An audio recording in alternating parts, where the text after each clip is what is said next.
The story begins in the gloomy depths of a dark forest, where among ancient trunks a warrior in scarlet garments trudged with heavy steps. His breathing was intermittent and painful, and crimson streams of blood continuously flowed from his wounded body. At that fateful moment, a sharp blade pierced his shoulder, like a hawk catching its prey. The entire appearance of the noble fighter was disfigured by wounds that gaped through the torn fabric of his clothes. For a moment, the unfortunate warrior trembled. He had lost so much blood that his soul was already ready to fly to his ancestors. Strength left the tormented body, and the scarlet wanderer collapsed to his knees, desperately clinging to the last sparks of consciousness. He breathed more frequently, trying to hold on to the world of the living, but the onslaught of death was relentless. Unable to withstand the struggle, the unfortunate man fell face down onto the cold earth and froze motionless, like a stone. It is unknown how many hours passed in this deathly oblivion. However, at some moment the tormented warrior regained consciousness. Overcoming hellish pain, he tried to crawl, biting his lips until they bled, but the torment pierced every particle of his being. The noble sufferer had just enough strength to roll onto his back, so that the weapon embedded in his shoulder would at least slightly loosen its cruel embrace. Raising his gaze to the celestial heights, the wounded man saw the night vault, sprinkled with a scattering of stars. A romantic spectacle seemed to him worthy as the last vision before passing into the other world. Resigned to the inevitable end, the warrior was already preparing to give up his spirit when he noticed a curious little head leaning over his mortal body. It turned out to be a young lad who was wandering the surroundings and stumbled upon the dying warrior. Losing consciousness from blood loss, the sufferer could not clearly make out the face of his savior. Shortly before these tragic events, the valiant fighter had fought against a trio of scoundrels who called themselves renowned masters of martial arts. He expected an honest one-on-one duel, but the despicable enemies attacked him all at once. The first opponent, a warrior in white and scarlet garments with long hair, mastered the technique of the Emperor's sword. The second, resembling a shaman in appearance, used the technique of the rage of the Holy Ice Lion. The last of this unholy trio wielded throwing daggers, employing the technique of the death strike. Of course, the warrior was outraged by the complete lack of honor of the opponents who dared to attack one man with three. But even faced with such treachery, he bravely accepted the unequal fight. After these painful memories, the sufferer suddenly awoke, experiencing such hellish pain throughout his body that he almost gave up his soul to God. The warrior immediately jumped up in bed, trying to catch his breath after the nightmare visions. Right then he fully felt the dull pain that tormented every joint. Rising on legs trembling like an aspen leaf, he held onto the wall and began to look around, not understanding where he was and by what miracle he remained among the living. With uncertain steps, the exhausted warrior headed towards the exit of the modest dwelling. When he stepped over the threshold, amazement gripped his heart. He froze at the doorway, as if struck by thunder. It turned out that he was in a small house surrounded by a magnificent blooming garden. Around this paradise corner rose majestic cliffs crowned with emerald greenery, and nearby a crystal waterfall cascaded down. The noble warrior was deeply struck, not understanding what wonderful place had opened before his eyes. For a moment he even thought that his soul had ascended to the heavenly halls. Suddenly he heard a concerned voice reminding him that it was still too early to get out of bed. It was the very youth who had asked the wounded warrior to return to the bed and rest a little. Only then did the sufferer decide to find out who this mysterious young man was. The boy hurried to introduce himself. The little one was called Dan Ak's son. However, the warrior was not asking this child for his name at all. Therefore, the young savior hastened to smile, explaining that he was the one who had pulled the warrior from the grasping clutches of death, and also lived in these parts and was a skilled healer. However, it was not easy for the exhausted fighter to believe that such a youngster could have saved his life. Dan Akson calmly headed to his dwelling, reminding the warrior that he had almost gone to the ancestors, and therefore suggested going inside where they could calmly discuss everything. But the warrior still could not believe that some child could have healed him. Therefore, the young healer had to explain that besides him, no one lived in this secluded place, and that meant no one else could have either attacked the warrior or healed his wounds. He asked him to stop tormenting himself with doubts and simply return to his bed. Before obeying, the warrior still decided to find out if this boy had any idea who he was. However, to Dan Aksun, he was no more than a wounded man in need of help. After these words, the young healer asked the man to hurry inside, because if they did not continue the treatment, it would be extremely difficult for him to recover his health. Saving the warrior had already required enormous effort, and the boy perfectly understood how serious his wounds were. Convinced by these words, the sufferer immediately returned to the room. At that very moment, the young healer laid out all his instruments, preparing to continue the healing. He took in his hands a delicate needle with bright jade handles, The warrior immediately noticed that the youth was holding an instrument known as the Needle of Immortality. Dan Akson was quite amazed that the stranger understood such things. However, the warrior was eager to know where such a young healer had obtained the legendary item of the Divine Healer. Then Dan Akson began to explain that this man was his father, and started to influence the vital points of the warrior. However, the sensation was as if he was affecting demonic and sacred points simultaneously. In the end, with his skill, the young man placed several needles with impeccable precision, and when he installed the last one, it was as if something in the old warrior's body clicked, and he immediately began to feel the agonizing pain leaving his body. This helped him believe that Dan Akson could really be the son of the Divine Healer, and most likely inherited his healing skills. And if that was so, then despite the healer's young age, he would definitely be able to survive. Of course, the sufferer was sure that the Divine Healer would fight for the patient's life until the very last breath. Moreover, as far as he remembered, the Divine Healer healed only those who followed the righteous path. But in the last 20 years, there was no trace of him in the world of martial arts. Intelligence scoured all the surroundings, but could not find even traces of the deified healer. However, it turned out that during this time he had managed to have a child. At that moment, the warrior decided to ask the boy why he saved him, what was the need for it. But the young man calmly made it clear that the healer did not need a reason to save a life. Then the warrior reminded him that the Divine Healer was known for healing only those who followed the righteous path throughout his life. The boy admitted that he did not even bother to find out which camp the stranger belonged to, and even laughed awkwardly. This managed to anger the warrior, so he demanded that the boy answer his question. The boy hurried to explain that his father had taught him many things, but the most important was always to save others.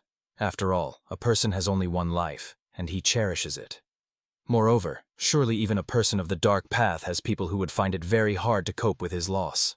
However, the fighter was convinced that it was unlikely that there would be even one person who would mourn him. Dan Akson, trying to find words of comfort, admitted to the sufferer that he would be sad if he died. After that, the young healer continued acupuncture, bringing out a small box where his special needle was hidden. At a glance, the warrior immediately realized that it was the famous demonic needle. Unlike all the previous ones, it radiated a scarlet light and also bore a demonic banner on its base. Dan Akson was surprised that the warrior was even aware of this instrument.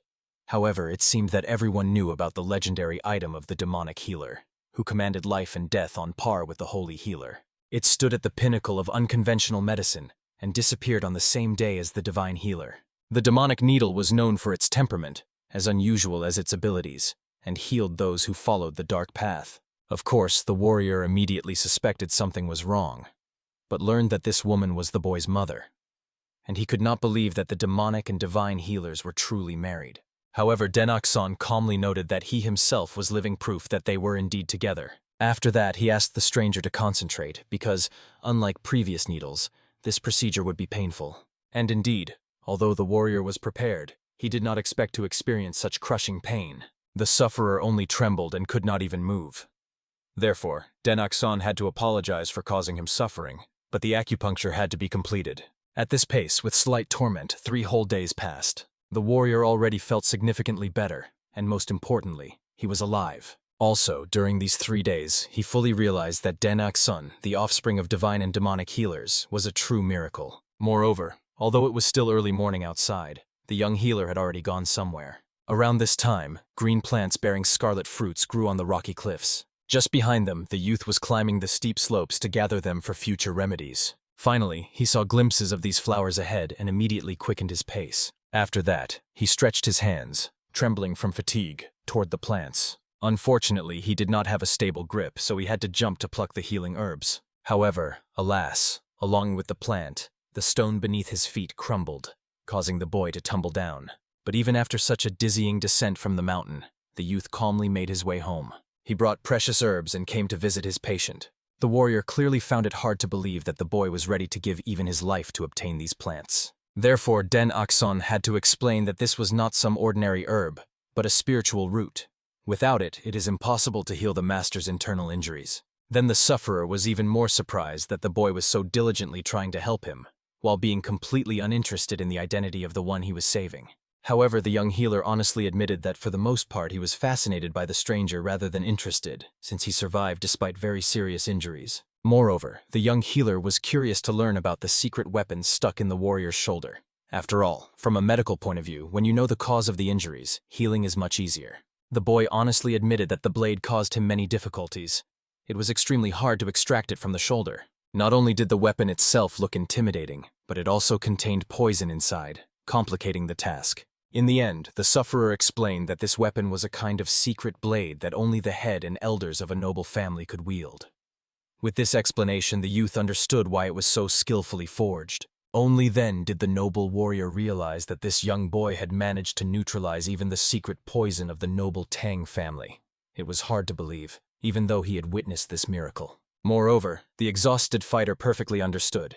If he had not met the healer Denak-son, no miracle would have happened. Having finished his story, the boy warned that today he would use acupuncture needles a little earlier, as he needed to go to the village. After that, it turned out that the young healer wanted to go sell medicinal herbs, and he also needed to buy something. And the noble warrior honestly admitted that he was immensely grateful to the youth for allowing him to stay all this time. He was even a little ashamed, so he promised that as soon as he felt better, he would find the means to pay for the remedies himself. The sufferer regretted it, because if he could return home, there would be no money problems.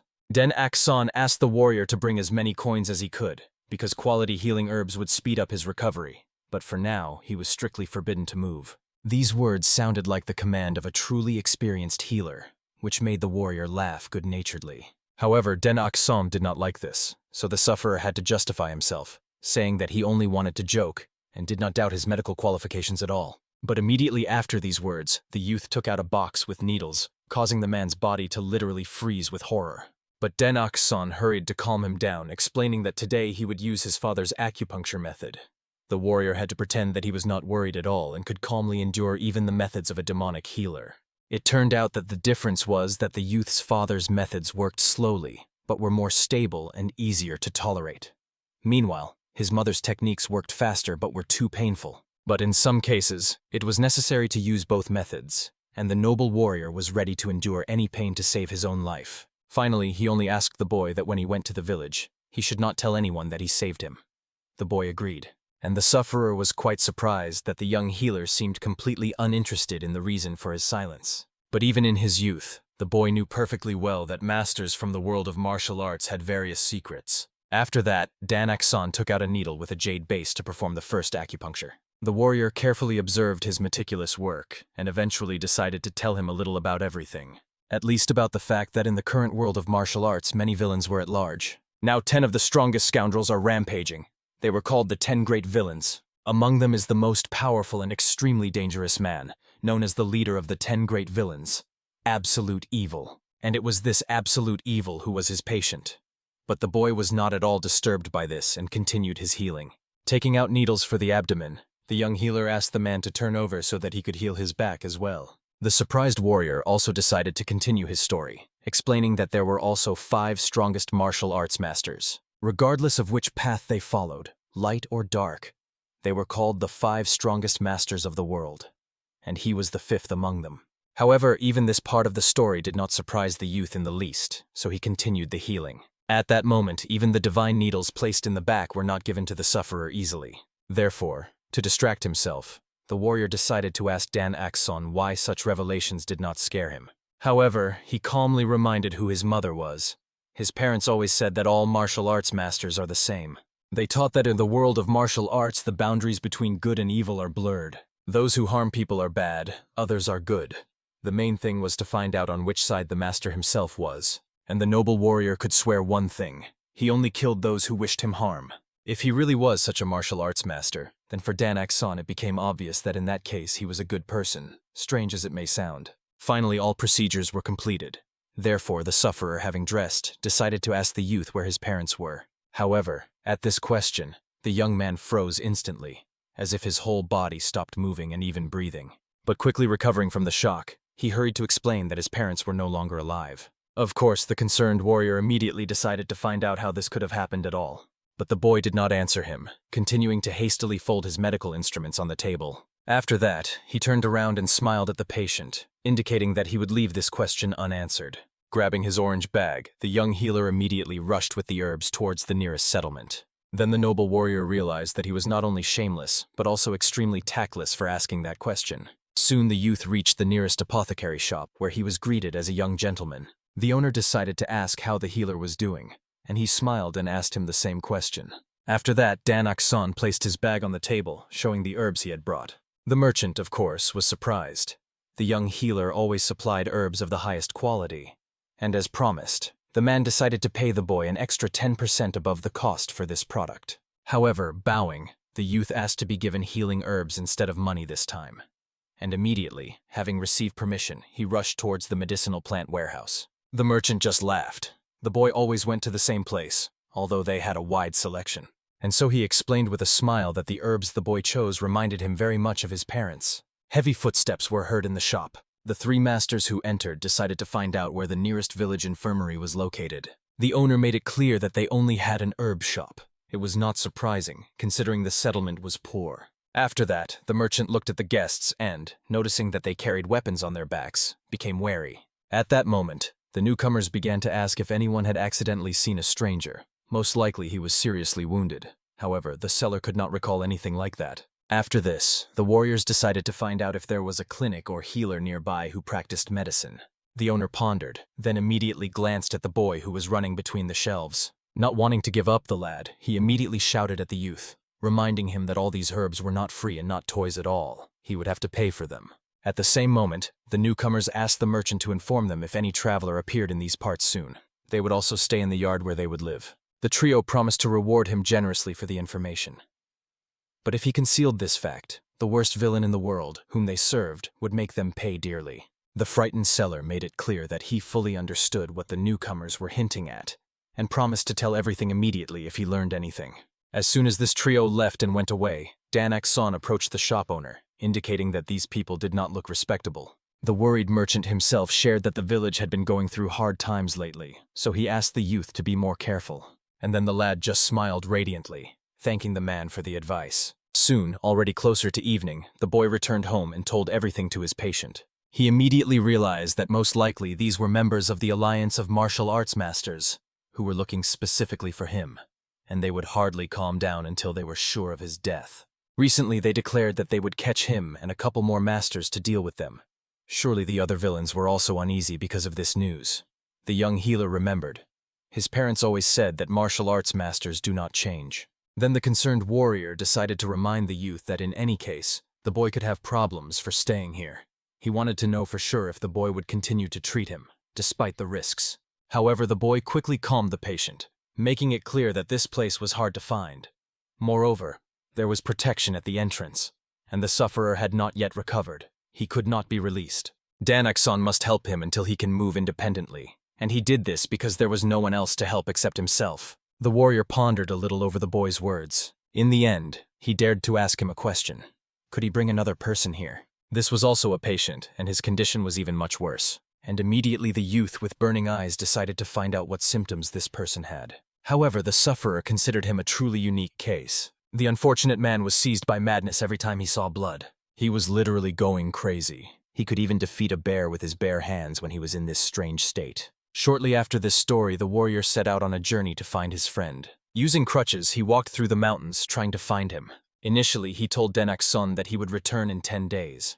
However, the comrade simply hid from him, which is why the noble warrior could not find him. When he told the young healer about these strange symptoms, the youth was so uplifted that it even confused the sufferer, as he did not understand the reason for such joy. Therefore, Dan Akson hastened to explain that he was extremely interested in these unique manifestations of the disease. He was eager to meet this unfortunate person and see such a rare case with his own eyes. In the end, the warrior had to explain that the main problem was that his comrade was one of the 10 great villains, and they were all extremely peculiar personalities. But even this circumstance did not unsettle the young doctor. He was not against meeting the mysterious patient. Therefore, the noble fighter promised that if he brought the sufferer here, he would immediately cover all the treatment expenses.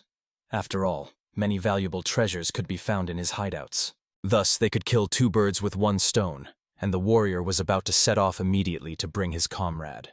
Of course, Dan Akson tried to reason with the gentleman, as he was being sought by enemies. And yet the sufferer insisted.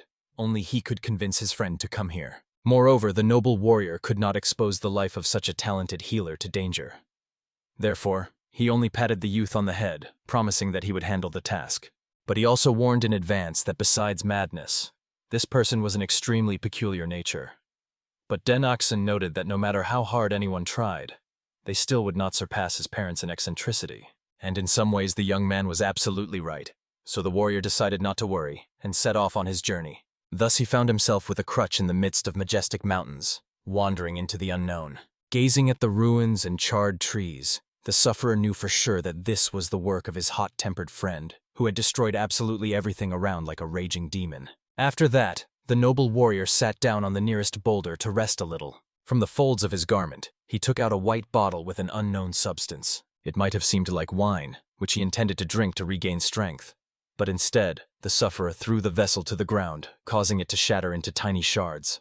The mysterious liquid began to evaporate, emitting a special aroma. This scent started to spread throughout the area, as if calling someone from hidden shelters. Therefore, the warrior could only wait until his comrade caught the familiar scent. Not even a minute passed before he landed nearby the fighter with a deafening roar, as if an entire rock had collapsed. Then he fiercely looked at the garment of the man who dared to invade his territory. Grabbing his formidable weapon, the enraged brute immediately rushed at the uninvited guest from behind to kill the impostor with one blow. However, when the noble warrior introduced himself, the veil literally fell from the attacker's eyes. The fierce fighter came to his senses, landing with bewilderment.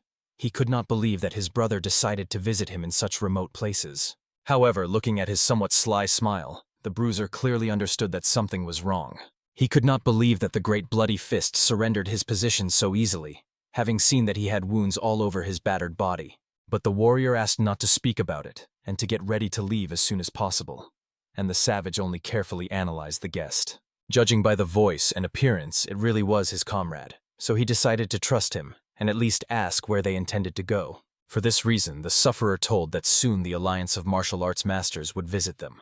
The bruiser had to know about this. However, it seems he had been in his oblivion for so long that he missed absolutely all the news, no matter how loudly they spread around the area. The warrior in scarlet robes had to explain that the Alliance of Martial Arts Masters had sworn to destroy all the 10 great villains. The fierce fighter was extremely surprised, as everything had been calm only recently, but now he intended to set off immediately and punish the insolent ones. However, the comrade asked him to leave this topic and look at the pitiful state his brother was in now. Indeed, laughing, the bruiser admitted that he looked as if he was about to give up his soul to God. He could not believe that the greatest master from the 10 great villains was so disgracefully defeated by some alliance. And the noble warrior was extremely insulted, reminding that impudent fellow that he came to save him in such a terrible condition. So he ordered the guy to stop wasting his precious time and pack up immediately. But he could not understand since when his comrade started worrying about him, since before he threatened to tear out his beard and shove it up his ass. However, the sufferer reminded him that the thug himself had previously threatened to tear out his eyes to make himself a third testicle. In the end, they argued like that for some time. So when the warrior got tired of the disputes, he simply suggested to his comrade to discuss all their grievances on the way. But the savage did not understand the reason for such haste, especially considering that the comrade said that the Alliance of Martial Arts Masters was following them. He would just stay here, and as soon as they come, smash their skulls like ripe melons. But the noble warrior wanted to postpone this bloody fight in order to first cure his friend's ailment. He went into a frenzy at the sight of blood, and the thug was extremely surprised that there was someone capable of curing his curse. After all, he had turned the whole world upside down 3 times to find such a healer. In the end, his comrade reported that such a person exists. He could heal his divine punishment, after which he told his shocked friend that he had found both demonic and divine healers at the same time. For this reason, without any doubts, by sunset these two set out on their journey. The noble warrior carried his brother on his back as they swiftly moved through the mountain cliffs. However, the savage was still raging at his comrade, who could not properly settle on his back. But the warrior warned that the brother better keep quiet and just hold on tighter, because otherwise he would not lead him to the person who could heal him. And consequently, without curing the madness, the brute would not be able to further develop his martial arts. The sufferer also reminded that when they fix his ailment, he would be able to become even stronger, and then even the Alliance of Martial Arts Masters would not dare to touch him. And in the end, the savage realized the comrade was literally his key to salvation. Therefore, he asked to be told where to go so they could head there immediately. But the demonic fist perfectly understood that the companion wanted to abandon him. Still, despite their complicated relationship, they trusted each other very little. After that, the two went further, and the noble warrior was clearly indignant that he had to lie a little to Dan Aksun. But at least he was completely honest about how extremely difficult it was to bring that person. Moreover, he was basically very ashamed that not only had he lost to the Alliance, but he also had to ask that madman for money. So the sufferer realized, even the status of the Great Bloody Fist, the strongest of the 10 great villains, did not save him from the status of a pathetic loser. Soon they landed near rocky cliffs and a small waterfall. They were met by young Dan Aksun, surprised that the warrior had returned so quickly. At that moment, the noble fighter simply threw his comrade away and asked to be taken to the demonic healer to receive healing. Since the youth was unaware of the situation, he calmly explained that the demonic and divine healers had already left the world of the living. First of all, the old man gaped in amazement, not believing what he had heard. After that, he cast an angry glance at the person who had brought him, until he explained that the boy before him was the son of those 2 legendary healers. He also inherited the skills of his parents from both sides. However, the thug found it hard to believe that this shorty was capable of anything, and thought that his buddy Alliance had completely lost his mind. But the sufferer calmly reminded him that the friend himself had seen his terrible condition. He could basically stand only thanks to the art of the healer Den Aksun. In the end, the thug realized it was this shorty who healed his comrade. But he still could not understand how a man the size of a bean could accomplish such a thing. The fierce man fell silent when he saw how enraged the head of the villainous community was. The noble warrior roughly ordered the man to watch his words towards the person who saved him. Looking at this furious rage, the thug quickly realized that it seemed the dying state of his comrade was just a pretense, and he really could kill him for the bold words. Therefore, the fierce man hurried to apologize that it would not happen again. But he did not understand why his friend suddenly became so serious. At that moment, they were interrupted by the sharp clap of the boy's hands, who suggested checking the condition of the arriving patient and conducting a diagnosis. For this, they moved to a small healing house where the young healer provided all his services. Seating the patient at the table, Den Aksun performed acupuncture on the noble warrior, after which he returned to check the pulse of the new patient. However, he immediately realized that dealing with his situation would be very difficult. The main problem was that the energy of his meridians was disrupted. Therefore, when the thug used his internal energy at full power, the protection of his mind was broken, and he lost his sanity. The fierce man could not believe that the boy described everything in such detail, and even thought that the leader of the villainous gang had told him everything in advance. However, he hastened to justify himself, saying that he only told Dan Aksun that the patient went mad at the sight of blood. At that moment, the young healer discovered a second oddity related to the chi energy in the patient's left hand. Because of the terrible condition of the meridian center of his heart, it was difficult for him to bend his arm. Moreover, it seemed he had recently suffered a serious injury. The last revelation. The youth whispered something directly into the thug's ear. The boy smiled a cunning smile, but for some reason his words made Bomkevi embarrassed and blushed deeply. He could not believe that even this problem of his could possibly be treated. However, seeing Dan Aksun's talent, the fierce man decided to fully entrust him with his health. At that moment, the boy asked Bomkevi to bend down lower to him, lowering his head, and continued to breathe calmly. After that, the young healer easily plunged the needle deep straight into the center of his head, and while he continued to sit with the needle sticking straight out of his skull, Dan Aksun went to the warrior to heal him. Taking one of the needles, he immediately stuck it somewhere in the solar plexus area between the chest muscles. And although initially the noble fighter felt some pain, he immediately relaxed as if in some blissful oblivion. However, right after that, the boy pulled the needle back with his power, causing the warrior to start bleeding. Obviously, he got scared. Dan Aksun had not made such mistakes before. But even more important than that was something else. The sufferer immediately grabbed the boy, trying to protect him, and reminded him that his friend goes wild when he sees blood. However, despite the fact that the thug's body was shaking, nothing life-threatening happened. He simply fell to the ground, and although his entire being trembled with fear, he thought he might have healed. It was really strange because his comrade knew well. Usually the savage's eyes would instantly roll back in rage. However, Dan Aksun calmly reminded Bomkevi that he had promised to heal him, although full recovery would take some time. In the end, the thug almost burst into tears, realizing that his situation was not so dire and he would not always be like this. He immediately fell to his knees before the young man, acknowledging him as his mentor. Although Dan Aksun preferred to be simply called a healer. Somewhere late at night, the boy was sitting in his room, carefully writing and studying something. He was almost finished when he heard a strange sound. At that moment, from a bad premonition, even the ink splattered right onto his face. The young healer immediately jumped up from his place and hurried to run through the corridors to understand what was happening. At that moment, the fierce warrior called his friend a charlatan, while the latter accused him of being an ungrateful fool. However, the old man was angry that the leader of the organization had lured him here only because he needed his money. Moreover, he believed that by introducing him to the healer Dan Akson, the warrior had repaid a debt from 20 years ago. However, the enraged sufferer reminded him that he had saved his life. If he hadn't said that the Alliance was looking for him, the thug would have known nothing and would have fallen right into their hands. And the fact that he brought him to the healer was a separate merit. But the furious savage still reminded him that for such money others would risk their lives to get him. Besides, it was not a fact that after paying such a sum he would fully recover. In the end, the angry warrior made it clear to the guy, if he was so sure that someone else could help him, then he could go right now to look for another healer. And the latter made it clear that he was not ashamed to do so. He could pay such money to someone else. At that moment, Dan Akson, who had stepped outside, could not believe that Bomkevi had really decided to leave them.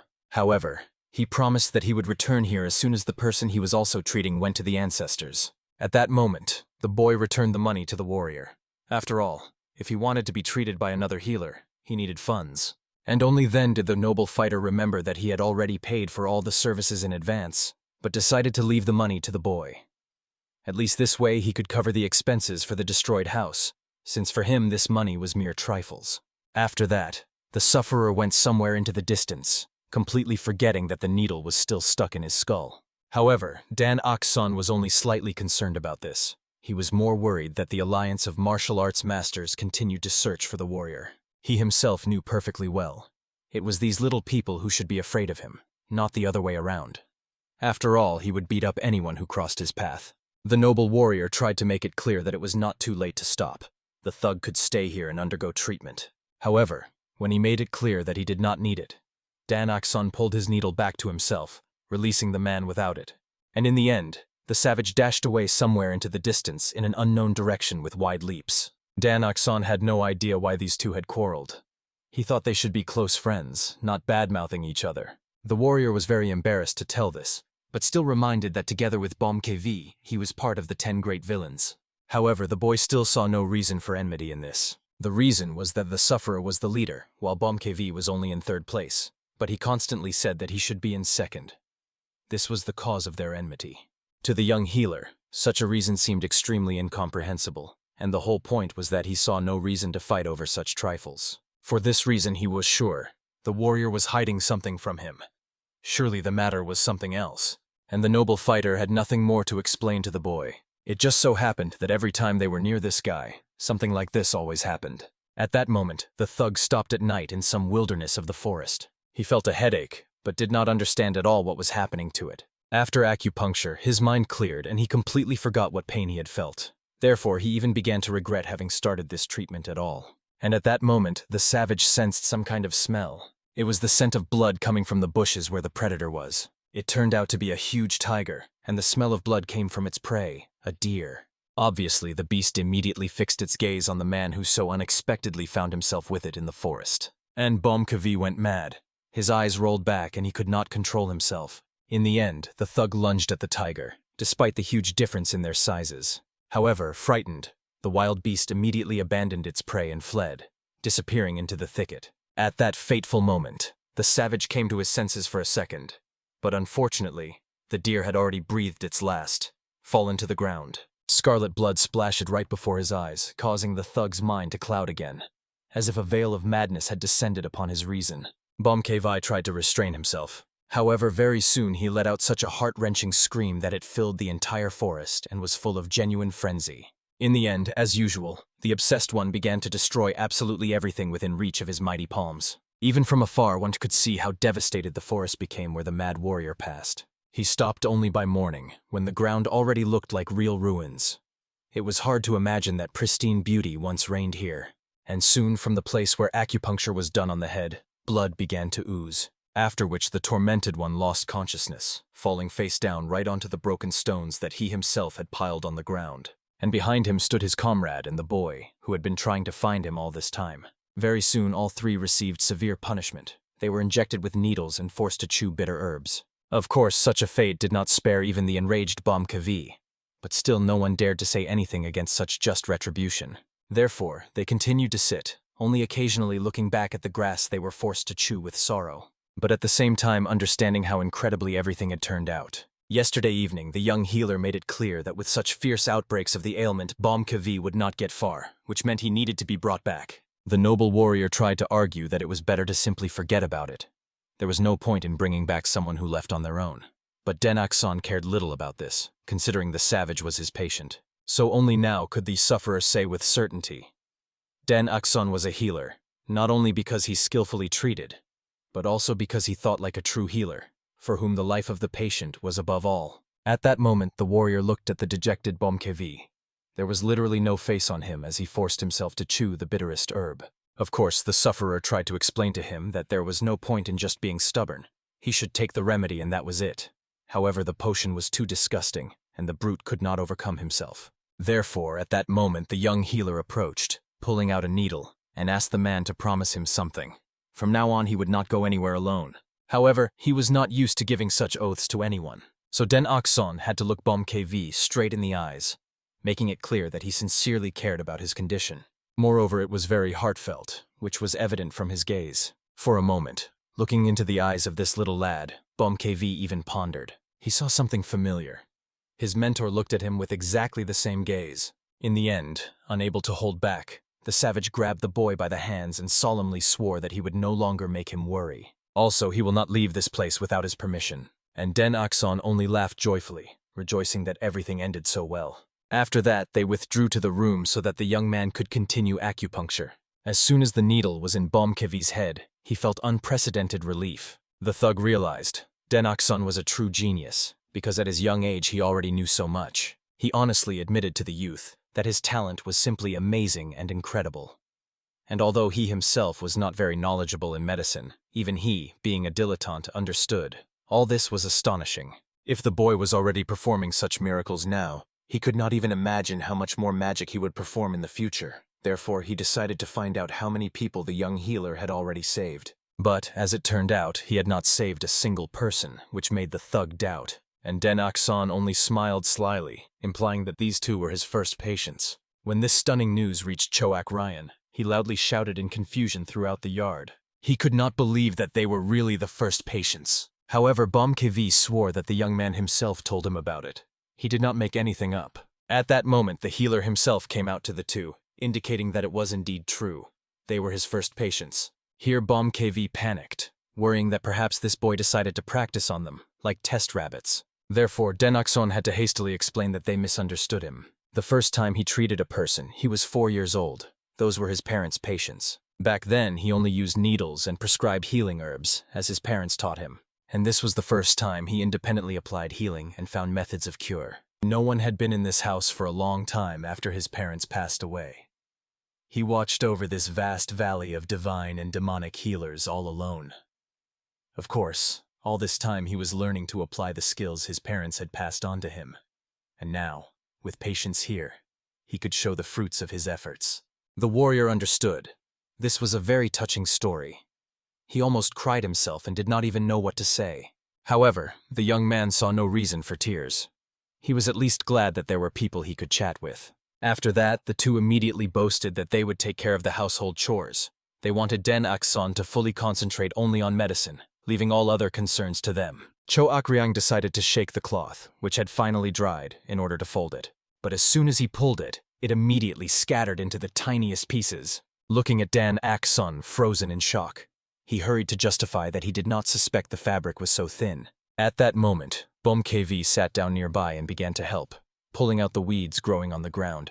The frightened boy hurried to explain that these were not weeds at all, but medicinal herbs. And then the savage realized that in that case they needed to be transplanted. But the plants he began transplanting into the ground were actually weeds, not healing herbs. As a result of what the boy had just seen, he lost consciousness, as he could no longer bear it all. And both men immediately rushed to him. By the time Dan Akson came to, they began to argue, realizing that they should have helped the boy much earlier. Neither of them suspected that Dan Akson could faint from such a shock. Choak Ryang reminded them that it was logical. Dan Akson collected herbs, pulled out weeds, cleaned, prepared, and healed them. Obviously, such a fragile youth as he could not bear all this burden. Then ManhwaCapped thought it would be best to go to the village and bring workers here. However, at the same time, both understood that in that case their hideout could be discovered. Then they would seriously endanger the boy. When the boy regained consciousness, the two men immediately rushed to find out how the boy felt and whether everything was all right with him. Of course, he made it clear that there was no need to worry, as he decided to rest briefly. But obviously, KV immediately noticed that he had not fallen asleep at all, but had simply fainted. This could not be ignored. At that moment, the boy looked again at what the yard had turned into.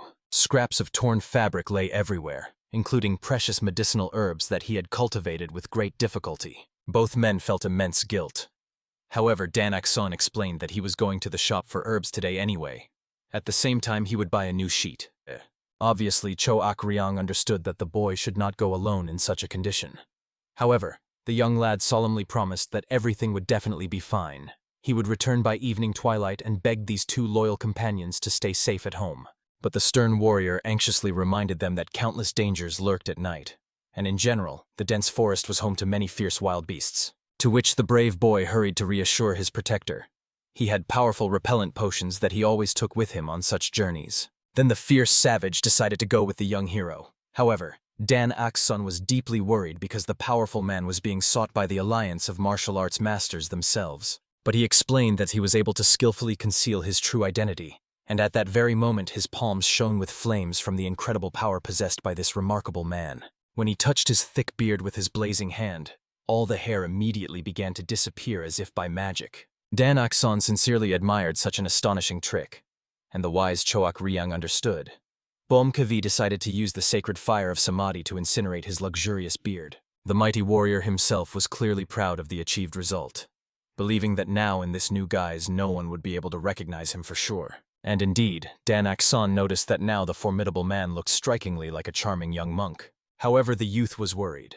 How would the valiant warrior restore what was lost, since such a majestic beard would surely have to be grown for many months? But as it turned out, this amazing man grew vegetation in just one night. He had a great many such wonderful abilities. Therefore, he placed the boy on his mighty shoulders and suggested immediately heading to the village, which they would reach in mere moments thanks to his supernatural abilities. But suddenly Cho Ak-ryang called out to his companions, asking them to stay a little longer. After that, he handed the young hero a small dragon statuette, asking him to find a skilled appraiser and learn the true value of this exquisite piece. When the youth arrived in the village, he immediately admired this elegant wooden statue, understanding that it was created by Lord Cho Ak-ryang himself. Even KV did not hide his praise for his brother's unexpected and astonishing talent, and the young man noticed that works of such quality and detail were extremely rare. Surely such a piece was worth a considerable amount of money. He could not understand when the skilled man had managed to create such a wonder. However, the man calmly explained that while he was not yet fully healed and was simply resting in bed, he had plenty of free time which he devoted to wood carving. He made about 50 similar statues just to pass the long hours, and sincerely hoped that these works of art would cover their considerable medical expenses. Soon the brave youth, as promised, reached the village. First of all, he visited the shop of an experienced collector.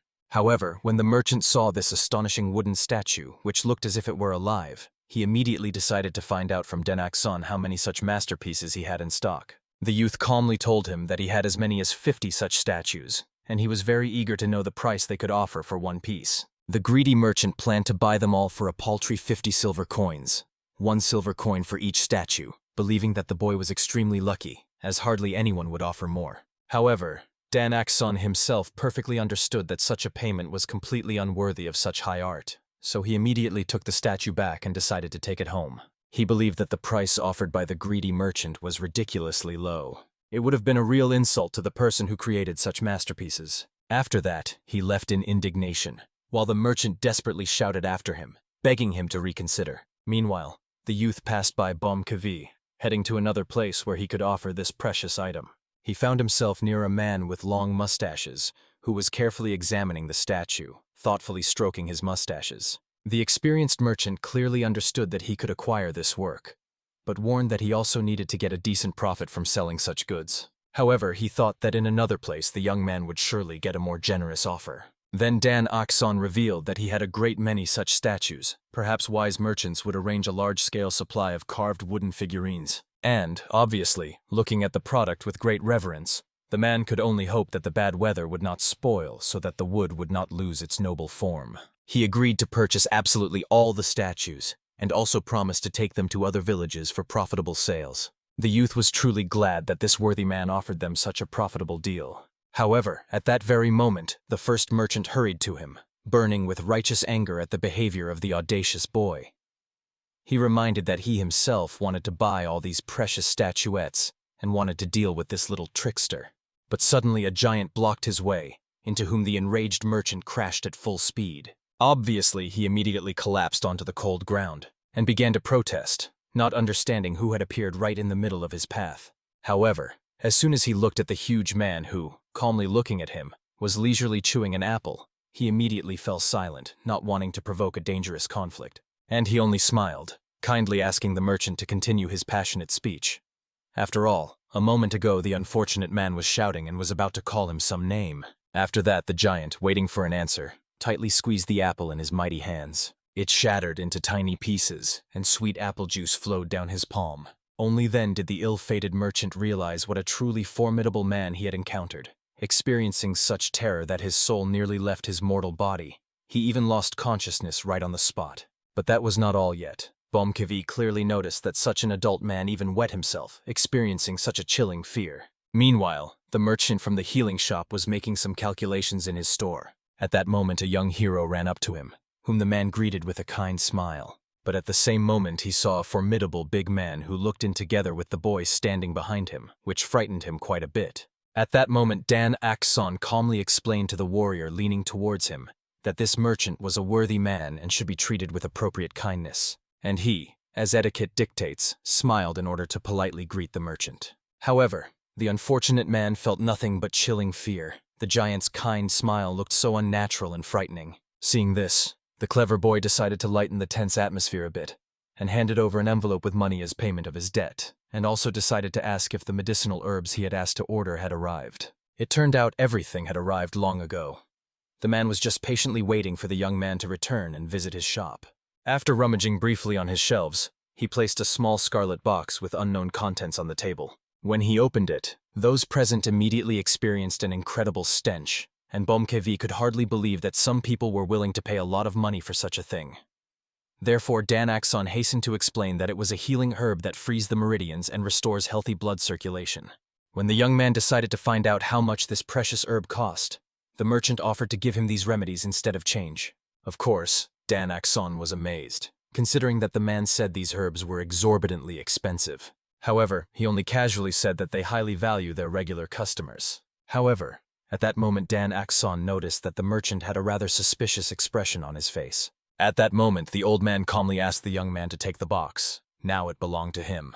However, Dan Akson perfectly understood that the suspicion about his behavior was not unfounded. Most likely, he had acquired this herb at Jin Sun's apothecary. Such a thing had happened before. Of course, Dan Akson was not against the man trading with the healer Jin Sun, but he asked him not to buy herbs in his shop when the young man requested something to be found. After all, if this happened again, he would simply stop doing any business with him. In the end, feeling considerable guilt, the merchant promised that he would no longer act so deceitfully, after which he shamefully hid in the back room, indicating that he still had urgent matters to attend to. ManhwaCapped had already become extremely curious about what was wrong with this mysterious apothecary Jin Sun, and even suggested that perhaps its owner was far from being an honest person. However, the young healer did not respond to these troubling thoughts. Instead, he only suggested returning to their native home, where urgent matters awaited them. Somewhere at that very time, the wise Choak Ryang serenely continued sitting in his modest house, immersed in deep meditation. He desperately tried to gather as much life energy as possible in his exhausted body, for he had so thoughtlessly lost it recently. But suddenly, the worried ManhwaCapped returned to wake his little brother and deliver alarming news. Something was wrong with the young healer. The mighty warrior instantly interrupted his sacred meditation, and soon it became astonishingly clear. Since they returned from the village, the youth had become even more obsessed with household chores, as if an evil spirit had possessed his soul. Recently he cleaned the pond to exhaustion and got soaked to the skin, but did not want to stop even when he was tormented by a painful cough that was tearing his chest. Choak Ryan was extremely interested in the true reason for such drastic changes. However, if ManhwaCapped knew the solution, he would hardly have come for the wise advice of his friend.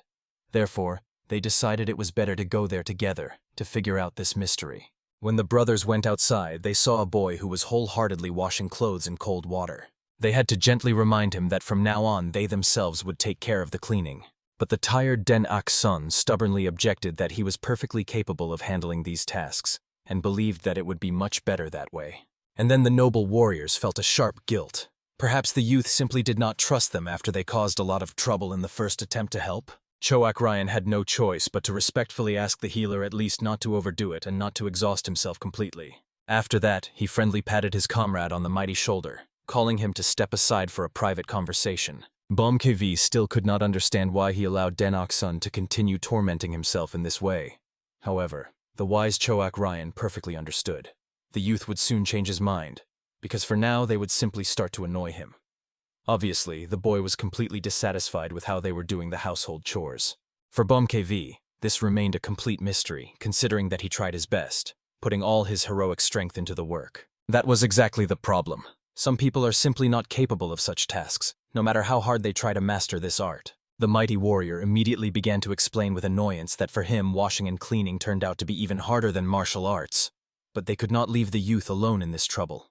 After all, he would not be able to properly apply the subtle art of acupuncture with such a painful cough. And then, after some reflection, the brothers realized the truth. They needed to find a real professional. BOMKV immediately decided to go into the dense forest and catch someone. Therefore, Choak Ryan had to patiently explain that they did not need to kidnap a person at all. They had to hire him properly. Moreover, Den-ak-sun himself had to approve this person. It had to be someone, like them, in need of treatment, and someone skilled in housework. After some deep thought, Choak Ryan realized that he had exactly such a person in mind. After that, he began to think about the rumors surrounding this individual, understanding that she would be perfect for their needs. But there were some rather dangerous nuances. Impatient BOMKV demanded that Choak Ryan immediately tell him everything. Then he would instantly get to this person, grab her, and bring her here by force. It turned out they were talking about the legendary Ice Jade of Immortality. At this ominous name, BOMKV even stumbled, thinking that his friend was simply joking. But no, he meant exactly the person named Han Sol-hwa. However, BOMKV found it extremely hard to believe that Choak Ryan was seriously talking about that very woman who makes everyone tremble, regardless of their allegiance to the light or dark path. He thought that Choak Ryan had completely lost his mind, since he could find no one else in the whole world but this crazy witch to ask for help. Choak Ryan gently reminded him that he had brought him here, and that BOMKV also sometimes loses his mind quite a bit. However, the giant believed that he only lost his mind occasionally, while she had not a shred of sanity at all. He immediately collapsed to the ground, declaring that he would never bring her here under any circumstances. If Choak Ryan so desperately wanted this demoness to appear here, he must go after her himself, and no one would stop him. However, Choak Ryan could not handle this personally, as he still had very important matters to attend to.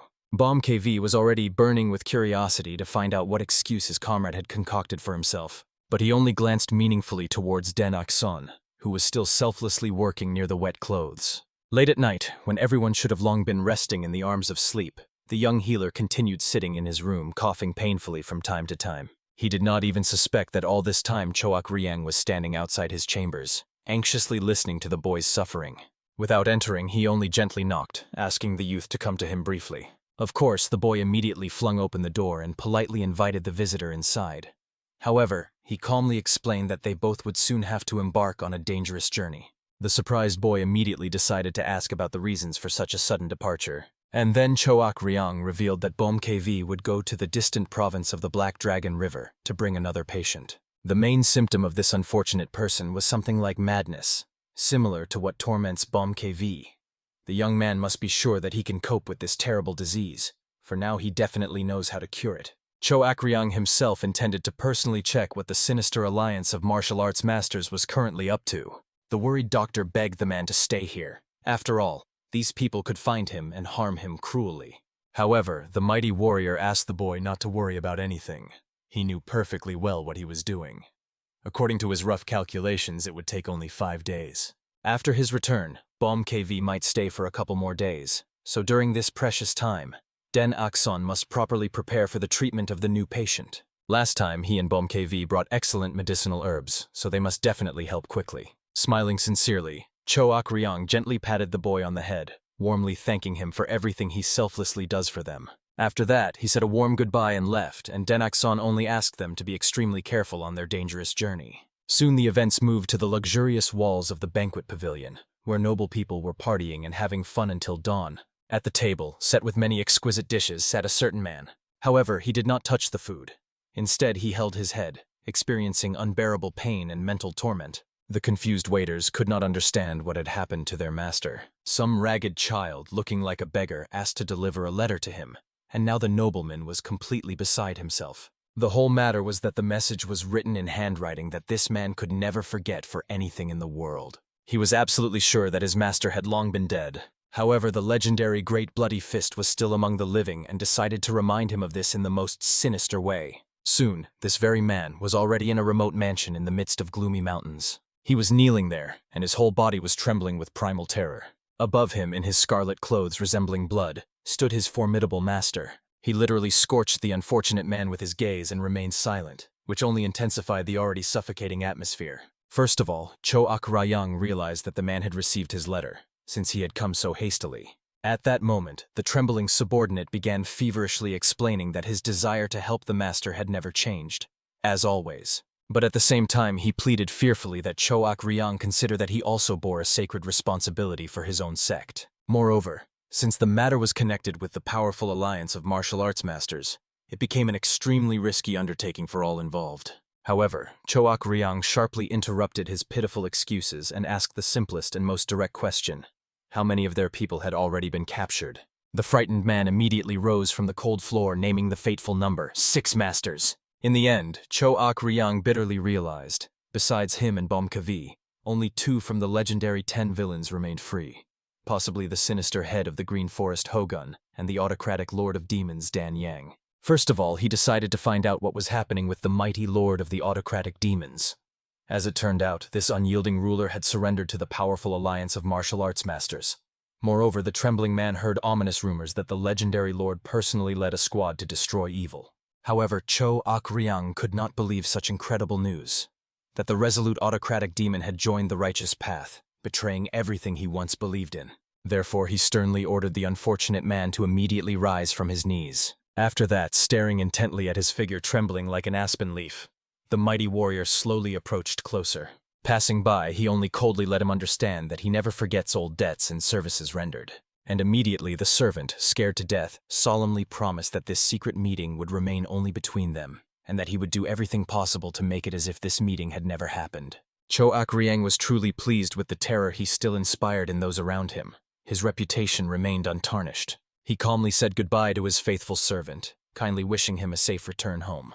All that was left for him was to catch his breath convulsively after the departure of the formidable lord and rejoice at the miracle that he remained among the living. The events shift to a small picturesque settlement near which a young healer lived. Den Akson was leisurely walking through the bustling streets, pondering how his martial arts master wards were doing. He sincerely hoped that, despite having gone their separate ways, they continued diligently taking the healing medicine. At that moment, a deeply thoughtful youth suddenly bumped into one of the passers-by. He was so immersed in his thoughts that he did not notice the obstacle. The unfortunate one immediately fell backward, awkwardly landing on the soft grass. However, a courteous passerby immediately approached the fallen boy, gallantly helping the young man to his feet and making sure he was not hurt. Dan Akson was quite surprised when he saw that he had met a respectable gentleman who stood up for the boy and sternly scolded the inattentive passers-by. They continued walking as if they had not noticed at all that they had just rudely knocked down a child. Because of their carelessness, the young man fell to the ground, and these heartless people only turned around in bewilderment, looking at the audacious city dweller who dared to say something to them. However, the noble defender indignantly reminded these people, who by their appearance clearly belonged to the famous alliance of martial arts masters, that they had not even apologized when, due to their outrageous inattentiveness, they dropped an innocent boy. Their captain hastily explained that they were currently on an important official mission, so he would simply ask this respectable gentleman and the child to continue on their way without disturbing them. However, the noble protector was deeply outraged that such renowned martial arts masters intimidated peaceful citizens without feeling a shred of shame. He had no idea how members of the legendary alliance of martial arts masters could be so unreasonable and rude. Therefore, proudly standing at full height, he demanded that they state their names and positions. He would personally appear at their alliance to officially report the outrageous incident. The captain was indeed quite puzzled that this determined man would not back down. Bowing respectfully, he introduced himself as the head of the 5th Squad for the destruction of evil, after which he politely asked the man himself to introduce himself. The man was called Pang Jin-sun from the noble Pang family. And at that very moment, the experienced martial arts master instantly realized that an influential man from the famous Jinsen clinic was standing before him. The latter calmly announced that he was in charge of this famous clinic. Indeed, just by his majestic behavior and refined speech, it became obvious that he was far from an ordinary person in these lands.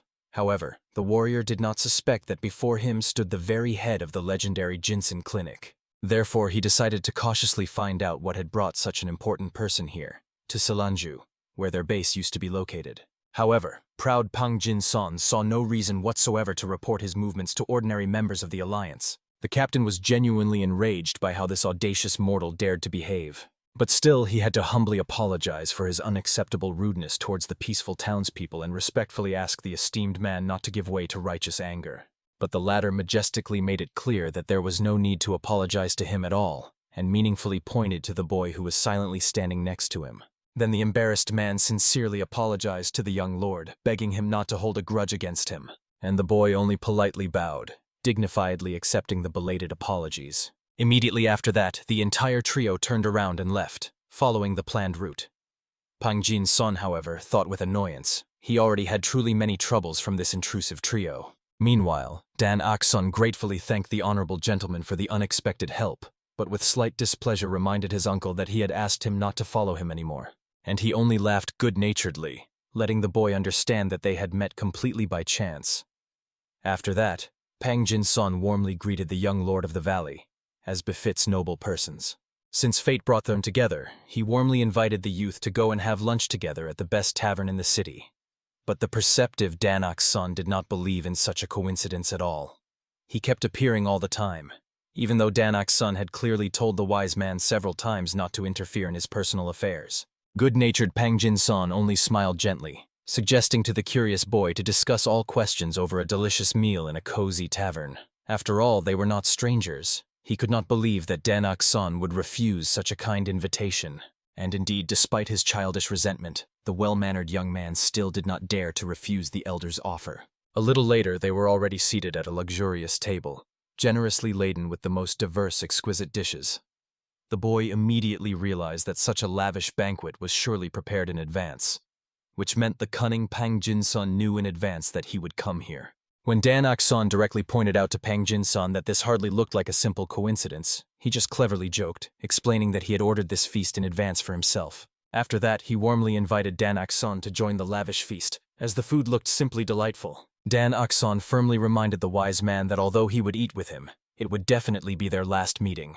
And when he tried again to distract the young man, the youth coldly asked him not to change the subject. And then Pang Jin-sun only sadly shrugged his mighty shoulders and smiled sadly, gently reminding the boy that he had no one else in this world besides the young man himself. And indeed, these heartfelt words awakened in the boy's soul a sharp sadness and long-ago memories. Once he was a very tiny baby and was just beginning to walk unsteadily. Loving parents helped him in this difficult task. They sat nearby and played gently with him. But suddenly the willful child decided to go in a completely different direction from his parents. Resolutely turning around, he immediately stomped with his tiny little feet in a completely different direction. Just in that direction sat the kind gentleman Pang Jin-sun, towards whom the little one stomped. He tenderly embraced the young lord of the valley in warm arms, and the little one joyfully jumped on gentleman Pang Jin-sun as if on his own father. And he was clearly proud of himself that the young lord had chosen him after all, and not his parents. Of course, it was just an innocent childish prank. However, at that bitter moment, the fragile hearts of the parents were simply shattered to pieces by such an unexpected betrayal of their beloved child. It turned out that Pang Jin-sun had heard that Dan Ok-sun had recently started visiting the village much more often and was buying significantly more healing herbs.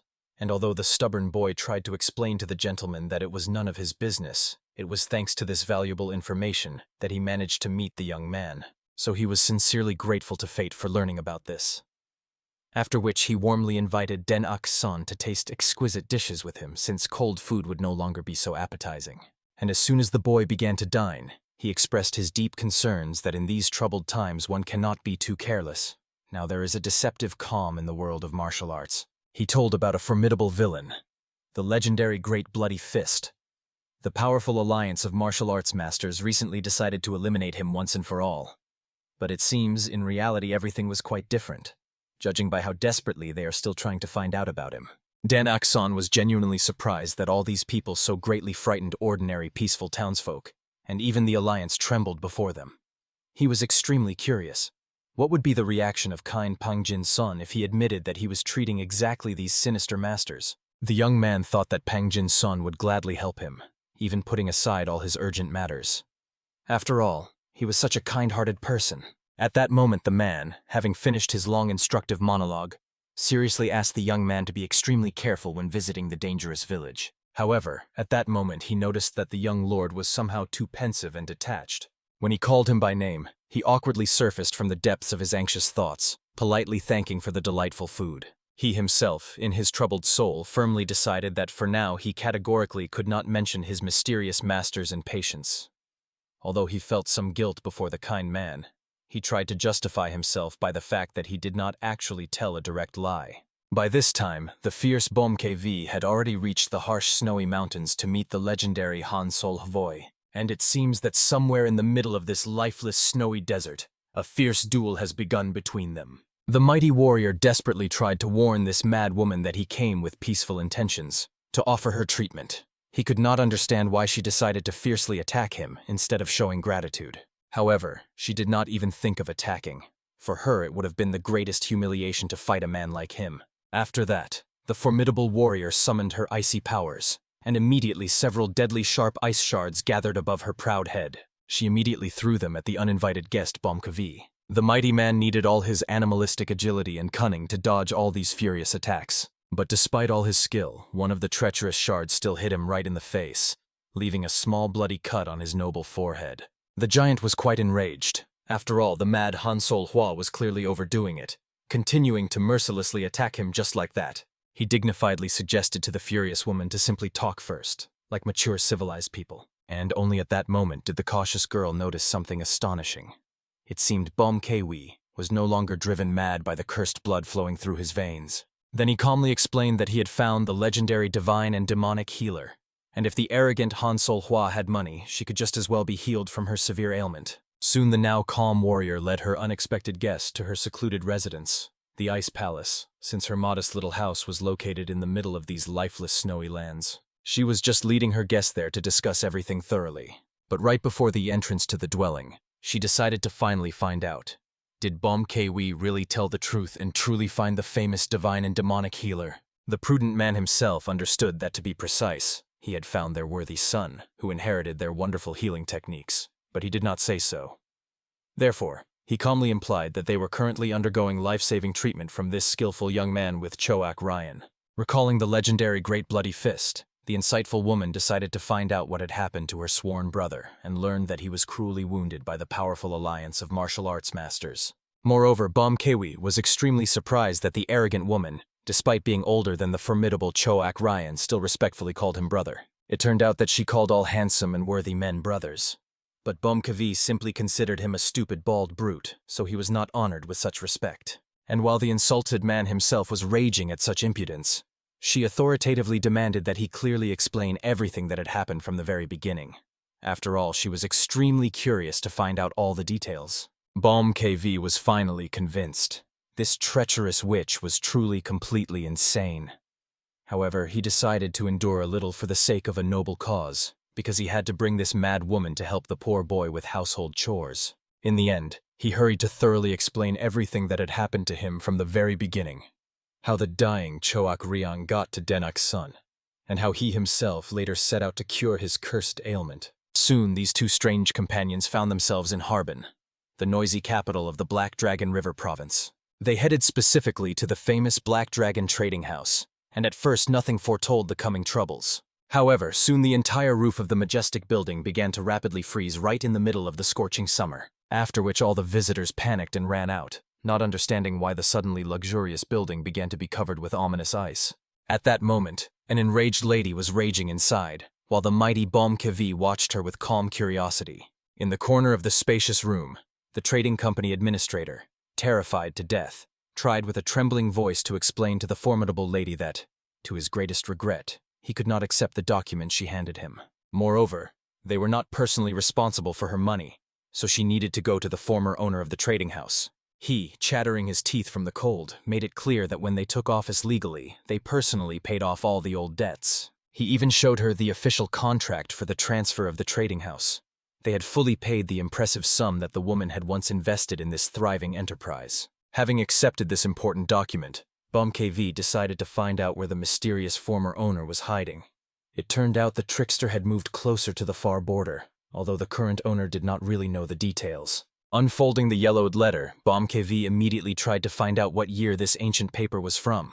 It turned out the contract was drawn up in the second year of the reign of Honye, which meant about 50 years ago. BOMKV could not believe that this crazy woman had seriously come here for the money invested half a century ago, and at the same time considered him a complete fool. However, the furious lady only authoritatively ordered BOMKV to shut up immediately. After that, she rummaged through her silk sleeves and pulled out an elegant hairpin made of precious jade. Showing it to the trembling gentleman of the trading company, he immediately recognized the rare Kunlun jade, and his eyes literally shone with such otherworldly beauty. And when he learned that the noblewoman wanted to sell it to him, his gaze filled with an even greater greedy gleam.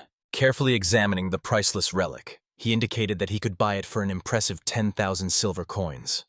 Of course, in the capital they could sell it for 20,000, but they also needed to make a decent profit, which was quite difficult in these times.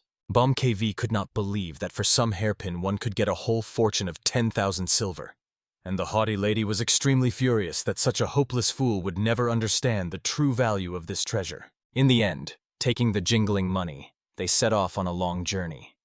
BOMKV warned the proud Han Sol-hu that her full recovery would take a lot of precious time. Therefore, she would need at least 50,000 silver coins, and he wanted to know where she would get the remaining impressive sum. However, she only maliciously ordered the persistent man to mind his own business. She would handle the money herself. At least, to begin with, she needed to carefully check whether BOMKV was telling her the truth or shamelessly lying. BOMKV was not at all surprised by such unbearable behavior, for he knew perfectly well that she was quite an ancient witch. However, looking at the departing haughty lady, even he wondered with curiosity, how old was this mysterious woman really? Somewhere at the same time, the head of the search group from the mighty Alliance of Masters was resting at home with annoyance, continuing to agonize over when these endless searches for the elusive Choak Ryan would finally end. Their exhausted people were already extremely worn out. They called it an honorable exile. And although formally it was not so, practically it was the same as a demotion. So he was eager to achieve a brilliant success as soon as possible, one that the entire alliance of martial arts masters would recognize. Only then would they be able to get out of this cursed backwater. And at that moment, the concerned man began carefully reading an urgent note brought by a swift-winged raven. However, for some reason, what he saw there infuriated him greatly. Immediately jumping up from his seat, he struck the massive table with a loud crack. All this was because of that cursed healer who so boldly defended Denok's son. He could not understand what was so special about that boy that the head of the alliance himself sent him a personal warning. All his other loyal subordinates also began to wonder confusedly what had so enraged their commander. He calmly made it clear to his subordinates. Mei Rip, from the sinister faction Jan Yan, had escaped. He was seriously wounded, and finding him would not be difficult for experienced warriors. However, the subordinates still stood frozen in place, not moving an inch. This greatly enraged their formidable leader, who was literally restraining himself from exploding and killing anyone in a fit of rage. Ordering his subordinates to immediately set out in search of the fugitive criminal, he immediately watched as all of them, frightened by his anger, hastily scattered around the district, carrying out their master's order. He himself, in anxious solitude, decided first of all to solve the most important problem. After all, he could not allow the powerful alliance to be completely disappointed in him. At that time, Dan Ok-san was hurriedly running through the narrow streets of the village. He had been searching for rare medicinal herbs all day and again did not notice that dusk had fallen. He desperately wanted to hurry, as he perfectly understood. Even if he went home right now, he would return deep into the night. After that, in order to get there faster, he decided to shorten the way through the shady courtyards of the village. However, unexpectedly, while he was running hurriedly, the young man heard some strange and ominous sound. Therefore, the cautious boy stopped, as if rooted to the spot, and began to look around warily, because he definitely heard something. It was definitely not an auditory illusion. And when he cautiously went around the corner, he saw a horrifying sight. A man who was barely breathing and was covered in bloody wounds. Due to heavy blood loss, he was on the verge of death. Obviously frightened, Dan Axon immediately rushed to help him, immediately beginning to examine the injured man to understand how he could help him.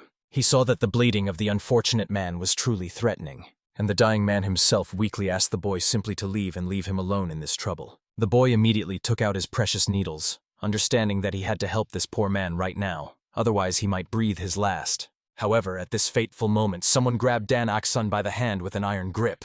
It was the very same ruthless leader of the search squad. He was burning with rage when he saw the very boy because of whom he was so humiliatingly reprimanded. Dan Axon himself had no idea who these sinister people were and why they so heartlessly interfered in other people's affairs. However, at that moment, the enraged man, intercepting the boy with his other hand, drew his sharp blade. With this merciless blade, he cruelly struck the dying man's shoulder, driving the blade deep into the torn body. The boy desperately screamed, not understanding what these bloodthirsty madmen were doing to a living person. However, the warrior, enraged to the limit, sternly demanded that Dan Axon immediately confess what connected him to this criminal. And then the young healer realized with horror. He had met a cold-blooded killer who takes other people's lives without the slightest remorse. He needed to carefully watch every word, otherwise everything would end badly. Moreover, he definitely must not mention the masters he secretly helped. Therefore, he feverishly tried to come up with at least some excuse. At that moment, the cunning man understood. If he did everything right, he could even catch Pang Jin-sun on the hook. Even the masters of the Alliance of Martial Arts treated this influential man with the deepest respect. And if he skillfully takes advantage of the situation, he can significantly strengthen his shaken authority. Therefore, the captain authoritatively ordered the boy to answer what kind of relationship they had, and whether he knows what severe punishment awaits those who help sworn enemies. After which he smiled ominously, expecting the boy to confess everything at any moment. However, when the boy stubbornly continued to remain silent, the sadist simply continued to cut this unfortunate man. Understanding that soon the victim would definitely give him everything, the scarlet blood of this ill-fated man splattered in all directions, even hitting the boy's pale face and frightened eyes. Just at this tragic moment, the mighty ManhwaCapped together with the formidable Han Sol-hwa finally arrived at the boy's paradise corner. And Cho Ak-ryang only angrily scolded ManhwaCapped, who was calling the youth so deafeningly loud that it seemed everyone in the vicinity would soon know where they were hiding. After which the mighty man, as if nothing had happened, politely greeted the legendary Ice Jade, and Han Sol-hwa gracefully apologized for being late from the road, and decided to ask her comrade where the young healer was. Cho Ak-ryang calmly explained that the boy had gone to the village for rare medicinal herbs. ManhwaCapped was extremely worried that he had let the boy go alone. After all, he could encounter fierce wild animals, and the repellent herbs he took with him might not help against real predators. Moreover, he reminded that the boy was still a child. He could even stumble and fall in the pitch darkness on the way. If the healer got injured, then Cho Ak-ryang must take full responsibility. The giant scolded his comrade. After all, while ManhwaCapped was not nearby, Cho Ak-ryang had to be responsible for the boy's safety. It seemed obvious to him. And indeed, Cho Ak-ryang felt acute guilt. He should have disguised himself and gone with the boy. At that moment, the haughty lady wandering around noticed with disgust that there was real chaos and neglect on the territory. ManhwaCapped calmly explained that she would have to get used to it. Now she would live here with them. However, the proud woman declared that she could not exist in such horrifying filth. After all, even a healthy person could catch some disgusting infection here. Therefore, she immediately went into the house to find cleaning supplies and clean thoroughly. Cho Ak-ryang was clearly pleased with himself, as he had expected roughly such a reaction from her. Even ManhwaCapped was amazed that Cho Ak-ryang knew so precisely about the fastidious cleanliness of Han Sol-hwa. After the young healer left, Cho Ak-ryang understood. The boy never stayed so long as to miss preparing dinner. This was extremely uncharacteristic for the diligent youth. They could only pray that the boy was completely safe. At that moment, the events shift to the sinister tavern Blue Flower. The ruthless man took the boy with him and listened to his desperate story that he was passing exactly through the alley where the bleeding wounded man was hiding. Hearing the death moan, he found him. The young man solemnly asserted that it was a pure accident.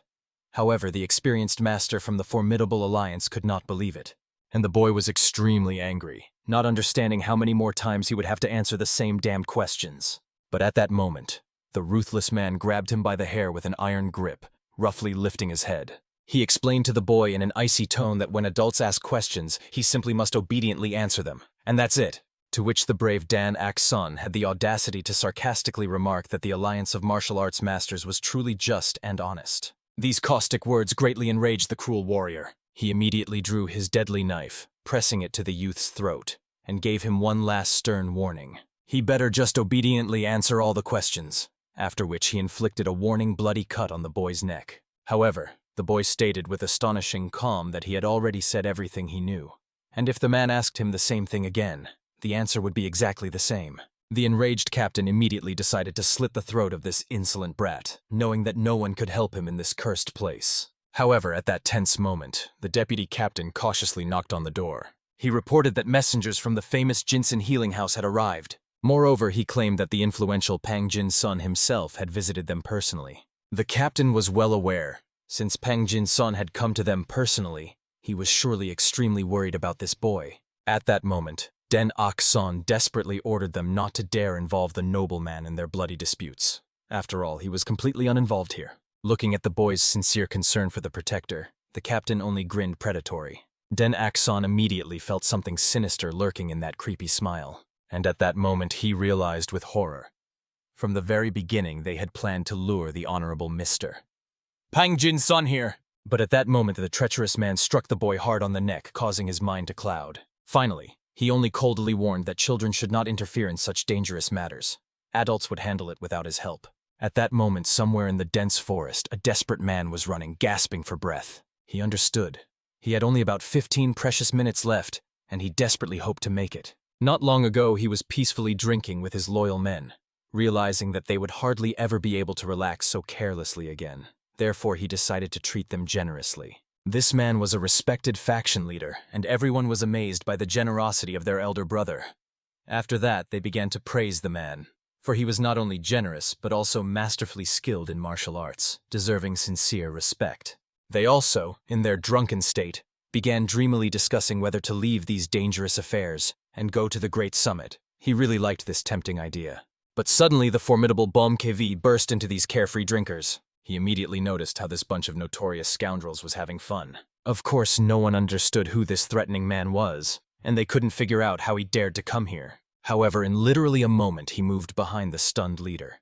The latter didn't even notice how the giant appeared nearby. So everyone immediately realized ManhwaCapped was a true master of martial arts. Then the trembling man decided to find out who had sent ManhwaCapped after his head. However, he coldly made it clear that he acted on his own. Moreover, he had a special offer precisely for such desperate guys. He sincerely hoped they would not refuse him a favor. And he used the sacred fire hidden in his mighty body to properly scare this gang. They needed to find out everything that happened today in the village concerning a child named Den Ok-san. They had only 1 hour for everything. Otherwise, they would all die a painful death. At that moment, the out-of-breath man finally ran into the yard to report important news.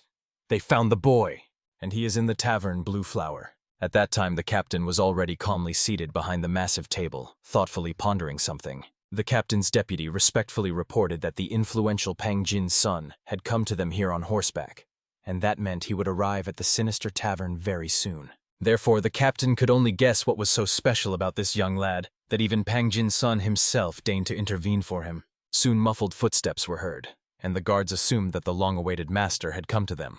However, when the gates swung wide open, before their eyes stood a man in scarlet robes. Immediately, the air was filled with such a powerful murderous intent that the blood of those present froze in their veins. The captain's deputy promptly decided that this warrior had arrived accompanied by Pang Jin's son, so he ordered him not to delay and to bring in his lord, after which he dared to touch the stranger's shoulder with his palm. However, the latter calmly pushed his hand away with a single finger, but applied such force that it seemed all the bones were ready to break at once. The captain could not believe his own eyes that Pang Jin's son had sent such a powerful man to them.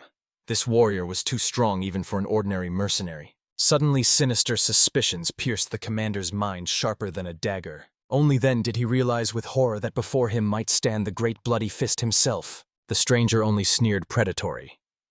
The captain so passionately desired to catch the legendary villain that he instantly recognized who stood before him. At that very moment, the commander shouted thunderously to his men about the arrival of Choak Ryan, and ordered all squads to immediately unite. But at that very second, behind the bloody fist appeared another man, carrying in his mighty daggers the lifeless body of one of the fighters. The other warriors only plaintively called for the rescue of their leader. But in the next moment, ManhwaCapped crushed their heads with his bare hands, like ripe fruits. The captain finally realized with all his being that the mad lord of the mountain himself had come to them.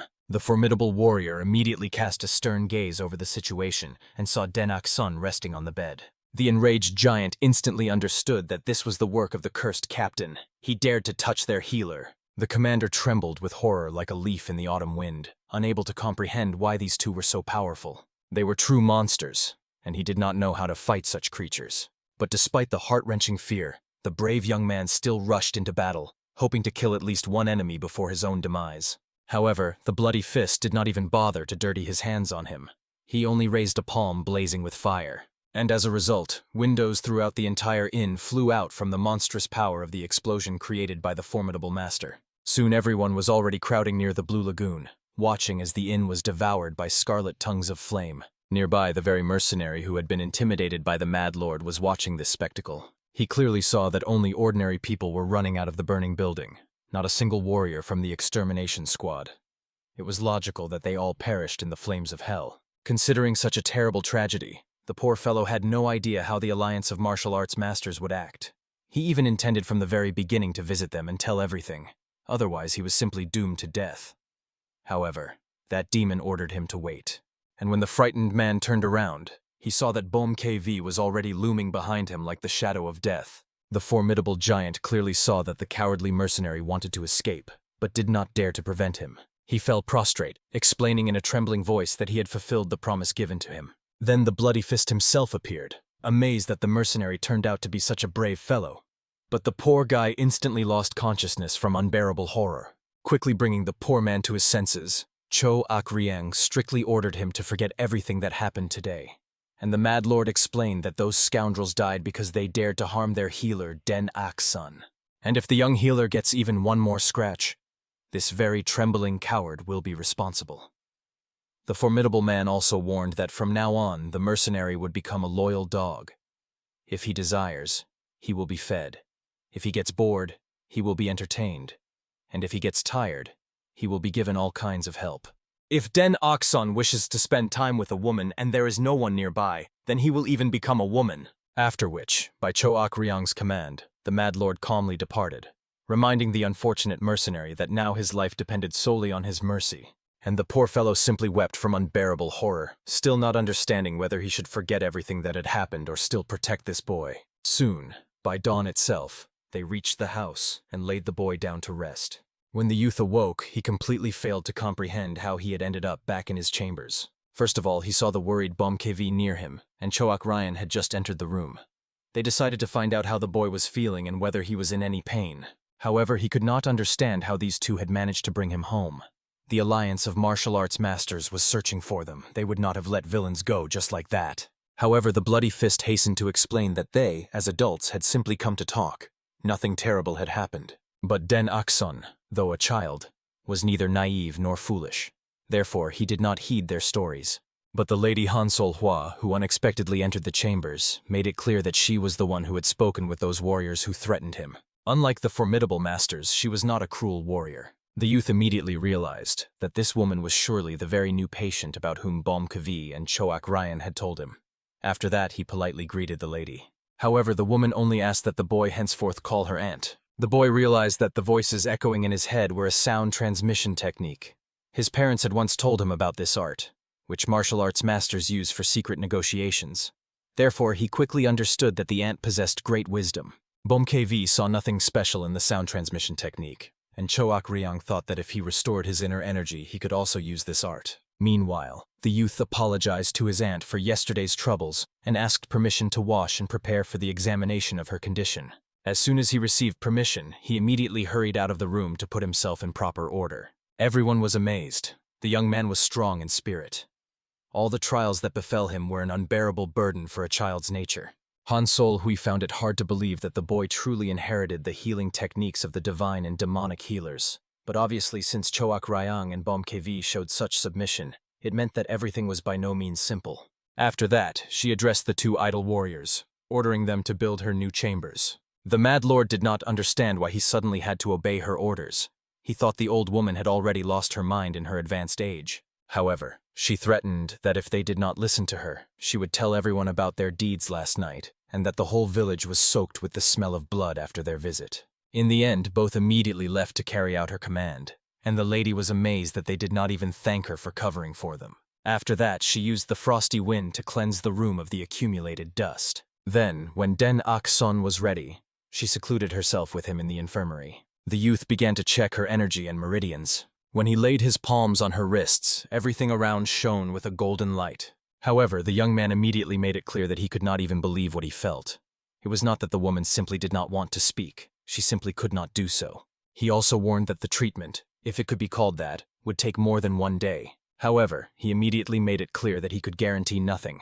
It was the first time he had encountered such symptoms. Han Sol-hwa only understood that if divine and demonic healers were here, they would have told her the same thing. She had not hoped much from the start. But unexpectedly, the youth indicated that he could partially restore her voice.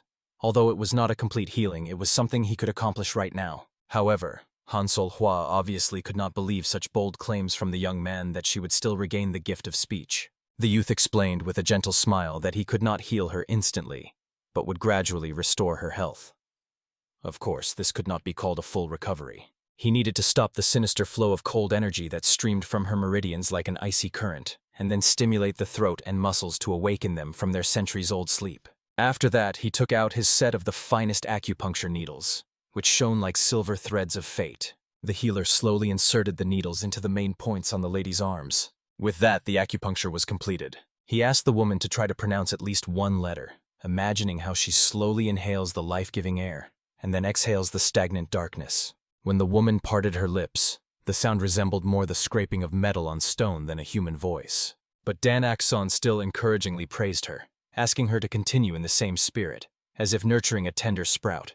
In the end, while he continued to work magic on her body with silver needles, she persistently labored on restoring speech. And at the moment when all the needles were removed from her flesh, the lady finally managed to pronounce the letter A, after which she looked at the young master with disbelief, not believing that she had produced the sound with her own lips. Moreover, only later did she notice that this question also came from her throat.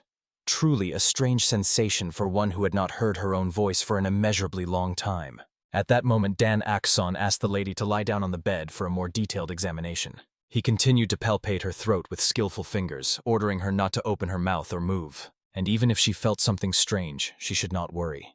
For although Lords Choak Ryang and Bomkawi felt nothing, for some this procedure might seem ticklish.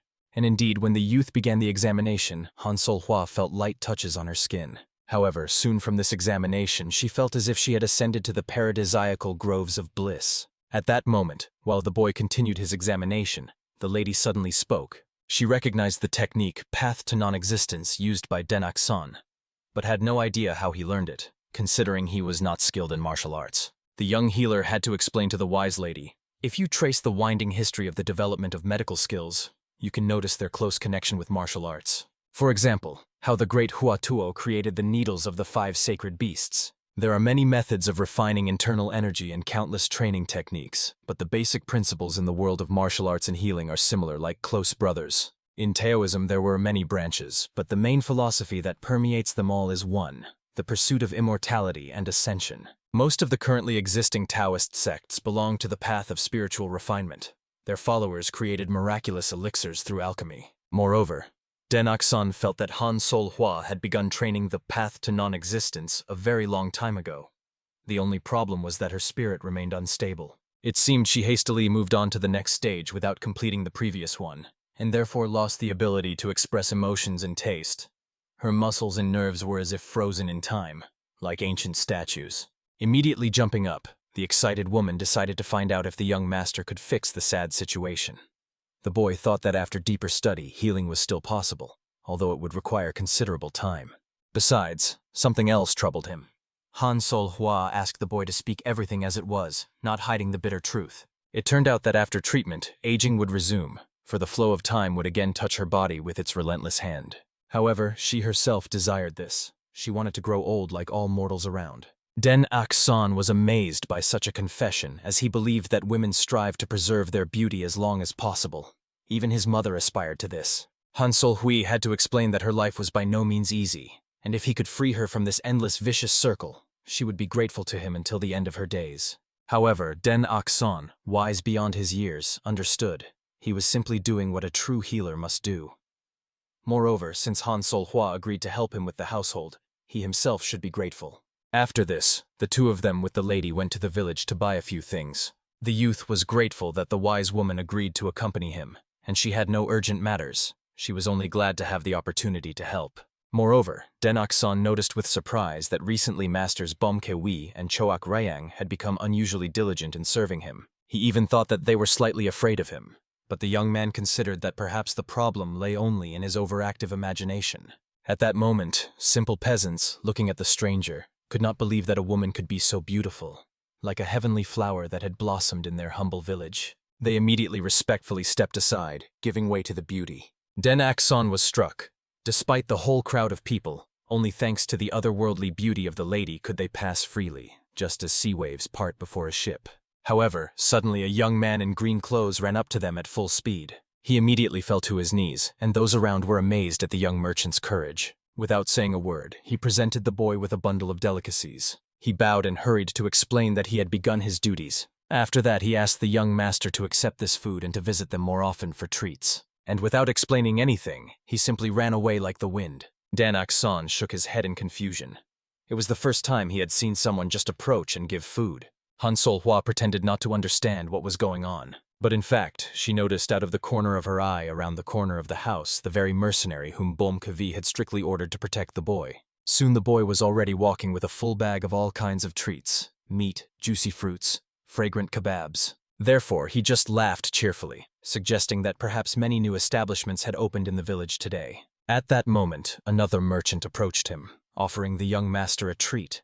After all, he had just opened a new shop selling fried flatbreads on a stick. The boy immediately thanked the kind man and promised to definitely pay for everything next time, and also inquired about the location of his shop. However, without answering anything, the merchant just cheerfully ran away, wishing the young man a pleasant appetite, like a kind spirit. Han Sol-hwa reasoned that the locals were apparently very friendly to Denok-san, judging by such a warm reception. However, the boy honestly admitted that he had not noticed such hospitality before. After that, he asked his aunt to hold his bag so he could quickly visit an important place. At that moment, the mercenary leader decided to check with his assistant that he had delivered everything to Denok-san as agreed. As it turned out, he ordered the people to give the boy only the best and finest. The man still trembled, recalling the stern words of the Mad Lord. He reminded him that everything concerning the healer in this village was now under his responsibility. And again he was ready to burst into tears, not understanding how he had fallen into such a trap of fate. Meanwhile, the young man entered the potion shop, where the owner was just waiting for his arrival. It turned out that the head of the infirmary, Pang Jin-son, had given him something important, and also asked that Denok-san not appear in the village until everything calmed down. Last night at the tavern Blue Lotus, where the Alliance of Martial Arts Masters had stayed, a terrible fire broke out. There was real chaos there, as if all the demons of hell had broken free. No one could believe such a monstrous news. The great squad for the destruction of evil from the powerful alliance of martial arts masters vanished without a trace in the devilish flames, as if dissolved in hellfire. The merchant, with a trembling voice, told that several overturned wine jugs were found in the ashes. It seemed the valiant warriors were so drunk on the intoxicating fumes that they could not escape the merciless fire that consumed their souls. However, to great fortune, only they were in the ill-fated tavern.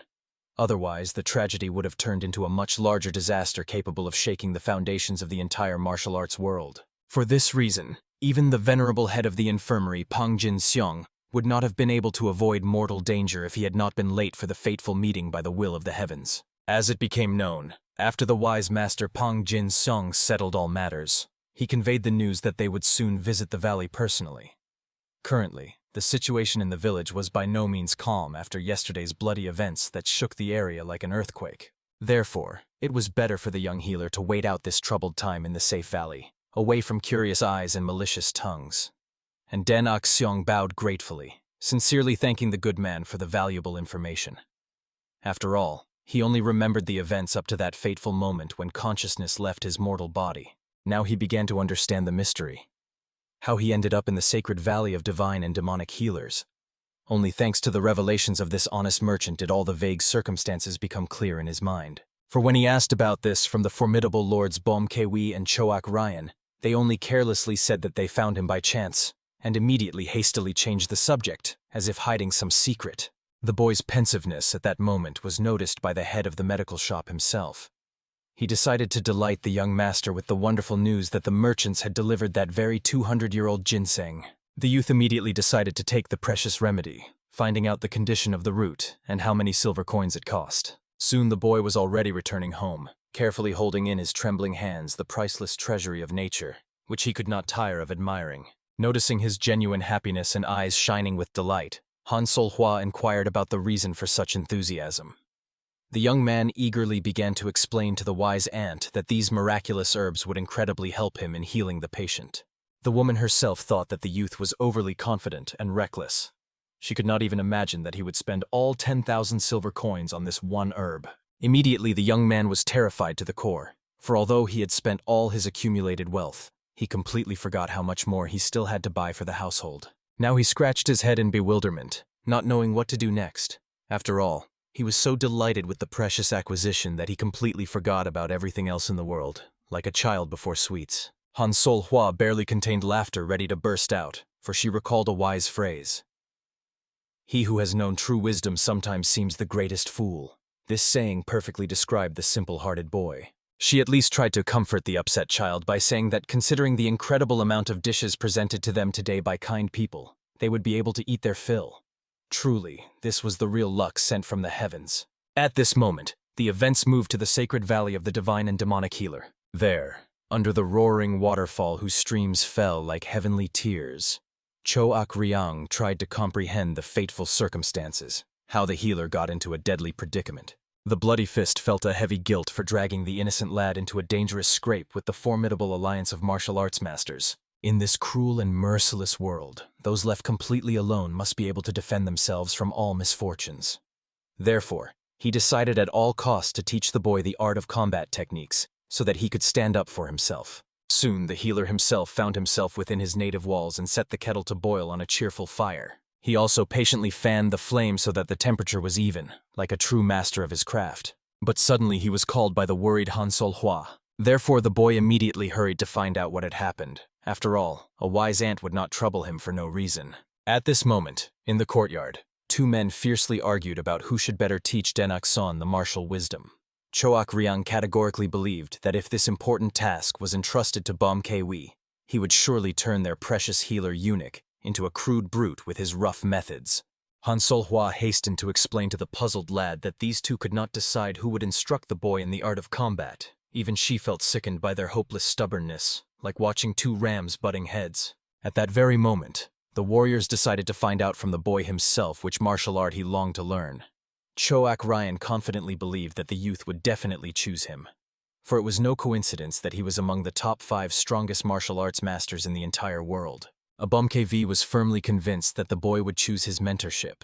Then he could teach the youth his unique flying technique, and he would be able to soar through the skies like a free bird, slicing through the clouds. Of course, Dan Akson tactfully reminded these two hot disputants that natural talent is extremely important in martial arts. And the wise also say that one must learn the warrior's wisdom from the earliest childhood, while the bones are soft and the mind is pliable. For this reason, both husbands immediately rushed to him headlong to thoroughly check his physical condition and asked for permission to examine him more closely.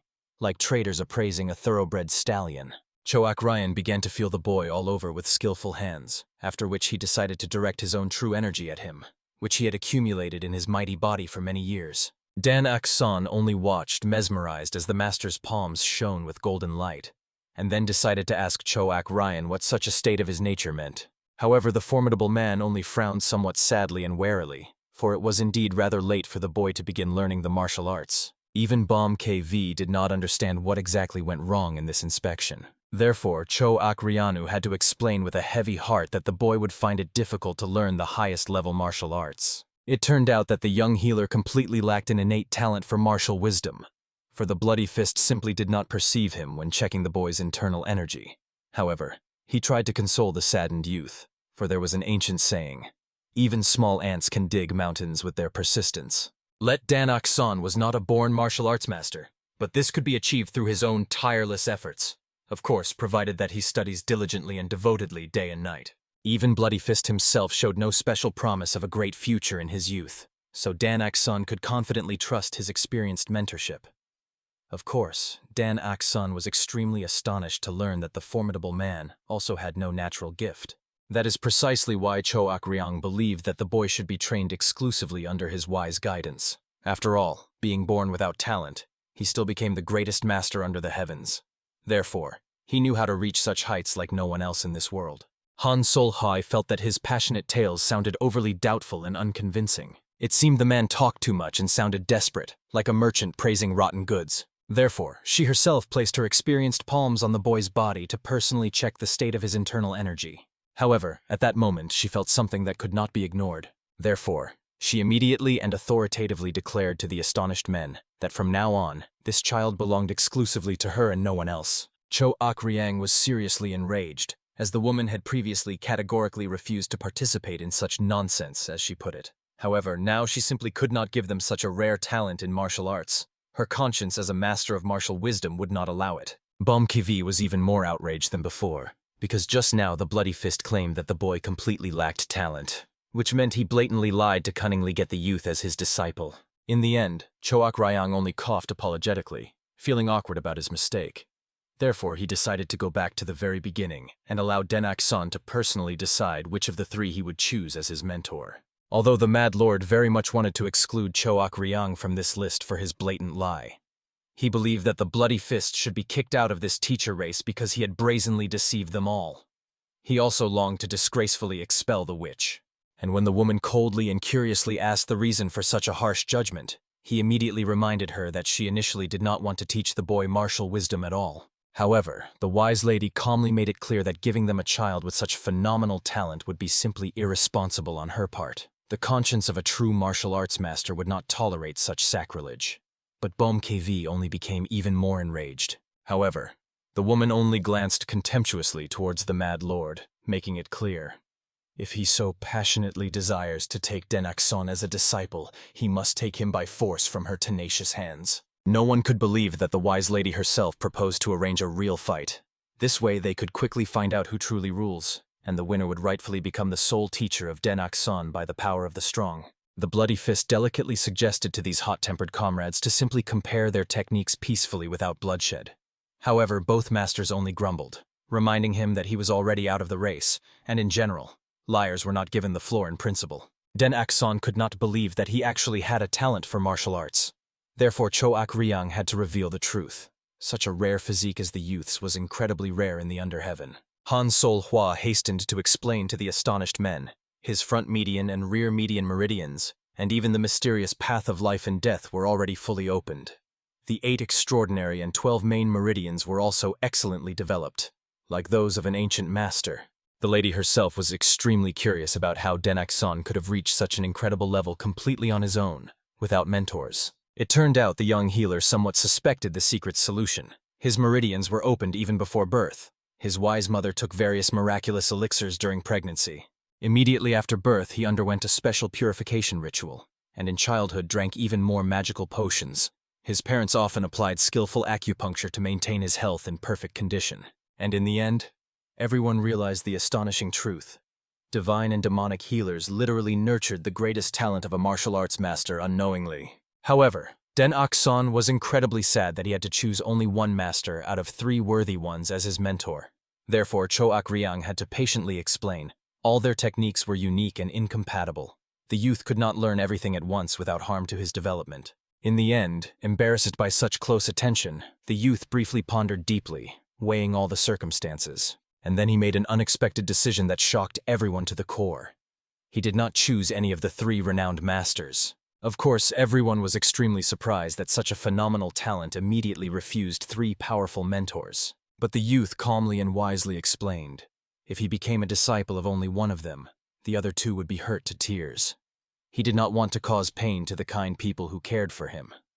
Therefore, he suggested living in peace and harmony, leaving everything as it was, so as not to disrupt the established friendship. Soon evening came, but the venerable masters did not leave their places.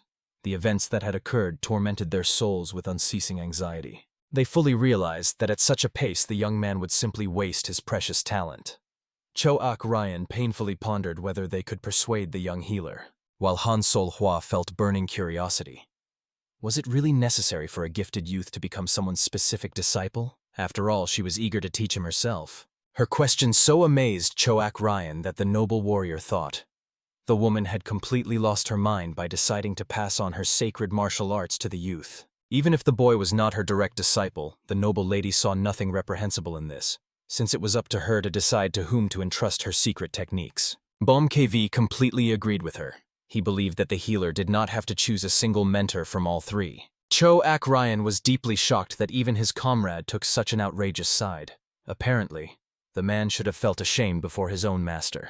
However, even KV's mentor wished for the disciple to master martial arts perfectly, so he would not be against him teaching the healer Den-ak-son all the wisdom. Moreover, Hwa coldly reminded the boiling Ryan that he himself considered the youth his greatest benefactor, and therefore some martial arts could not compare to his feat. But stubborn Ryan still reminded that martial arts were literally his whole life. To which the imperturbable Hwa mercilessly reminded the proud man who exactly had saved that precious life for him. Immediately the formidable warrior stopped mid-sentence, for indeed, despite all his martial arts, if not for Dan-ak-son, he would have long since gone to his ancestors. But the stubborn master still shouted discontentedly, realizing that it was still wrong to act that way. Finally morning came, and waking at dawn, the young healer set the table for his patients. He also placed the healing herbs and asked them to chew them thoroughly so that the remedy would be absorbed in the best possible way. At that moment, everyone calmly ate food, long accustomed to the bitter taste of medicinal herbs. For some reason, Ryan felt a special enthusiasm, who previously did not like this food because of the bitterness of the medicinal plants. And at that very moment, the young healer was delicately feeling the warrior's body to understand if everything was all right. However, he immediately began scolding the man who was overexerting himself in his training, even though his internal energy had not yet fully recovered. He made it clear that now a warrior can only independently control his energy, but is not able to use it to its full power. However, at that moment, Ryan swiftly covered the boy's mouth, while the other two masters immediately jumped up, realizing that Ryan was using energy. As a result of the misunderstanding, the embarrassed man hurried to apologize to his comrades. It turned out that yesterday he had transferred his firstborn infinite energy to the healer Den-ak-son, and as they assumed, the young man received it in a special way. So now he just needed to continue mastering his martial arts. But at that moment, the nobleman encountered some misunderstanding in the expressions on the faces of these two, and immediately this prompted him to the most sinister thoughts. Therefore, instantly turning to the youth, he decided to find out. Had these two masters come to him last night? It turned out that first his aunt came to him, then Ryan visited, and only after that KV came to him, passing on his energy. And obviously, Ryan was furious, believing that these brainless fools had completely lost their minds and wanted to ruin the young man since they disturbed the balance of his energy. A fierce fight almost broke out between them, so Den-ak-son hastily asked them not to quarrel and made it clear that he still did not have enough internal energy, so nothing terrible would happen to him. And now, knowing the techniques of internal cultivation, he could better assess their physical condition, which would even help with healing. Ryan still asked him not to use these techniques simultaneously, otherwise his meridians would intertwine in a destructive way. However, the young healer reminded them that he was still a doctor and would not do anything harmful to his body. Moreover, what was much more important, he had an excellent idea: to study all the martial arts at once. As is known, the aunt had excessive yang energy, and the mad mountain owner had yin energy, and because of this, harmony was disturbed. At the same time, Ryan was different from them all because his energy was concentrated right in the center. If they studied martial arts together, it would not only help their healing, but also contribute to the development of martial arts. It turned out to be a truly brilliant idea. Of course, Ryan tried to remind them that each martial art was perfect. However, Den-ak-son made it clear that his parents did exactly the same, studying each other's techniques. They did not try to exchange healing skills. Their paths were too different. But one day, an incurable patient appeared, whom neither the divine nor the demonic healer could cure alone. Not only did the unfortunate man have an advanced chronic disease, but he was also poisoned. Struggling with all their might to get rid of the deadly poison, their father's energies were disrupted, but they still saved him. Then the divine and demonic healers treated the patient together for the first time. They often quarreled, but also shared invaluable experience. During the treatment, that patient recovered and returned home. The whole trio immediately exchanged glances. They considered each other true madmen, but at the same time acknowledged that each one's martial arts were extraordinarily powerful. In the end, KV was the first to agree with the hero's position, understanding that if it was advice from their healer, then it was worth following. Hansolhwa agreed next, as she was ready to do anything that could help her. And Denak-san was glad that from that moment on they would study martial arts together. Choak Ryang thought that the boy wanted to learn the best technique from their martial arts. But no. He simply wanted to master the technique they would create together. Choak Ryang was deeply moved that the youth wished to create a new kind of martial arts. However, the young man reminded them that with the level of martial arts mastery of these renowned masters, it was quite feasible. Moreover, it would be very useful for his future treatment. Of course, everyone was worried that he would not succeed in combining these techniques. However, the boy firmly decided that if he failed, then he simply would not study martial arts. Immediately after that, he left the room, leaving the three masters frozen in bewilderment. Choak Ryan was silent for a long time, watching the boy with his gaze, and suddenly remembered a wise phrase: the primordial is infinite. This means that without established rules, a person has no limitations. It also means that without ups and downs, there is no true progress. This was precisely the great power. Right then, Baumkevi and Hansolhwa froze, because right before them, a noble warrior began reciting a sacred mantra to awaken inner energy. However, the man calmly explained that since they decided to help Denak-san, they had to do everything possible for this child. It was clear. He still continued to try with all his might for their sake, and they could not lose the young man's trust. And Baumkevi fully agreed. He wished to pass on the martial arts only to the healer Denak-san, and no one else. And Hansolhwa simply did not want to disappoint the boy. Therefore, the whole trio gathered nearby to discuss further plans. Somewhere around the same time, the gentleman healer was walking nearby. Despite the fact that it was quite tidy here, walking was still quite dangerous. He had not visited this paradise corner of the earth for a very long time. Many memories surfaced here, and the man had a depressing impression that he would soon hear the cries of his mentors. The suddenly appearing Mad Master of the Mountain as a barrier made Pang Jin-son recoil in fear, and Baumkevi sternly ordered the stranger to introduce himself, to tell how he discovered this place, and warned that if he did not immediately identify himself, he would simply be left without a head. Therefore, the frightened lord had to humbly ask to convey to the young ruler of the valley that Pang Jin-son requested to meet with him. The nobleman immediately understood that by the young lord of the valley, the stranger meant the healer Denak-san, the lord of the divine and demonic valley. After which the poor man had to fearfully justify himself, solemnly swearing that he was not a spy of the Martial Arts Alliance and had known about the valley for many years. But the suddenly appearing Choak Ryang behind Pang Jin-son ominously warned the stranger that if the young healer said he did not know him, he would not leave here alive. Therefore, the unfortunate Pang Jin-son could only fearfully pray to the heavens that the honorable gentleman would at least simply inform the lord of the valley of his presence. At this tense moment, the worried Denak-san ran up to the two, begging them to stop, for he knew this man.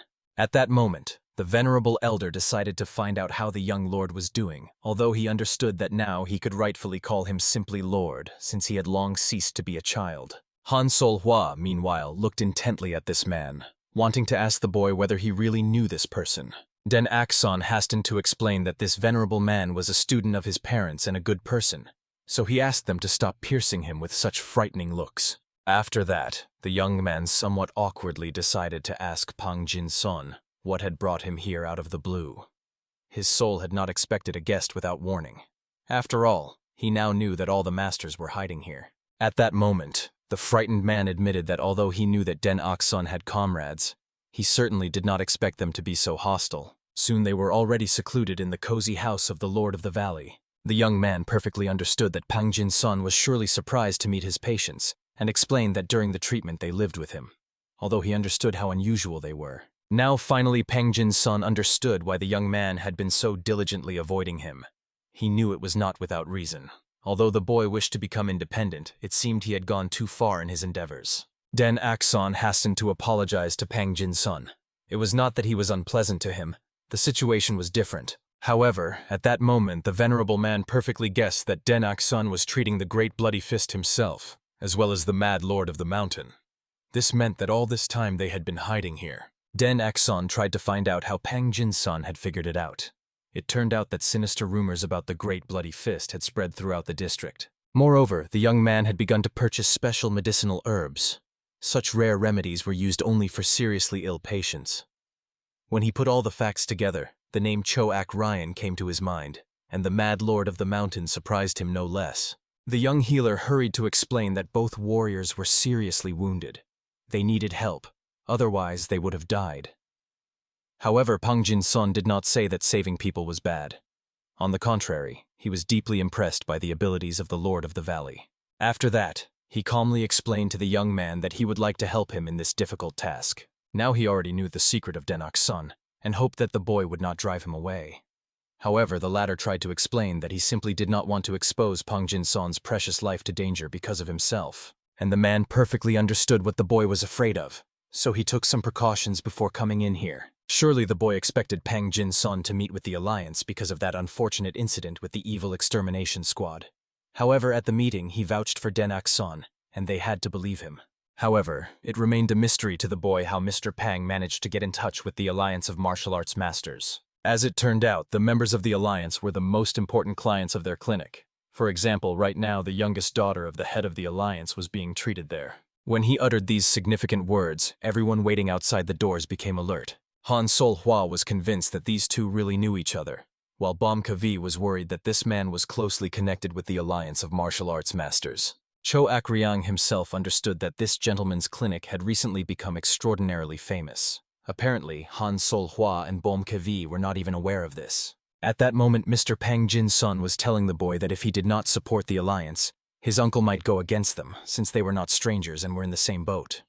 However, Den-ak-son still did not understand why the man was taking such a risk, to which he calmly reminded him that he would not leave his family in trouble. So if Den-ak-son asked him to leave, he would drop everything and go to certain death for the ruler of the valley. Of course, the young man hurried to make it clear that he would never ask the man for such a thing. He had nothing to worry about. He also quickly apologized for everything, since surely Pang Jin-sun had to endure a lot because of him. However, the man just laughed. The boy always brought trouble upon himself. Moreover, he asked the young man to now address him with all questions. He would provide him with any necessary healing herbs. And immediately, shining with joy, Dan-ak-son asked him to bring him the essence of the Azure Stone. It was the energy of the earth itself embodied in liquid form, and the price of this unique elixir was incredibly high. When Pang Jin-sun heard about it, he thought the young man was simply mocking him, since he seriously asked for such a precious thing. However, from the admiring look, resembling the gaze of a begging dog, he understood it was not a joke at all. Cho Ak-ryang was already convinced at that moment that Pang Jin-sun was not threatening the hero, which meant they could leave. Moreover, apparently, they would soon see that very essence, although they were very curious, for whom such a treasure was necessary. Han Sol-hwa only remarked restrainedly that spending it on Cho Ak-ryang or Bom Ka-vi would be pointless. It was the same as exchanging wild ginseng for bellflower roots. Late in the evening, the boy went to his clinic, where he finally completed the treatment of patient Bom Ka-vi, which brought him great relief. At the end, the young man only asked that the Mad Mountain Master not forget to drink the potion before sleep. And he just laughed, saying that Dan-ak-son sees him as a child and wished him good night. However, unexpectedly, as he was leaving at that moment, he crossed paths with Mr. Pang Jin-sun. He apologized for not properly introducing himself, then gave his full name and explained that he was the head of a small clinic. However, for Bom Ka-vi, this did not matter at all. Although he understood that Pang Jin-sun and Den-ak-son were close people, it meant nothing to him. The man absolutely did not understand what Bom Ka-vi was hinting at. However, he only angrily threatened that the old man should not even think of using this naive and innocent child for his selfish purposes. And of course he threatened that if he even had similar thoughts, he would die at his hands in an instant. After which the dissatisfied Mad Master of the Mountain went to his room, and the man, watching him leave, perfectly understood that it was very difficult to trust such a person. Patients are patients, and you cannot choose whom to treat based on their beliefs. Although it was immediately clear from this person that he was one of the top 10 great villains.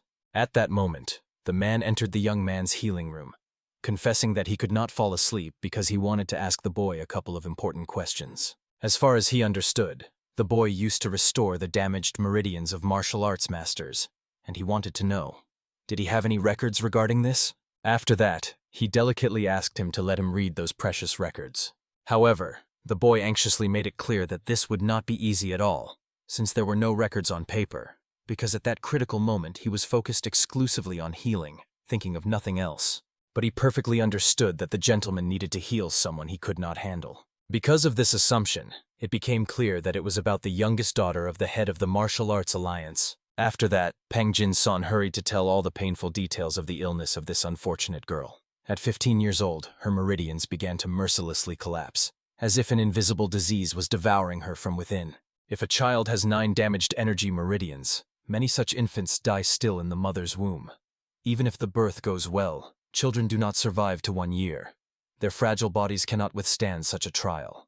Therefore, according to the young man, such a patient most likely had only 5 or 7 meridians damaged. But Pang Jin-son bitterly made it clear that the problem was that he treated her from a distance. They barely sustained her fading life, feeding her all kinds of elixirs.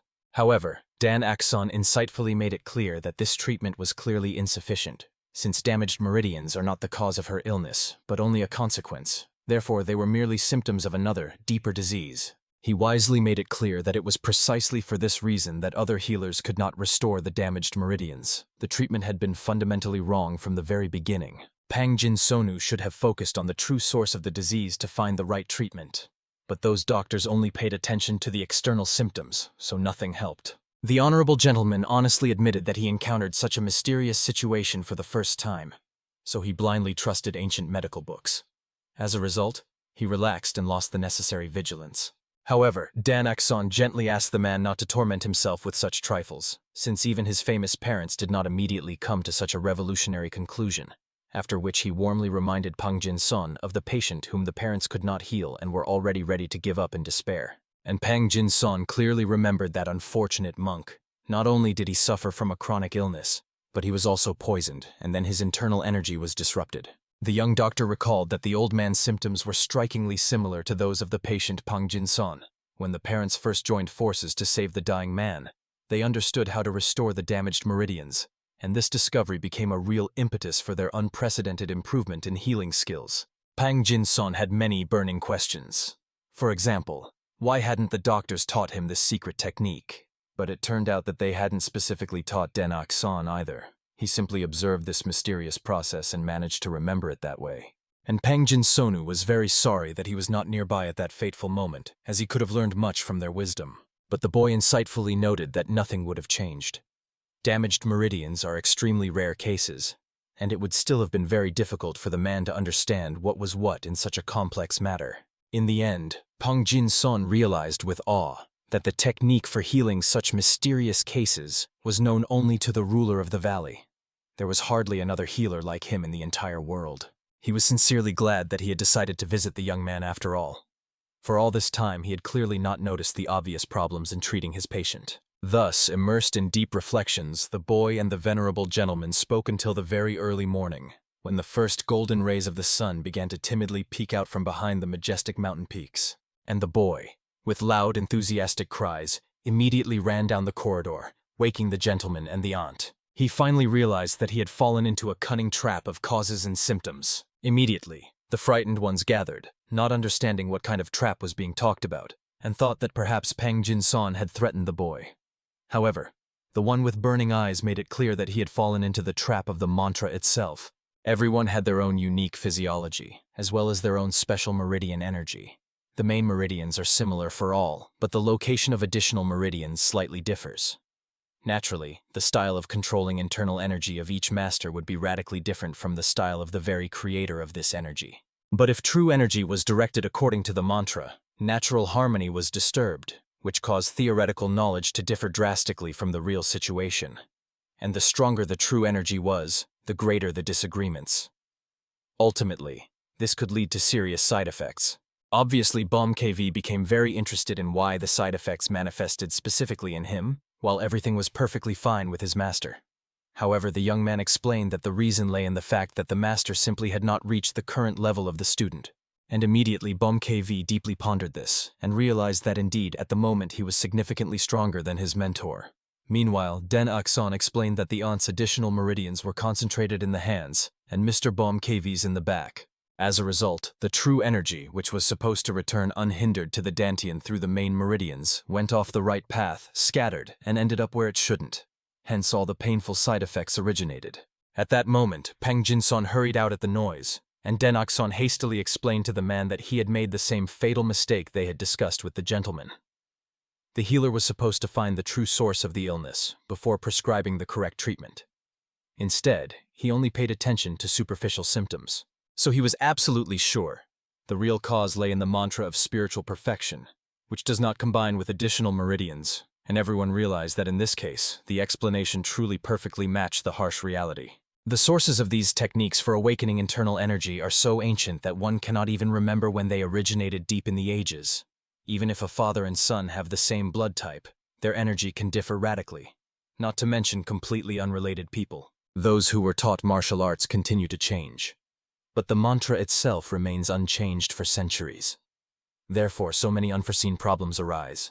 It turned out that Choak Ryan alone had no problems because the technique of awakening the inner energy of his master was close to the original. But his primordial infinite true energy was born only after studying countless awakening techniques. At the same moment, the brother noticed that Choak Ryan was too proud of himself, as if he himself were the great creator of these techniques. Meanwhile, Han Sol-hwa decided to find out. Is complete healing really possible if you learn the true cause of the problems?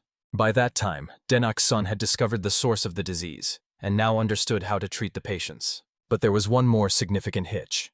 They would need an incredible amount of elixirs, much more than they currently use. Obviously, Bamkevi was extremely upset by such alarming news, so the boy hurried to explain that they needed to conduct true energy to the correct meridians, but they could not reach them because they had not been used for a long time. Moreover, the body had already thoroughly adapted to the current method of spiritual improvement. To free the blocked meridians, a truly large amount of precious elixirs would be needed. And then suddenly Pang Jinsun realized he might be useful, so he hurried to explain to the valley ruler that the Alliance of Martial Masters had plenty of elixirs. The head of the Alliance was gathering healing remedies for his dearly beloved youngest daughter throughout the vast central plain. By the way, Denak-san would also be able to get them if he took on the treatment of this patient. And of course, Denak-san was extremely interested in the condition of the patient, but he was worried about revealing the identities of his current patients. Pang Jinsun pleaded with Denak-san not to doubt. At this rate, the girl would simply die, because even those miraculous elixirs that somehow supported her fading life no longer helped. Bom KV was extremely worried that Dan Ak-sun was going to treat the daughter of the very leader of the Alliance of Martial Masters, and anxiously reminded how the evil extermination squad had recently treated the young man cruelly. And the boy had no idea how Bom KV found out about this, since he had never told the man anything like that. He immediately had to hastily lie that he had accidentally met a hunter from the village, who told him that some disorder and turmoil were happening there. In the end, Dan Ak-san pretended to believe these excuses, while Han Sol-hwa mentally scolded the careless man. Cho Ak-ryang perfectly understood that the daughter of the powerful leader of the Alliance would hardly go to such a remote place completely alone. She must be accompanied by a whole retinue of accompanying warriors. That means Dan Ak-san himself would have to go to the patient. But the boy could not leave the valley. He needed to continue treating his aunt and the others. And Pang Jinsun had a bold proposal about this. The whole trio could go with him on this small but important mission. Of course, the Mad Mountain Master was extremely furious at such a brazen proposal, and did not understand how he could even imagine himself to be able to tell them what to do. However, Pang Jinsun explained anxiously that if the healer did not help the daughter of the head of the Alliance, she would inevitably die. And if he saved her, it would also help the wounded warriors themselves strengthen their position. Of course, Cho Ak-ryang understood that the situation forced them, but he was not sure he could hold back when he saw the hated head of the Alliance. Bom KV even threatened to immediately take that man's head off. There was only hope that the noble warriors could restrain their rage and agree to this risky adventure for the sake of Dan Ak-sun himself. But at that moment, both asked why Pang Jinsun suddenly needed this. Then he wisely explained that the head of the Alliance of Battle Masters was the only one who could grant pardon if something went wrong. Only together with the Masters would the ruler of the valley be truly safe. Obviously, both immediately understood that Pang Jinsun was delicately hinting at serious problems with the Alliance in their affairs. Bom KV perfectly understood that in such a case, even if something happened and they were exposed, Dan Ak-sun would still be able to escape safely. Therefore, they made sure that they could not leave the boy alone. They would have to set out on the journey. Kan Sol-hwa, who was nearby the young man at that time, calmly made it clear that she agreed to this dangerous journey. Pang Jinsun was quite grateful for such a decision, and was going to prepare everything necessary for shipment. But Cho Ak-ryan asked him to stay. After all, since they were going on a trip anyway, they could combine business with pleasure. And he unexpectedly warmly suggested to the young man to go on a small hike. And the boy was incredibly happy, because he had never been on a real hike in his life. Moreover, if they all went together, he would be truly very glad. He could not believe that they would really be setting up tents together and spending the night under the open starry sky. He really wanted to experience it all firsthand. In the end, Dan Akson enthusiastically agreed to go on the hike, and all the others also decided not to refuse, for loyal patients always follow their healer. The next day, the events moved to a noisy village. The merchant calmly watched as his shop was filled with visitors. He was about to close the store when suddenly business took off. All thanks to those very wooden statues that Dan Akson had brought him earlier. Just at that moment, the boy cheerfully ran into the merchant's shop, and he was quite glad to see his precious benefactor. The young man was amazed at how well the man was doing, and he hurriedly asked the boy to bring him more statues. He would be immensely grateful for their sale, as there were many eager to buy them. And when the young man invited him to go outside, he was astonished to see how many statues the boy had brought with him.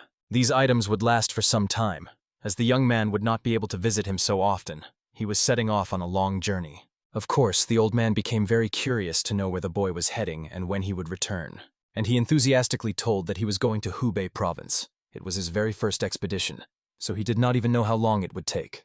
Of course, the kind old man could do nothing but wish the boy good luck, and ask him to be sure to visit his humble shop when he returned from the journey. After that, they quickly unloaded the heavy boxes filled with skillful figurines, and the old man wished the young man a safe journey. Dan Akson also warmly said goodbye to the man, while BOMKV patiently pulled the cart behind him. He saw that the boy was extraordinarily happy, and the whole reason was that the merchant decided to raise the price of the figurines, and now they had much more money for the journey.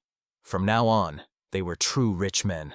And of course, the man was also quite happy, because when their healer was happy, he could not be sad. Soon they returned home and finished the final preparations for the journey. The first thing they had to do was to disguise themselves thoroughly. Dan Akson carefully examined BOMKV, and in the end, he was satisfied with this disguise, so he passed the strict selection.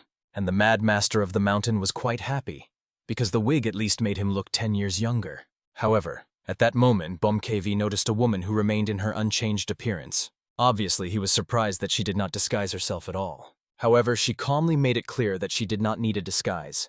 She had done nothing shameful, unlike some fighters. And so the last to be tested was Mr. Choak Ryan. However, he was so unlike himself that the young man at first did not even recognize the man. Therefore, he had to smile slyly and begin to peel off his skin. Only then did the young man realize that Choak Ryan was using a human mask worn on his face. The young healer immediately had many burning questions. How did he do it?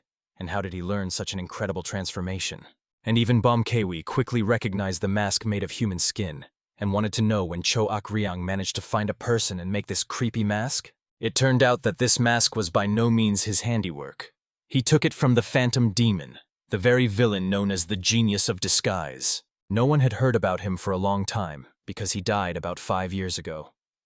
BOMKV did not know this sad fact, and wanted to know where Choak Ryang got such information. But it turned out that Choak Ryang himself killed that man. It immediately became clear where he got that sinister mask. The Mad Mountain Master even began to envy Choak Ryang, who managed to get such a treasure. However, he maliciously reminded his buddy that he did not kill that disguised ghost for some human mask, and explained the situation. That scoundrel was walking around with his face, pretending to be the Great Bloody Fist. Putting the situation on himself, BOMKV realized how furious the man was after that, and why he killed the scoundrel. Finally, all preparations were completed. Only the legend remained to be decided. From this moment on, they all had to be employees of the Pangjin Sun Sanatorium. It turned out that BOMKV had already come up with a new name for himself, and believed that the name Jin Ga Hui suited him perfectly. But Han Sol Hua only sarcastically remarked that he could simply be called Villain Number 3, while Choak Ryang would be Villain Number 1. BOMKV was quite angry that he became Villain Number 3. He longed to be first. After all, in real life he was definitely Villain Number 2, and considering how seriously Choak Ryang was injured, he could even take the first honorable place. Choak Ryang calmly reminded that only 4 out of the top 10 great villains made it, and among this chosen 4, BOMKV was definitely not in first place. However, he absolutely did not care about this. He still insisted that he wanted to be the best villain. In the end, Dan Akson peacefully agreed to call BOMKV Villain Number 1, while Choak Ryang decided to call himself Villain Gon. Because their names sounded very similar, the young man suggested pretending that these two were biological brothers, and both were completely not thrilled with this idea, but there was no choice. At that very moment, Pangjin Sun came to them, addressing the ruler of the valley with the news that he was ready to depart. Worried, Dan Akson explained that they had not even properly packed their things yet. However, Pangjin Sun did not rush them. He needed to inform the Martial Arts Alliance in advance about the young man's arrival. So he decided to set off first. After all, they were supposed to meet the best healer in the entire vast central plain. For them, this was truly a great and momentous event. The young hero, overwhelmed with embarrassment, timidly begged the Honorable Pang Jin's son to stop showering him with praise. The nobleman only laughed in response and continued on his way. At the end, the ruler respectfully bowed, bidding farewell to the great masters. At that moment, an inexplicable feeling overwhelmed Pang Jin's son's soul. The wise warrior clearly understood. In the ordinary world, all these masters were considered true gods of death, capable of taking the lives of hundreds of enemies with a single wave of the hand. However, next to the hero, they did not emanate the slightest threat. The ruler could not even believe that before him truly stood those very 10 great villains whose names struck terror throughout the entire martial arts world. One way or another, all that remained for the noble warrior was to trust Dan Aksun's wise choice and follow his destiny. Soon the whole company set out on a long journey, slowly making their way through a picturesque forest, through which a clear mountain stream wound like a snake. The young healer kept stopping to gather medicinal herbs. Watching the boy scurry back and forth in search of precious plants, Bom KV's soul was tormented by doubts. Were they acting wisely? As is known, they could have reached their destination in just 1 day by the main road. But at such turtle-like pace, the journey would stretch to 5 days or more. However, the wise Choak Ryan understood. The most important thing was not the speed of arrival. Denak's son was an unprecedented delight. Moreover, the road was beautiful in its own way, and around them reigned amazing silence and tranquility. But the most astonishing thing was that even Bom KV was not bored in the slightest. At that moment, the boy, having run around for plants and found nothing else, suggested to his comrades to rest and refresh themselves. The young healer headed to a small stream to wash the freshly gathered herbs. Bom KV immediately noticed a serious problem. Since they had embarked on such a long journey, vegetables alone would not be enough. For a long journey, strength is needed and energy is given precisely by meat. However, the boy insisted that the herbs he had gathered would give strength and vigor. Having listened to the young healer, Bom KV still rushed off to hunt. Meanwhile, Choak Ryan began to light a fire and prepare a place to spend the night. Soon the noble warrior had already gathered all sorts of debris and branches to start a fire, after which he used a special tool in the form of a tube to finally ignite the first leaves. After long minutes of persistent attempts, he finally managed to kindle a small flame. However, suddenly a stream of icy air rushed towards the man. Choak Ryan asked his sister Han Sol Hua to be cautious. After all, the fire was almost blazing. When he tried to blow the flame again, the cold wind spoiled everything once more. This time, Choak Ryan's soul was seized by fierce anger. The noble warrior could not understand what the mysterious woman was doing. However, when he turned around, he saw an astonishing sight. It turned out Han Sol Hua was helping the boy with her icy power. The whole matter was that many annoying mosquitoes were swarming around, and Denak-san was seeing for the first time how they could be caught in such an amazing way. Choak Ryan was clearly angry that Han Sol Hua had not immediately warned him about the intention to hunt mosquitoes with Denak-san using ice power. At that moment, Bom KV returned, dragging behind him the carcass of a huge boar. The best meat for restoring strength is precisely pork. Denak-san sincerely admired such an impressive catch. Bom KV was indignant, not understanding why his brother had not bothered to light a fire all this time, and had no idea what he had been doing. The man tried to justify himself somehow, and Bom KV realized the sad truth. Choak Ryan could not really do anything without him. Therefore, he at least asked his comrade to roast a wild boar, since he did not have the strength for more. Soon late evening came. The sun disappeared below the horizon, and everyone settled down for dinner. By that moment, the boy was already full to bursting and thanked for the excellent meal. He simply could not eat anymore. Suddenly, the young healer noticed a bright light in the distance. He guessed that besides them, someone else intended to spend the night in this forest. Choak Ryan immediately suggested to the boy to take a walk. Since they were already full, a walk would speed up digestion and allow them to check the surroundings. The two of them immediately set off through the night forest. However, when they peeked out from behind the trees, they saw many people, as well as carts that accompanied them. Of course, Choak Ryan was quite surprised to see such a crowd. At that moment, the young man was examining the flags on the carriage. These banners belonged to the escorts, which Choak Ryan quickly explained to the boy.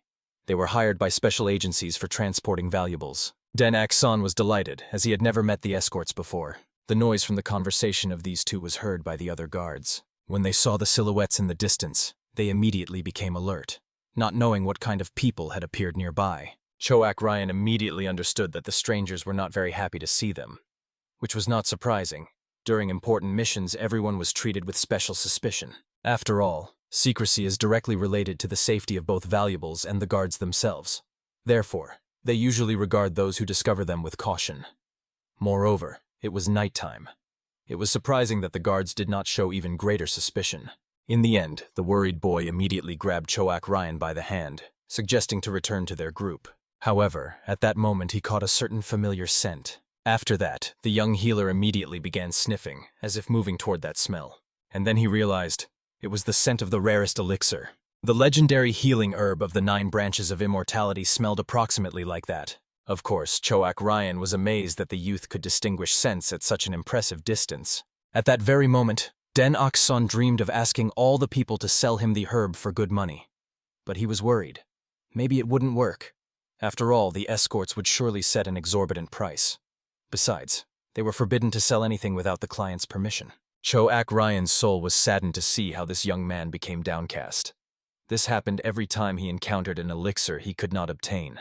But at that moment, Choak Ryan's gaze fell on 2 guys with painfully familiar faces. He definitely saw them somewhere, and possibly they were even his old acquaintances. Right then, a rather good plan came to the old warrior's mind. Soon they returned to the camp with the boy and waited out the night. And in the morning, Dan Akson resumed gathering medicinal herbs. The masters hid to observe the procession moving along the road nearby. When Bomkevi looked at those 2 escorts, he recognized them as the twin demons. He was surprised that these freaks were still alive, but he didn't worry much. He believed he could deal with them in a second. Of course, Choak Ryan reminded that they had been involved in the criminal world for a long time. Although Bomkevi was strong, they were by no means weaklings. Most likely, if someone made a list of the 100 greatest martial arts masters in the world, these brothers would be on it. Bomkevi understood the main thing. Since these 2 demon brothers were here, it meant the 9 branches of immortality were kept in the boxes they were guarding, and these guys disguised themselves as guards to steal the healing herbs. They were quite capable of that. However, perhaps there were other valuables in the boxes as well. It was unlikely the senders placed only 1 item there. Of course, Bomkevi's soul was gripped by a burning desire to just rush in and pull those boxes off the carts. Han Sol-hui was tormented by anxious premonitions. She feared that such a plan might be extremely displeasing to Den Akson. Therefore, at that very moment, Choak Ryan urgently asked his comrade to be silent, as the carts were about to pass by them, and the whole group had to be ready. Now they were moving in the same direction as the caravan with the precious cargo. The plan was simple: to quietly follow the wagons, wait for the right moment to act. However, Dan Akson was better off not knowing the true intentions of his comrades. Soon, as the wise Choak Ryan had predicted, he, along with Bomkevi, moved at a respectful distance from the caravan, without losing sight of the wagons. At the same time, Dan Akson walked with the mysterious Han Sol-hui parallel through the forest, continuing his tireless search for healing herbs. After 3 long days, Bomkevi began to express serious indignation. So much time had passed since they had been relentlessly following this procession. However, the right moment to act still had not presented itself, and this meant that their carefully thought-out plan was a complete failure, and they should simply attack the caravan to forcibly take the desired herb. Of course, Choak Ryan tried to reason with his hot-headed friend. They could in no way justify such behavior before the young healer Dan Akson. However, at that moment, Dan Akson himself joined them. The clever boy assumed that the comrades were a bit confused about the situation. Perhaps it was not the escorts who hired those 2, but rather the brothers who hired guards to protect their treasures. The young healer thought that these guys were the very clients who found the escorts, and now they were disguised among the guards to protect their priceless goods themselves. Bomkevi was amazed by the boy's incredible insight. Moreover, the demon was filled with genuine horror. He could not understand when the boy had learned about their secret plans. However, from the very moment Bomkevi began to openly protest, Dan Akson listened carefully to their conversations. Besides, they had been traveling side by side for 3 days. It would be foolish if he had learned nothing about what was happening.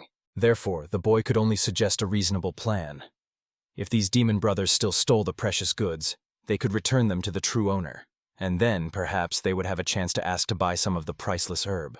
Choak Ryan noticed that there was a possibility that they really were the very clients who hired the escorts. And in such a regrettable case, unfortunately, there was nothing they could do. The situation was in no way connected to them.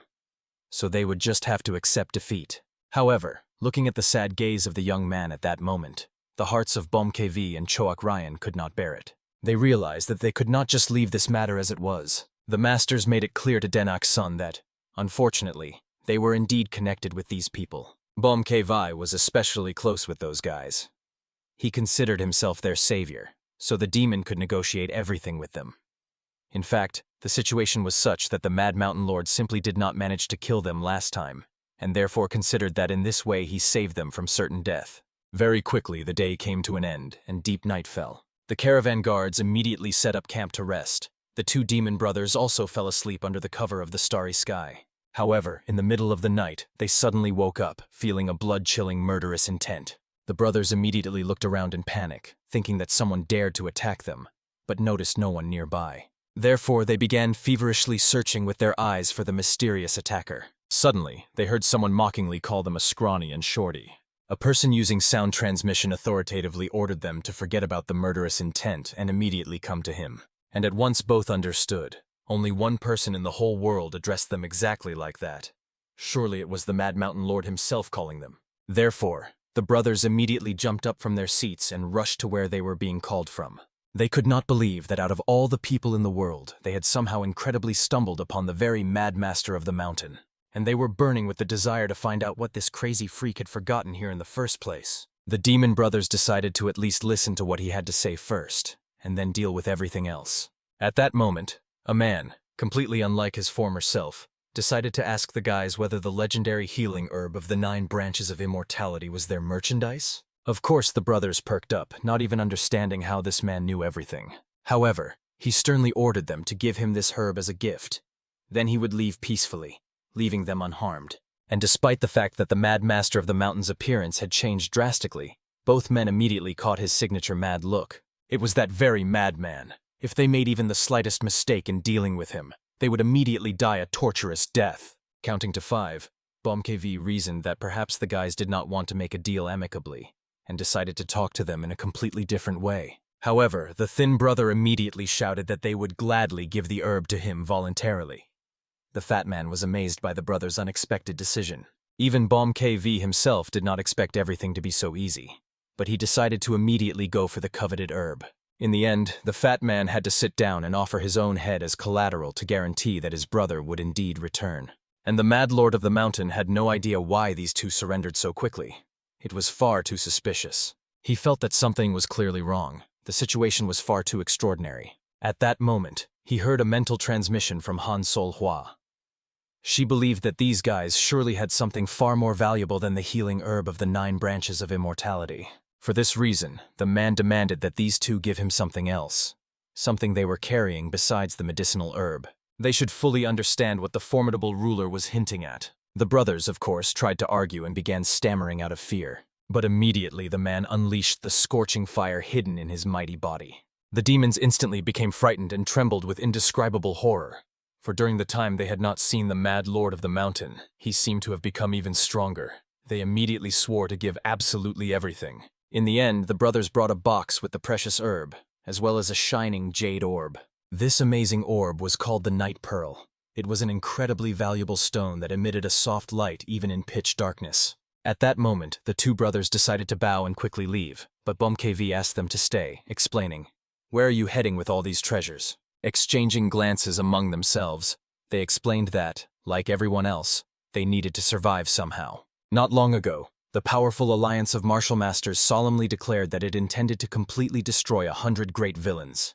They announced a real hunt for a whole 100 criminals, chosen by their own strict methods. BOMKV quickly realized, it seemed that 2 demon brothers were included in this sinister list, and they hastened to explain that even before being counted among the 100 great villains, they were already in the top 100 great martial arts masters. So among ordinary fighters, they were at the very top of the criminal world. Of course, BOMKV found it hard to believe this, but still he wanted to find out.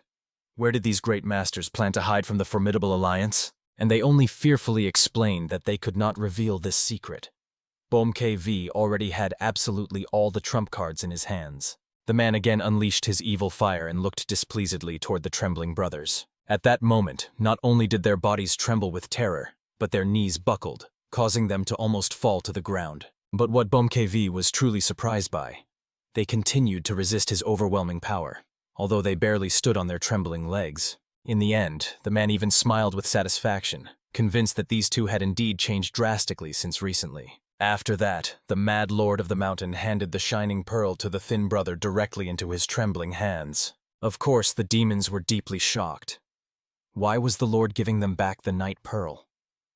However, the wise ManhwaCapped wished for them to sell it and obtain funds to continue their thorny journey. After all, the brothers said they were trying to survive in this cruel world, and as their elder mentor, he could not let them go with completely empty hands. Both were incredibly grateful to ManhwaCapped for his generous act. Only later did they realize the astonishing truth. The mad lord of the mountains simply returned to them what he himself intended to take. And despite this strange circumstance, the feeling was that thanking the formidable master was still worth it from the bottom of the heart. In the end, after they solemnly parted with the precious box of healing herbs, the guards immediately raised the entire caravan and set off on a long journey. And ManhwaCapped stood with the coveted box, calmly watching the procession with a wise gaze. Choak still could not understand why the two demon brothers risked their precious lives so desperately. This mysterious question also greatly interested ManhwaCapped himself. After all, these guys used to reveal all information immediately without delay. Surely there is some secret place where all such skillful thieves gather, but that is their personal business, in no way related to the great masters. But still, when Choak learned that the powerful alliance of martial masters was going to mercilessly destroy a whole 100 great villains, not just a great 10, he realized.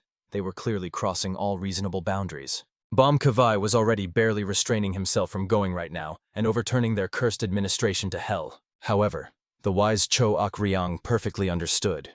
In this way they would turn the honorable Denok's son into an ordinary villain in the world of martial arts. And it became obvious to everyone. Unfortunately, they could not act that way, although they strongly wished to stand up for their people. Soon a clear morning came, and everyone finally rested well in the cozy tent. The young healer sought a small chest during awakening, which was presented to him by the venerable masters. The boy could not stop rejoicing and, grabbing this precious casket, began happily jumping here and there. Such boundless joy remained completely incomprehensible to everyone else. After all, he looked as if he had received absolutely all the elixirs of this world, although it was just ordinary grass. And suddenly ManhwaCapped became incredibly interested to see the youth's reaction, if they really brought him absolutely all existing elixirs. Of course, the idea was simply delightful, but Choak and the mysterious Hansol Hua had a logical question. How to make it happen? Unfortunately, the mighty demon had not thought about this in advance, so they still had to come up with a brilliant plan to achieve the desired goal. But since they all decided that they wanted to please the boy even more, they would definitely find a way to bring it to life. After some more time had passed, they reached the majestic capital of Shanxi province. The first thing the travelers did was enter an inn. However, even this simple action made the youth open his mouth in genuine surprise. This tavern was truly enormous. Here they were supposed to patiently wait for the arrival of Master Pangjin's son. Choak hurried to explain that this was one of the 3 largest taverns in the entire Shanxi province. This exactly explained why so many people had gathered here. However, the noble warrior only gave a forced smile, not revealing that he felt some sinister trick. Despite the crowded crowd, he did not hear any noise or ringing laughter of the visitors. And most importantly, the wise master clearly noticed how all those present were looking attentively and intently in their direction. But all these prolonged glances concealed a soul-chilling murderous intent. Everyone also thought that perhaps someone decided to set a clever trap, and idiots from the notorious alliance of martial arts masters had gathered here. Soon they all sat together at a spacious table to order exquisite dishes for themselves. Choak tried not to get nervous, understanding. If these people had some hidden motives, they would be able to find out and react in time to the threat. However, suddenly they noticed an amazing sight. All the people who had been watching them so attentively turned away in an instant. It seemed the reason was that they were not used to seeing strangers here. Hansol Hua was convinced that the visitors really looked more like people from the Alliance of Martial Arts Masters. But suddenly ManhwaCapped's gaze was drawn to a young man who entered the inn. He stopped right at the middle of the passage, carefully looking around the spacious room with a sharp gaze. Moreover, the Mad Master of the Mountain immediately recognized the familiar face of this person. It was Sa-mu Sim himself. Of course, Den Akson was surprised that all the masters knew this mysterious man. Therefore, Choak hurried to explain. He was the infamous Ghost of Poverty. In these parts, literally everyone without exception knows him. He is so stingy and greedy that everyone who dealt with him shuddered at his mere appearance. It is no wonder he was nicknamed the Ghost of Poverty. Bom KV believed that Samu Sim was simply obsessed with money to madness. His greed reached such monstrous proportions that even he and Choak Ryan and those around him did not compare in this regard. However, Choak Ryan hastened to justify himself.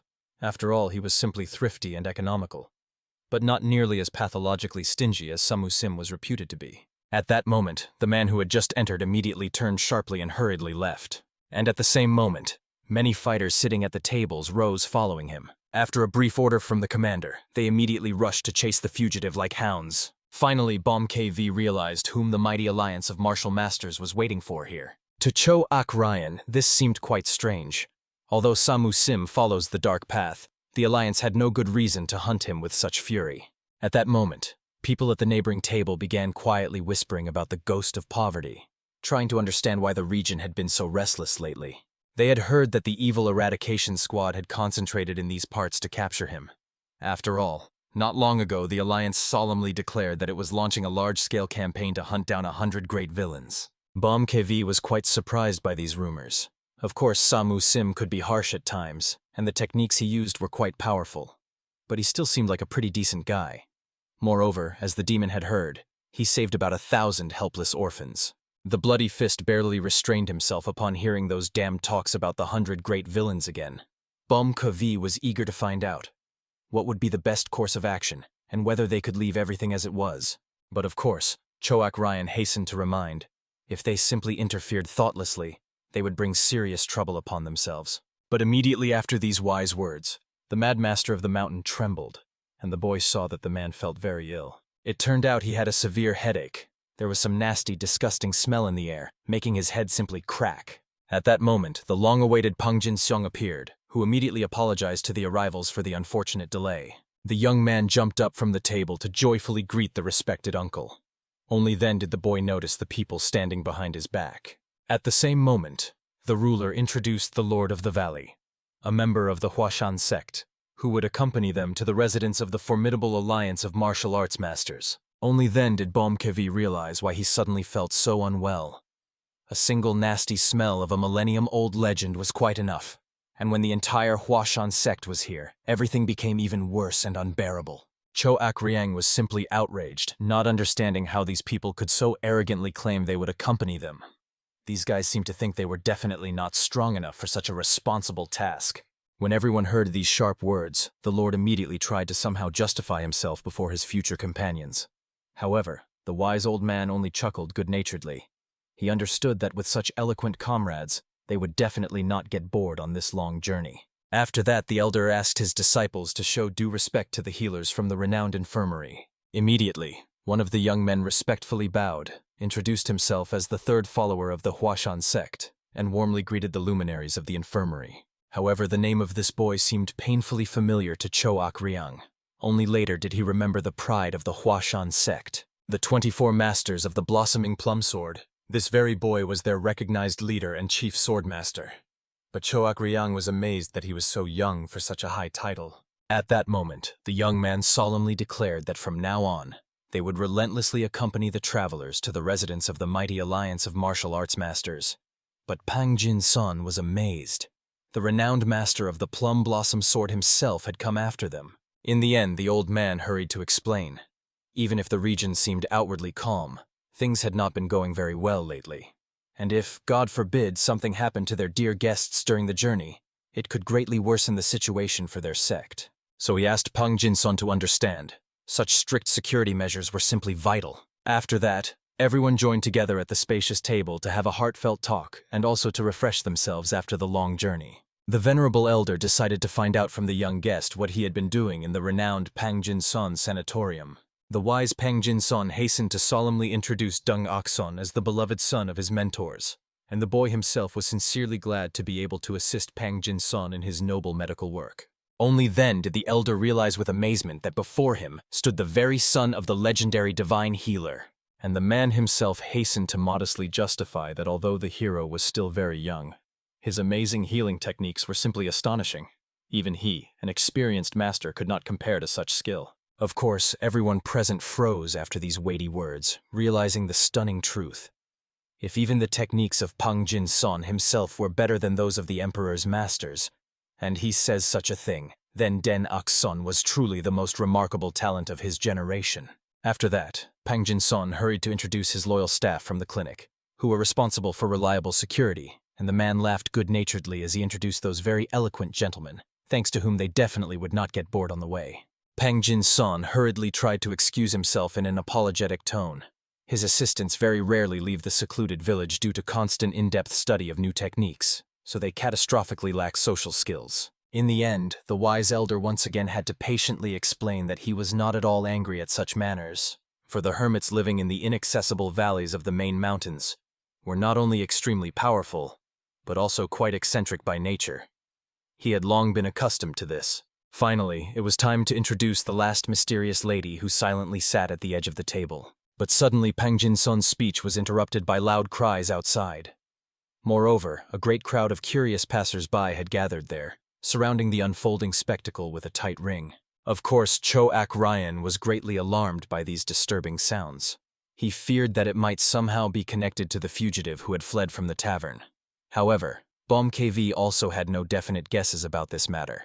At that moment, the interested elder was puzzled by the incident. His loyal warrior went to scout the situation and reported.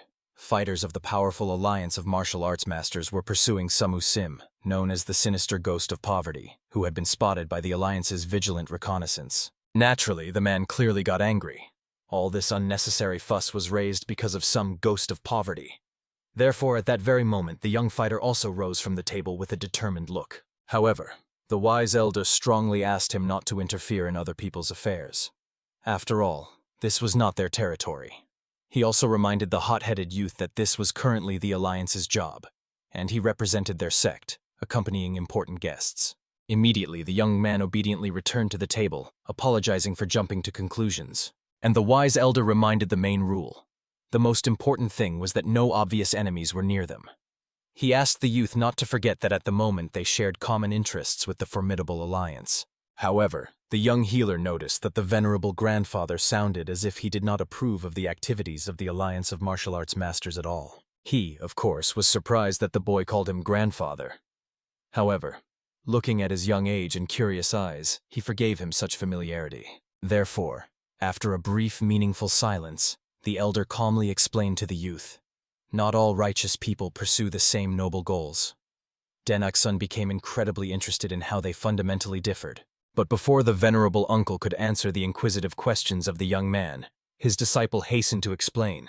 There were too many eavesdropping ears around, eager to overhear their conversation. But he reminded the young warrior that their sect rarely cared about others' opinions. Yet the disciple thought the elder should beware of those who might maliciously distort their words and use them for selfish purposes. However, the wise man perfectly understood. He was simply stating obvious facts. The current alliance of martial arts masters has long crossed all reasonable boundaries. They wanted to end all wars in the martial arts world. But now something completely different is happening. As the sages say, great deeds grow from small actions. But the people of the alliance do not realize that later they will have to pay for their karma. Bom KV was extremely surprised by the wise words of the man. After all, he believed they had secluded themselves in the mountains and knew absolutely nothing about the affairs of the turbulent martial arts world. But the judgments turned out to be quite sound and insightful. Cho Ak Ryang hastened to explain to his astonished friend, "The first follower of the sect must possess knowledge of such a high level." At that moment, the man himself decided to ask the clever boy what he thought about his philosophical words. However, Den Akson was too young and still did not know much in life, so he could not say anything specific. He only calmly explained that he had been taught a simple truth.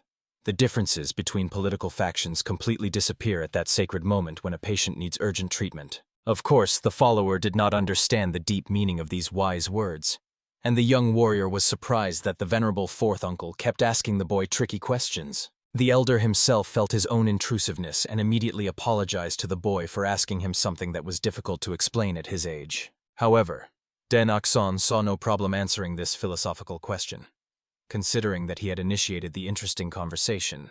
So he calmly explained, "This phrase means that the boundless sea is open to all rivers without exception." Immediately, the inquisitive old man had a new question. Had the boy ever wondered why the sea warmly welcomes and accepts absolutely all rivers? Den Akson without hesitation pointed out that the answer lies in a simple truth. The sea is the lowest point where all rivers naturally flow. The wise elder was amazed that such a young healer gave him such a deep, philosophical answer to what seemed like a simple question. It was incredibly wise of him. Even the experienced swordsman was amazed by the remarkable wisdom of this child.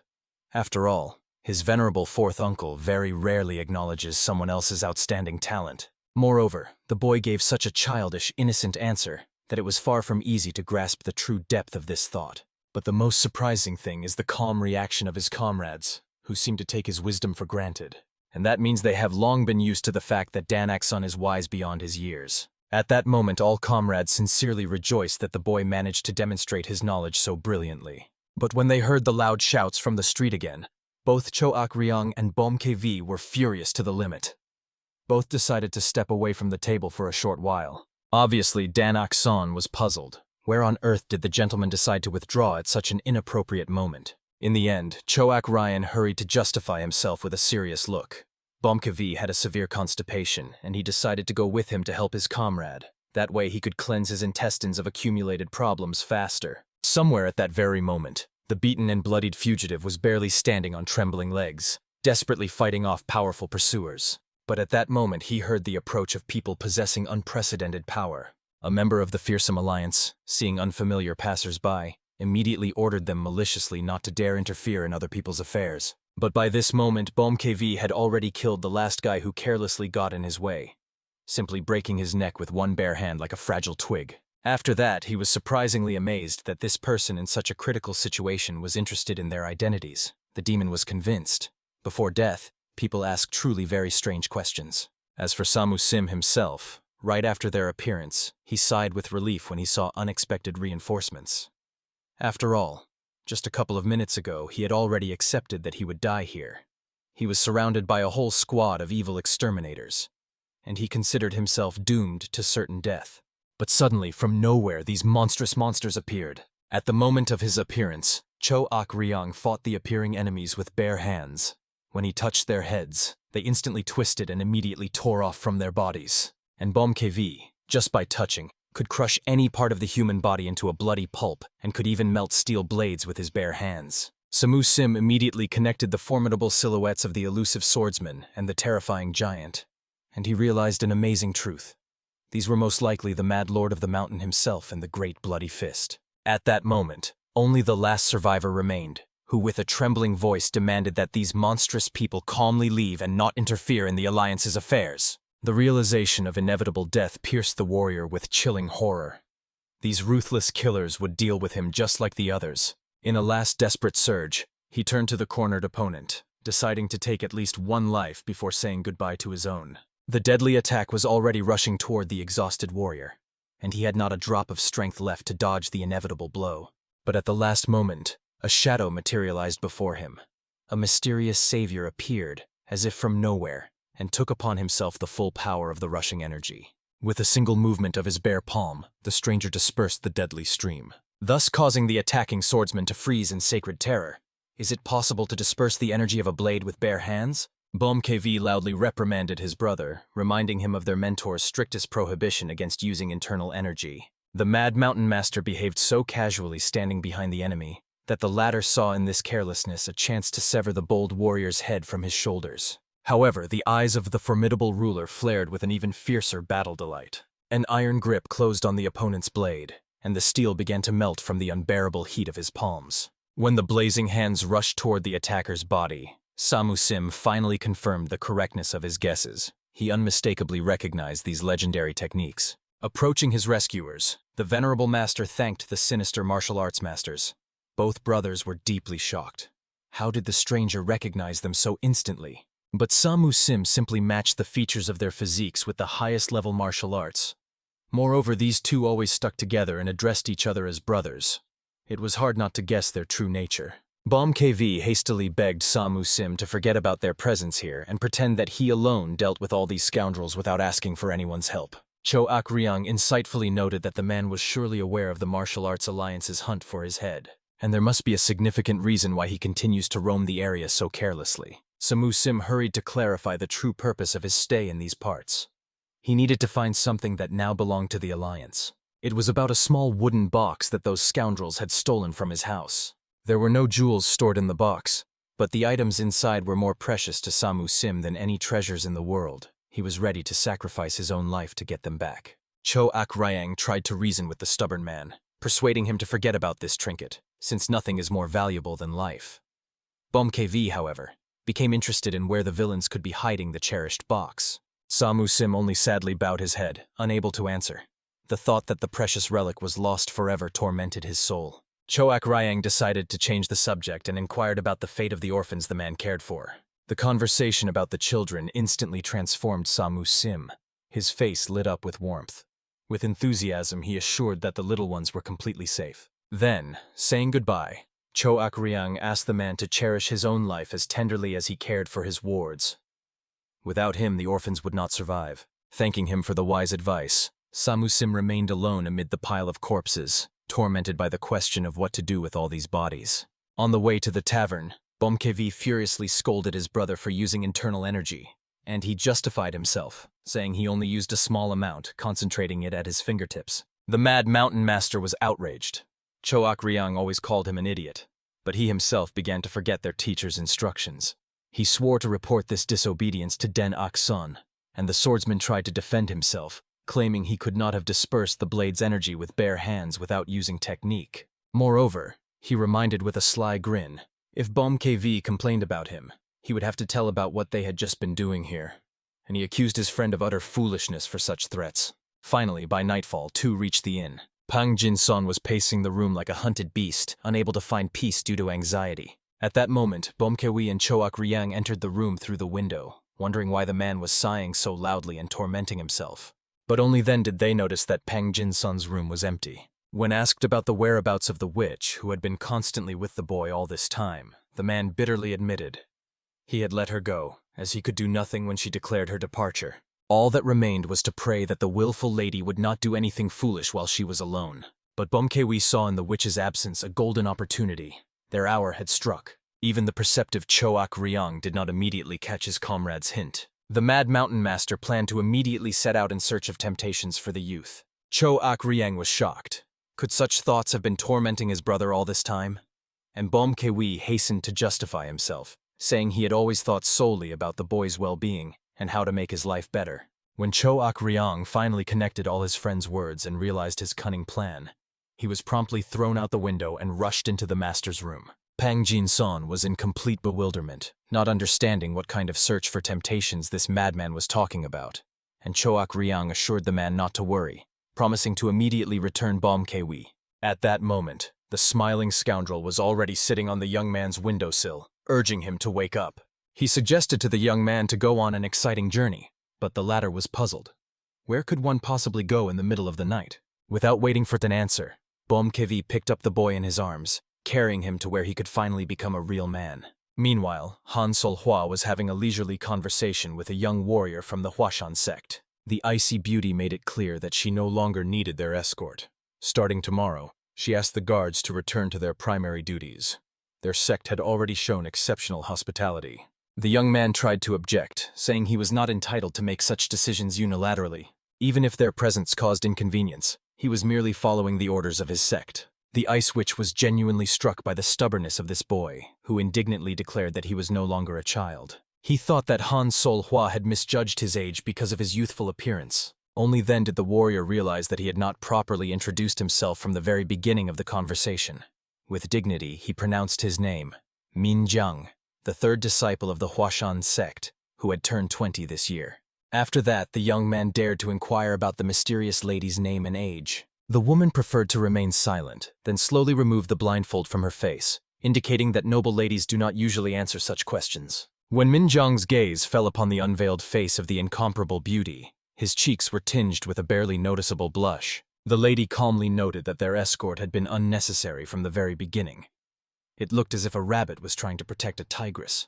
While she was expressing her thoughts, Min Jiang seemed to be completely ignoring her words, continuing to admire her otherworldly beauty. Only when the lady pointed out his inattentiveness did the warrior try to justify himself, saying that she was too harsh on them. The young man hastened to proudly declare that if anyone were asked to name the 100 greatest masters of the current world of martial arts, every swordsman of the blooming cherry would inevitably make that glorious list. But the lady was not impressed by such boasting at all. She recalled with a slight smile how one leader of the blooming cherry swordsmen had spoken about himself, after which she calmly recounted. Once such a leader confessed to her that if he could win her heart, he would without hesitation give up his meaningless position and all worldly claims. That leader constantly pursued her with his persistent courtship, solemnly promising to leave all sex and return to a peaceful life for her favor. And now, looking at the young man, the lady noted with surprise that Min Jiang's gaze was exactly the same as that of the love-obsessed leader from the past. However, the young warrior fiercely rebelled against what he had heard. Carefully comparing all the facts known to him, he came to an unshakable conclusion. The former leader of the blooming cherry swordsmen was his venerable master. But his mentor was not like that. A noble man would never abandon the sect for any woman, even an incredibly beautiful one. Therefore, the young man indignantly ordered Han Sol-hwa to immediately stop defaming the honor of his venerable mentor with such vile slander. When the young warrior's rage reached its limit, he uttered a final stern warning, reminding that the glorious Hoshang sect never tolerated insults and never left them unpunished. Han Sol-hwa was sincerely amazed that the passionate Minjiang categorically refused to believe her words. After a brief reflection, she proposed to make a bet. If her story turned out to be pure truth, they would immediately stop this tiresome escort. Of course, the lady was ready to take full responsibility for her words, and in return, if it turned out she lied, she would unconditionally fulfill one wish of the young man. Minjiang deeply pondered the proposal for a moment, and even slightly blushed at the possibilities revealed. Han Sol-hwa was practically sure that the passionate young man would definitely agree to this tempting deal. However, to her greatest surprise, the only wish Minjiang made was to continue their escort further, no matter what. Fortunately for resolving the dispute, the young man's master was just at the sacred sanctuary of the Martial Arts Alliance on an important mission, and very soon the truth would inevitably be revealed. After which the young warrior loudly ordered the swordsmen standing guard at the doors to immediately go to the master and precisely recount everything they had just heard. The lady only smiled in surprise, admiring the unwavering determination of this passionate young man. After that, she calmly suggested to Minjiang to quietly wait for the result over a cup of fragrant tea. Meanwhile, unsuspecting townspeople were peacefully strolling the streets near the inn, unaware of the drama unfolding behind its walls. At that very moment, Bomkevi brought the stunned boy into a luxurious brothel, where a line of beautiful courtesans stood in a row to provide worthy company to the esteemed gentleman. As soon as the beauties saw the young master, they immediately squealed together with delight. The boy was so cute and charming. The young man himself unexpectedly approached one of the women to check her health condition, which made Bomkevi hastily justify such behavior as a true sign of a real gentleman. Suddenly, the perceptive boy noticed an elderly old man who was awkwardly standing near the women. He recoiled in fear, reminding that he was the owner of the establishment, and looked with bewilderment at how Denak-san was reaching out to him. The master of the mountain was extremely surprised by the young man's unusual tastes, but it turned out that the boy only wanted to check the old man's health.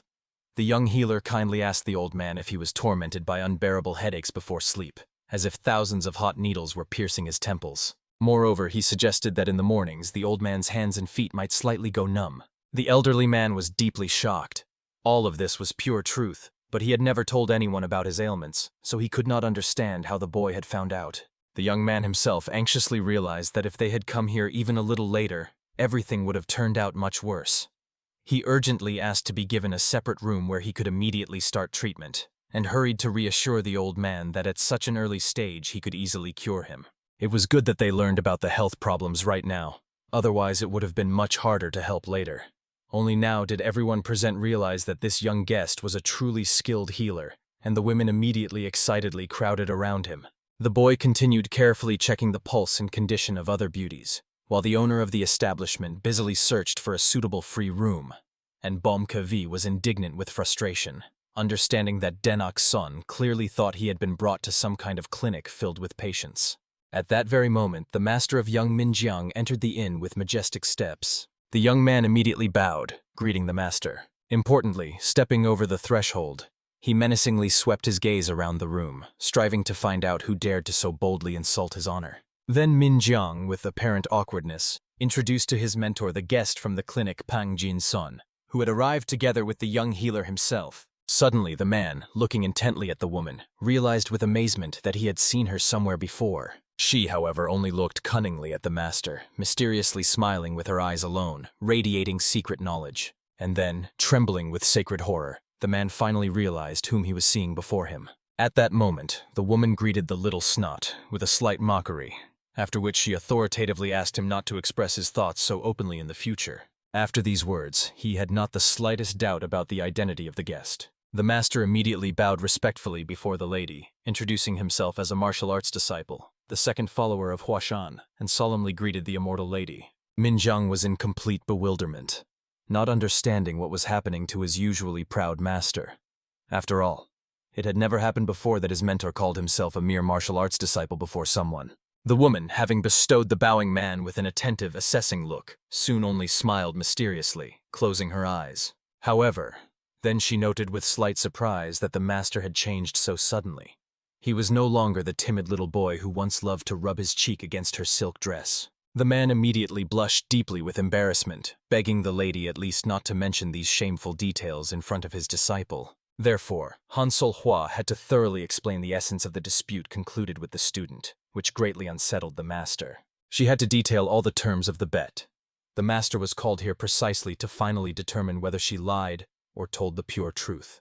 Unfortunately for his dignity, the man had to bitterly admit that everything said by the immortal lady was absolute truth, without a single word of lie. The woman herself, with a triumphant smile, turned to the stunned Minjiang to officially confirm that she had won the dispute, after which she authoritatively asked the young man to make the final decision regarding further accompaniment. The young master bowed deeply, promised with a heavy heart to immediately recall all his fighters. After that, the lady gracefully rose from the table, intending to leave the room, but at the last moment casually remarked that the child who washed her palms with tears had already grown up and matured greatly. These words embarrassed the master to madness. All he could do was confusedly turn to watch the departing lady, but she neither stopped nor looked back.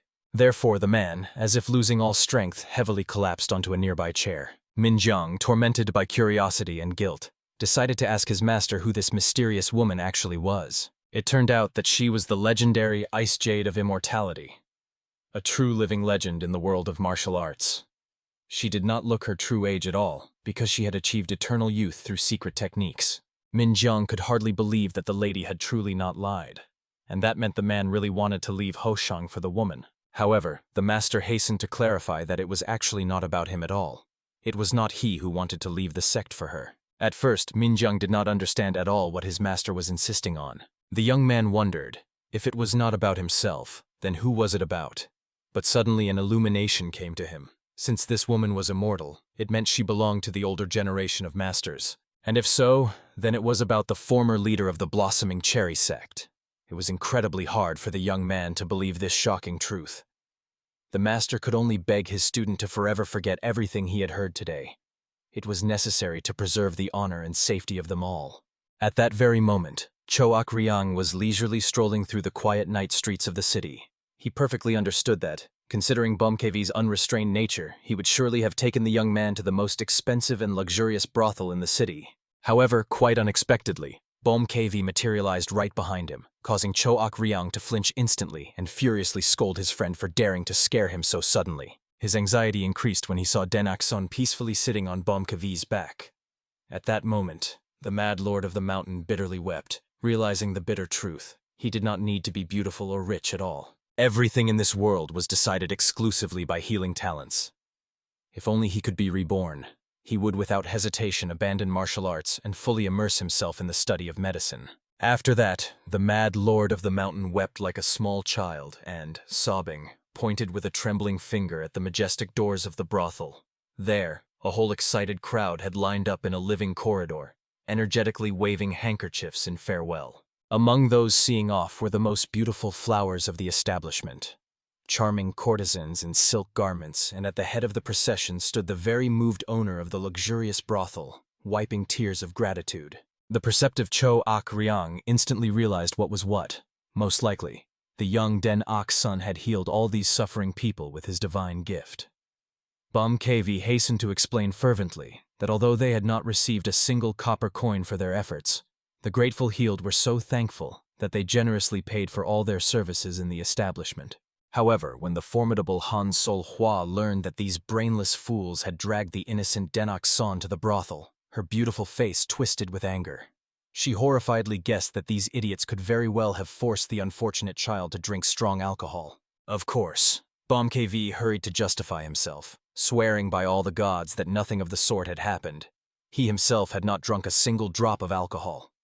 However, Han Sol Hua could not understand why then the boy was lying unconscious on his back like a sack of rice. Bomb KV hurriedly tried to explain that the boy was simply using his powers too actively, squeezing his body to the absolute limit. Obviously, any normal person would have completely misinterpreted these words, so the lady finally lost her temper, and her aura froze with rage. Even the usually calm Choak Ryan was indignant, not understanding why Bomb KV simply could not express himself properly and always babbled some absurd nonsense, so he pleaded with his angry sister to calm down, promising that he would explain everything clearly himself. Very soon the icy beauty had already come to her senses, realizing that nothing terrible or shameful had happened. She sternly scolded the unlucky men for not bothering to properly explain the situation right away. The lady also said that she got rid of the annoying attention of the powerful Huashan sect, but did not reveal the details. After that, the entire company, quite exhausted by the day's adventures, went to rest and ultimately spent a fairly calm and serene night. With the first rays of dawn, Pang Jin's son woke up and leisurely went to the chambers of the young master of the valley to find out if the young man had already awakened from sleep. However, when there was no response to his delicate knock, he knocked again gently and, cautiously opening the door slightly, hurried to enter. What he saw made him freeze in amazement. The boy, already from early morning, dressed in his special medical clothes, selflessly treated martial arts masters. Sweat streamed like rivers over the young body, so deeply was he focused on his sacred task. Pang Jin-san only smiled warmly, watching such incredible concentration from the child, worthy of the greatest master healers. Finally, having placed the last silver needle at a specific point on Bomb KV's body, Den Akson slowly turned to Pang Jin-son, who had come to visit him. At that moment, the venerable man sincerely praised the boy for his diligent and meticulous work, then respectfully asked permission to carefully examine how skillfully he had arranged the acupuncture needles. However, when he approached and looked closely, what he saw truly stunned him. He realized with amazement that the boy had decided to use the legendary acupuncture techniques of both his renowned parents simultaneously. The young man only smiled modestly and explained that he had long studied this most complex combined technique and had recently finally begun to see impressive results. Indeed, the longer the experienced man gazed at the skillfully placed needles, the clearer it became that such a miracle was possible not only in theory, but also in practice, something he had never even dared to dream of before. At that moment, the young man also proudly boasted that besides the amazing healing effect of these procedures, none of his patients had shown any side effects at all. Pang Jin-son had no doubt that the young man had thoroughly weighed and calculated everything, for who else could dare to try such revolutionary techniques if not the young lord of the valley with his divine gift? That is why he said that such a thing was only possible in theory, because even Pang Jin's son himself, despite his colossal experience, would have been afraid to attempt such a thing. If even one needle went a millimeter deeper than it should, his patients could be paralyzed for life. Or, if the young man inserted them at the wrong angle, the unfortunate could lose their hearing forever. It was incredibly dangerous. After all, a person could also go blind from the slightest mistake. Even the master's hands would tremble with fear, and he would not dare to use such risky acupuncture. At that moment, the perceptive boy noticed how the patients tensed and clenched with anxiety upon hearing such terrible words, so he immediately strictly forbade them all from moving even a centimeter, after which he decided to find out from Pang Jin's son what had brought him at such an early hour. And then the man anxiously revealed that they needed to hurry immediately. He had just received an urgent letter from the Alliance of Martial Arts Masters itself. The condition of the mysterious patient was rapidly deteriorating with each hour. The events majestically shift to the grand city of the Alliance of Martial Arts Masters, where our entire brave company has already arrived. However, Bomb KV was still tormented by guesses about who currently holds the position of leader of the Alliance, suspecting it might be someone from the renowned Namgung family. Choak Ryan only bitterly concluded that the former proud azure heights of the Namgung clan had long turned into a foul snake's nest of vice, and the Alliance leader himself was that very poisonous snake in human form. Therefore, Bomb KV could only pray to all the gods that his hot-tempered friend would be able to keep himself together when he saw the leader of the Alliance. Both hardened men perfectly understood. They simply had to do it, but not for the sake of that pompous leader, and solely for the young Denak-san. Finally, when the thorough inspection was completed, the massive gates majestically swung open, and Pang Jin-son respectfully asked the escorts to enter. Soon the graceful maid was already leading them through the luxuriously furnished palace complex towards the majestic mansion immersed in blooming gardens. Choak Ryan still could not believe that it was they. the former outcasts, who dared to set foot on the sacred territory of the Almighty Alliance, and even more so that they were received with such incredible honors, as if they were the most important guests. Soon the procession stopped near the marble doors and stairs leading to a tall, richly decorated mansion shining in the sun with golden tiles. Suddenly, a sonorous voice of the youngest offspring of the Namgung family sounded, who ceremoniously saluted the great immortal lady. The young man politely suggested that the high guests might be quite tired after a long and exhausting journey, and with a bow invited them to enter his luxurious residence. Of course, everyone was extremely surprised and impressed that absolutely everyone treated Lady Ice Jade with such reverent respect. Even the cynical Cho Ak Ryang was at a loss to guess how many people from the current martial arts world the leader would have greeted with such incredible honors. But the simple-hearted Bom KV could only wonder how old this mysterious woman was, since she was so famous and revered. At that moment, the lady, as if hearing the audacious thoughts of these two rascals, turned around angrily and scorched them with a chilling gaze, which sent shivers of horror down both their spines. In the next moment, the Alliance leader himself once again ceremoniously greeted the great immortal, bowing deeply. He also sincerely thanked the respected Mr. Pang Jin-son for deigning to come here at his humble request. Of course, he fully understood that although he was the almighty leader of the Martial Arts Alliance, besides that he was also a desperate father, and Pang Jin-son's help was simply invaluable at this difficult hour. However, the modest man reminded that he was a healer, and his sacred duty was to help suffering people. After that, he intended to officially introduce the young Denak son, but the Alliance leader was already well informed that this was the very legendary child who inherited the divine gift of the heavenly healer. Of course, the influential man would not refuse to talk with the guests longer, but he imploringly asked them first to look at his dying daughter, after which the entire procession followed the worried head of the family. Cho Ak Ryang and Bom KV walked a little apart, whispering and understanding that from such pompous peacocks as the Alliance leader, there were always only problems and headaches. He was strikingly similar to that disgusting head of the demon clan who disappeared in the Haryun Mountains, behaving exactly the same, as if he were the very center of the universe around which everyone else must revolve. Even the usually restrained Bom KV was indignant because no matter how hard he tried, he never managed to find common ground with such narcissistic handsome men. However, Cho Ak Ryan calmly and sarcastically noted that it is incredibly difficult for the comrade to find common ground with anyone in principle. But immediately Bom KV objected that they had communicated quite well and sincerely with Cho Ak Ryan himself. Of course, the man was instantly mortally offended, because Bom KV had literally just indirectly called him a freak. He instantly boiled with rage and decided to kick this impudent fellow's ass right here and now. Moving to a sufficiently safe distance from the others, the enraged Cho Ak Ryan was already preparing his deadly magic. At that moment, the exhausted boy pleaded with these two grown children to behave more quietly and stop embarrassing themselves. And in the end, no matter how angry the two bosom friends were, they still had to reluctantly stop. At this dramatic moment, a real commotion and panic reigned near the chambers of the young lady. The servants whispered fearfully, some screamed in terror, not knowing what to do in this catastrophic situation. When the leader of the Alliance, scared half to death, saw this heartbreaking scene, he asked in a breaking voice to immediately explain what had happened to his precious daughter. It turned out that the condition of the unfortunate girl was rapidly and catastrophically worsening. In the last half hour, the desperate doctors had tried absolutely everything they could think of, but saw no slightest improvement. On the contrary, with each minute it only got worse and worse, as if death itself was already standing at the bedside. Of course, the father, maddened by grief, immediately rushed inside the chambers to be beside his dying daughter. His heart was breaking when he saw that the poor girl by that time was covered with a whole dozen warm blankets, but still trembled from the unbearable cold that gripped her from within. Despite the piles of warm blankets, wave after wave of chilling shivers ran through the unfortunate girl, and she trembled from unbearable cold, chattering her teeth so loudly that the sound echoed throughout the room.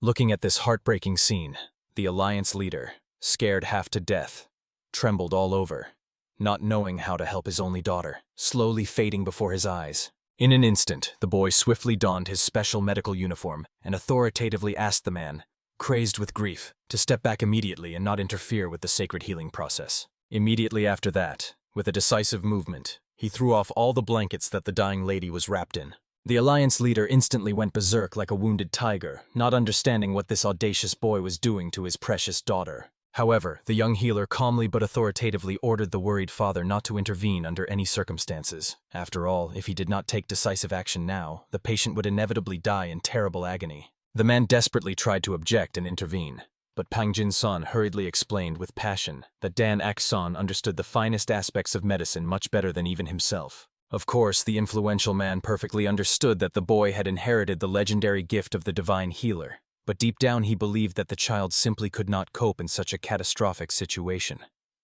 Pang Jin-son hastened to clarify. If even Dan Ok-son could not handle it, then no one had even the slightest chance. At this dramatic moment, the youth drew from his arsenal a sinister demonic needle. Staring intently at the trembling patient, he seriously warned that the acupuncture would be incredibly painful. Immediately after that, he swiftly plunged the needle in, and the girl screamed so piercingly that the walls of the room shook from her inhuman cry. Of course, the alliance leader also furiously raged. His daughter was barely holding on to life, and now she was screaming from unbearable agony. This definitely did not fit the definition of a little pain. Pang Jin-son desperately tried to reason with the grief-stricken father, explaining that if he intervened now, his daughter's condition would catastrophically worsen, and she would die.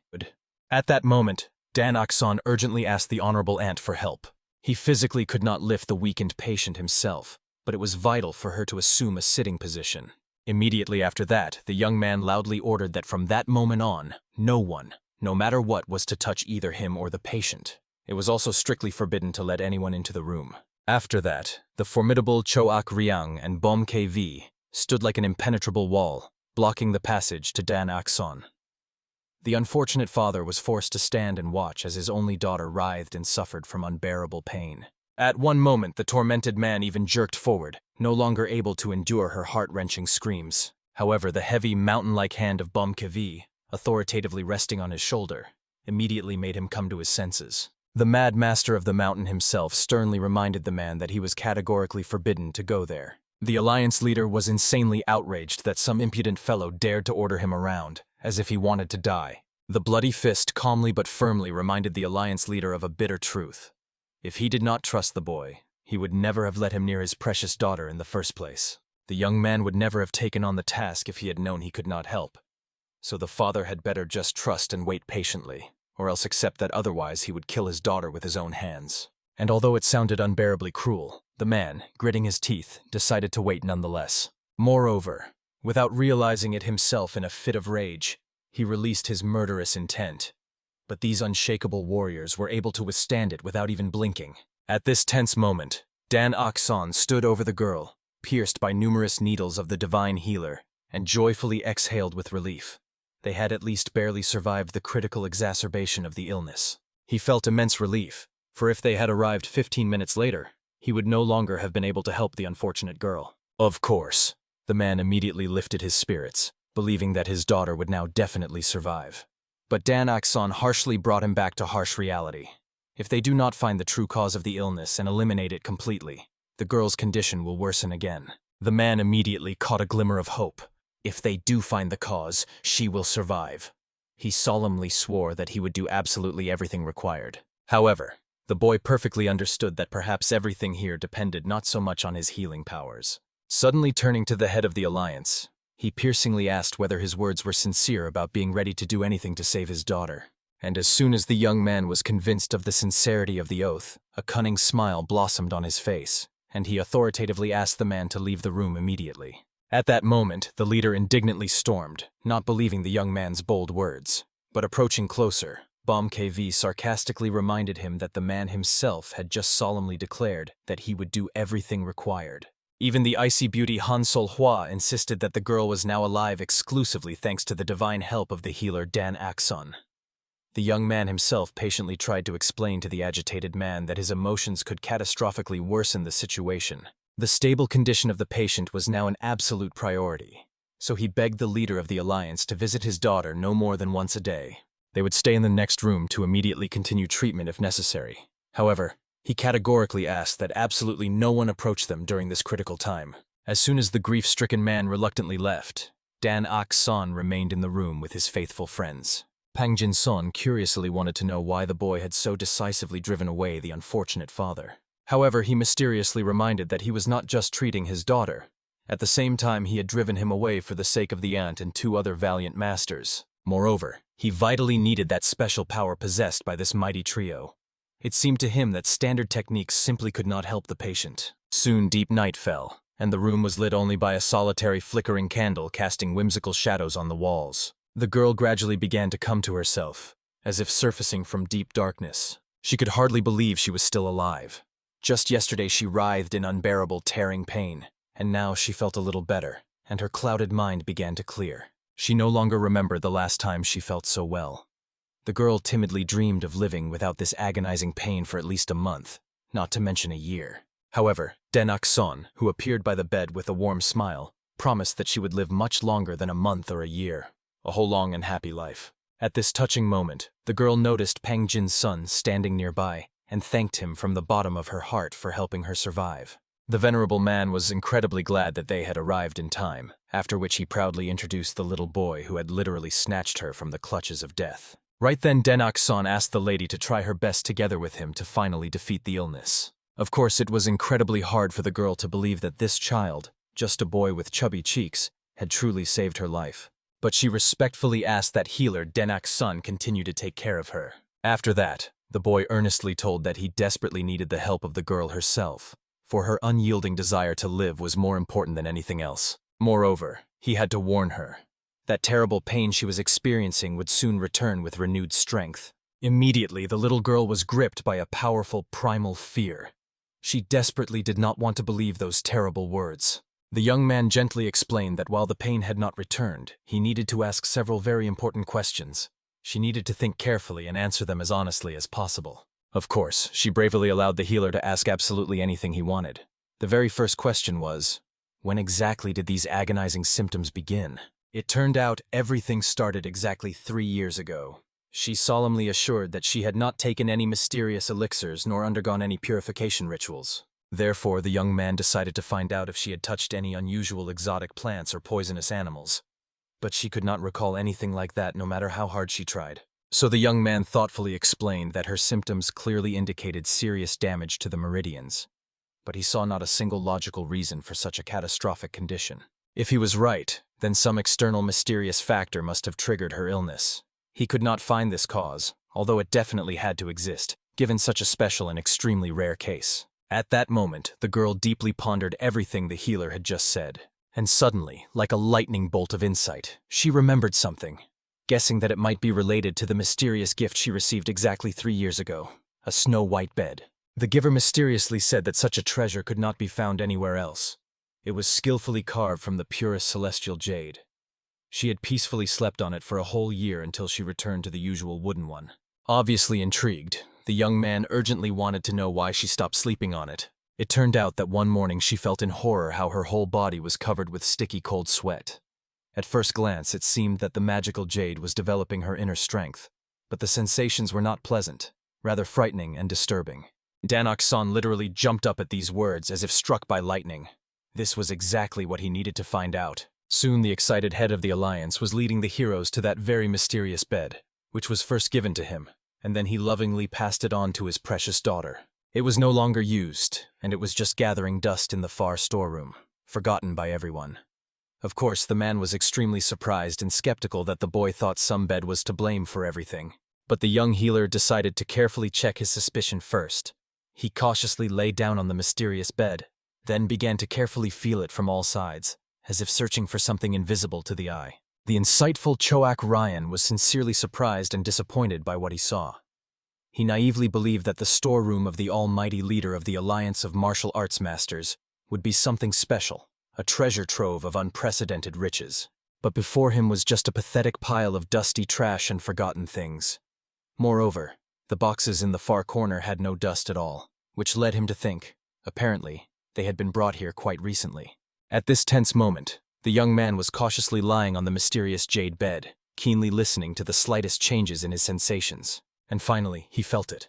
A certain unusual, disturbing energy pulsating deep within the stone.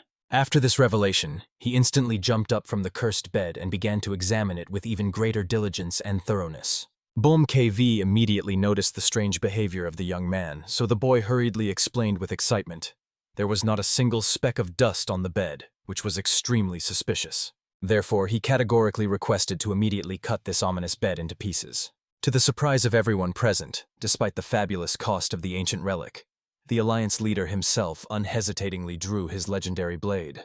The weapon shone with dazzling energy as he authoritatively asked the servants and the healer to step back and allow him to help. Bomb KV instantly felt that the man was using the true energy of the sword, and Choak Ryan confirmed his suspicion with an affirmative nod.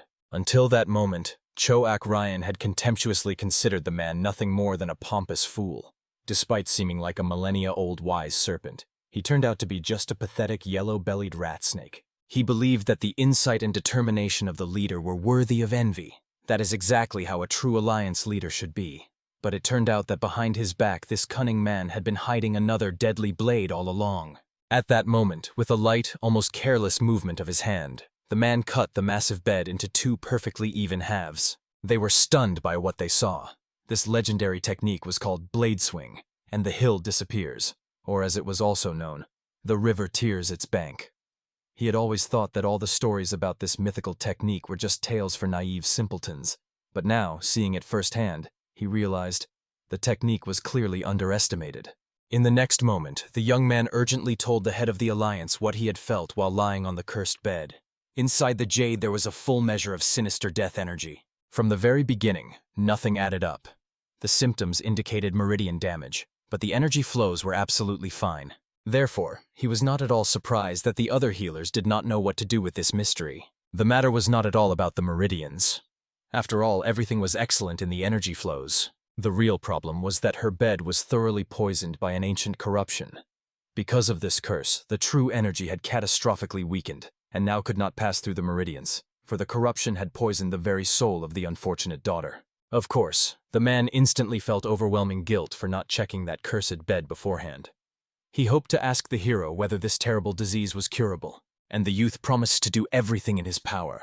However, the man furiously raged. The boy's words were insufficient for him. He had heard these empty promises more than once. He categorically demanded that the youth save his daughter at any cost. The boy was deeply disappointed and insulted that the man dared to threaten him. No threats or intimidation would certainly help cure his daughter. On the contrary, such disgusting behavior would only catastrophically hinder her treatment. However, for the arrogant head of the Alliance, such audacious behavior from the youth was genuine black ingratitude. But at that fateful moment, he suddenly froze, unable to utter a single word, and he felt some primal horror binding his body with icy chains. When he slowly turned around, he saw the piercing, scorching gaze of two formidable men who accompanied the hero everywhere. From their appearance alone, it was crystal clear. Just one more careless word, and these two would pulverize him into fine powder without the slightest hesitation. Therefore, the man instinctively switched his blade to his hand and already pointed its tip towards these two deadly warriors. However, Den Akson indignantly demanded that the man stop immediately. He did not understand how he dared to treat those who came to help him in his hour of despair so disgustingly. In the end, the young man bitterly realized the man only wanted one thing: for everyone to obey his orders unconditionally, like mindless puppets. Resolutely grabbing Bomkevi and Choak Ryan by the hands, he proudly asked them to leave, for he categorically did not want to obey this unbearable man. In the end, the shocked leader had no choice but to humbly beg the hero to stay, offering his sincere apologies. He humbly made it clear that he was insanely worried about his only daughter, which is why he lost control in a fit of despair. And he reminded that the boy was treating the girl, not himself. He asked for help for his little daughter. Bom KV once again was convinced of a great truth. Not brute force, but divine medicine works real miracles, making even such arrogant little men humbly kneel. In the end, Den Akson graciously agreed to help, but strictly ordered to treat his masters with the utmost respect. He also categorically reminded, until he finished the sacred healing process, absolutely no one was allowed to approach the girl's room, not even the almighty leader himself. But that was far from all. The main condition was that while they were here and engaged in treatment, the man should not even think about interfering with them in any way. Finally, after this tense conversation, the exhausted young man went to his room to rest a little and regain his strength. Only then did the curious Cho Akryang decide to find out. Did the boy really want to leave if the Alliance leader had not apologized? But in reality, the noble youth did not even think of abandoning his patient to fate. Den Akson did not even get truly angry, because when a patient's condition catastrophically worsens, their loved ones always become more aggressive than usual, and he had long been used to this. The friends were touched by the kind, merciful heart of the young healer. For the great leader of the martial arts alliance did not even hide his deadly intentions, and the youth took and magnanimously calmed him down. However, the wise boy perfectly understood. If they left him there in such an agitated state, everything would turn out even more catastrophically. And although everyone understood this well, Choak Ryang barely restrained himself from killing the impudent one right there. And Kavi did not understand at all how he dared to unleash deadly intent on their precious young healer. He was eager to smash his head into tiny splinters. They did not suspect that this secret conversation was secretly overheard by Han Solhua, who was standing around the corner. Soon the agitated leader of the alliance sat in his luxurious room, desperately trying to compose himself. He repeated again and again, like a mantra, that under no circumstances was he allowed to interfere in the sacred process of healing. After which he reported this very strict order to all his close servants so that they would immediately pass it on to the others. However, suddenly an extremely worried servant burst into the room, fearfully calling the leader. She wanted to urgently report the arrival of the formidable Ice Jade, who was also in a very bad mood. But the devastating power of the enraged woman literally knocked the unfortunate man off the path with soul-chilling cold. The faster she approached with her majestic stride, the more the entire room was covered with frost and froze, and even the people standing in it were covered with an icy crust. She herself scorched the alliance leader with a look that clearly indicated what would happen to him if he dared to unleash murderous intentions on her precious child again. She warned menacingly. If he repeated such a thing, she would immediately enter the legendary top 10 great villains and mercilessly kill him and all his henchmen. After that, the hurricane wind beneath her feet became even fiercer, sweeping everyone around like grains of sand. However, in an instant, everything suddenly stopped as if nothing had happened. Only deep footprints of her feet remained scorched on the floor. And then the shocked man realized with horror. This was far from a great immortal, but a true tiger demoness. A famous ghost woman who mercilessly destroys everything in her path. In his secluded room, the young man calmly discussed everything that had happened with Pang Jin-sun. He also proposed a revolutionary healing technique to influence the changes of yin and yang energies. However, the concerned Pang Jin-sun skeptically reminded the young man that none of the known elixirs were capable of such a miracle. The young man knew perfectly well that elixirs would be absolutely useless here. However, living people with their unique abilities could help.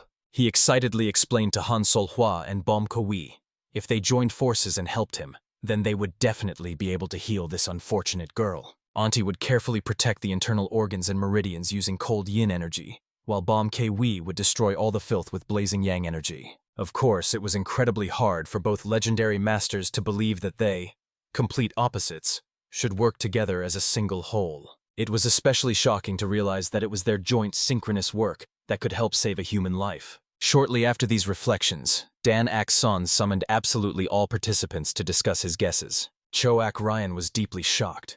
The noble warrior could not even imagine that they would have to unite forces to save the daughter of the alliance leader, and then continue to improve in this art of healing. However, the young healer hastened to explain that Choak Ryan's role would be the most important, since his condition was closest to the patient's ailment. But the experienced fighter had not the slightest desire to allow this pair to experiment on his body.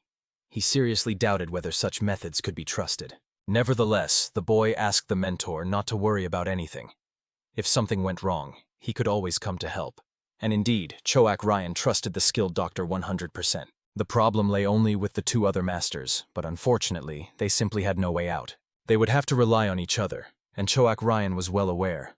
Everyone except him had already agreed. He had no choice left. At that very moment, Pang Jin-sun decided to leave in order to pay a visit to the alliance leader. At the same time, the ruler received the sad news that the wanted person had still not been found. Although a whole squad was sent to search, they still needed additional time. The head of the Alliance Intelligence Corps, under the formidable name Thousand Wings, indicated that the former leader of the trading company Black Dragon had disappeared many years ago. Obviously, the Alliance leader was extremely disappointed that even the elite Thousand Wings squad had not completed the assigned task. The woman submissively bowed her head, fully understanding that such reconnaissance activity was not part of her direct duties. Moreover, it was a personal request from the leader, unrelated to the affairs of the Alliance. Nevertheless, she solemnly promised that she would find the right person at all costs. As soon as she was ordered to leave, she immediately left the chambers, silently closing the door behind her. The leader of the Alliance pondered for a long time about the head of the trading company who once gave him that very bed and then disappeared without a trace. But at that moment, a servant approached him, reporting that the head of the clinic, Pang Jin-son, requested an audience. The man immediately bowed respectfully, greeting the great leader of the alliance with reverence. He promptly decided to inquire about the condition of his daughter. It was for this reason that Pang Jin-son paid him a visit, because they had discovered a way to heal the girl. Hearing this joyful news, the man almost choked with happiness, but Pang Jin-son hastened to calm him. Nothing could be guaranteed. However, having studied the proposed method, he could confidently say that it was capable of helping to save the daughter. Of course, the father had boundless trust in the honorable Mr. Pang Jin-son and begged him to do everything possible to save his little daughter.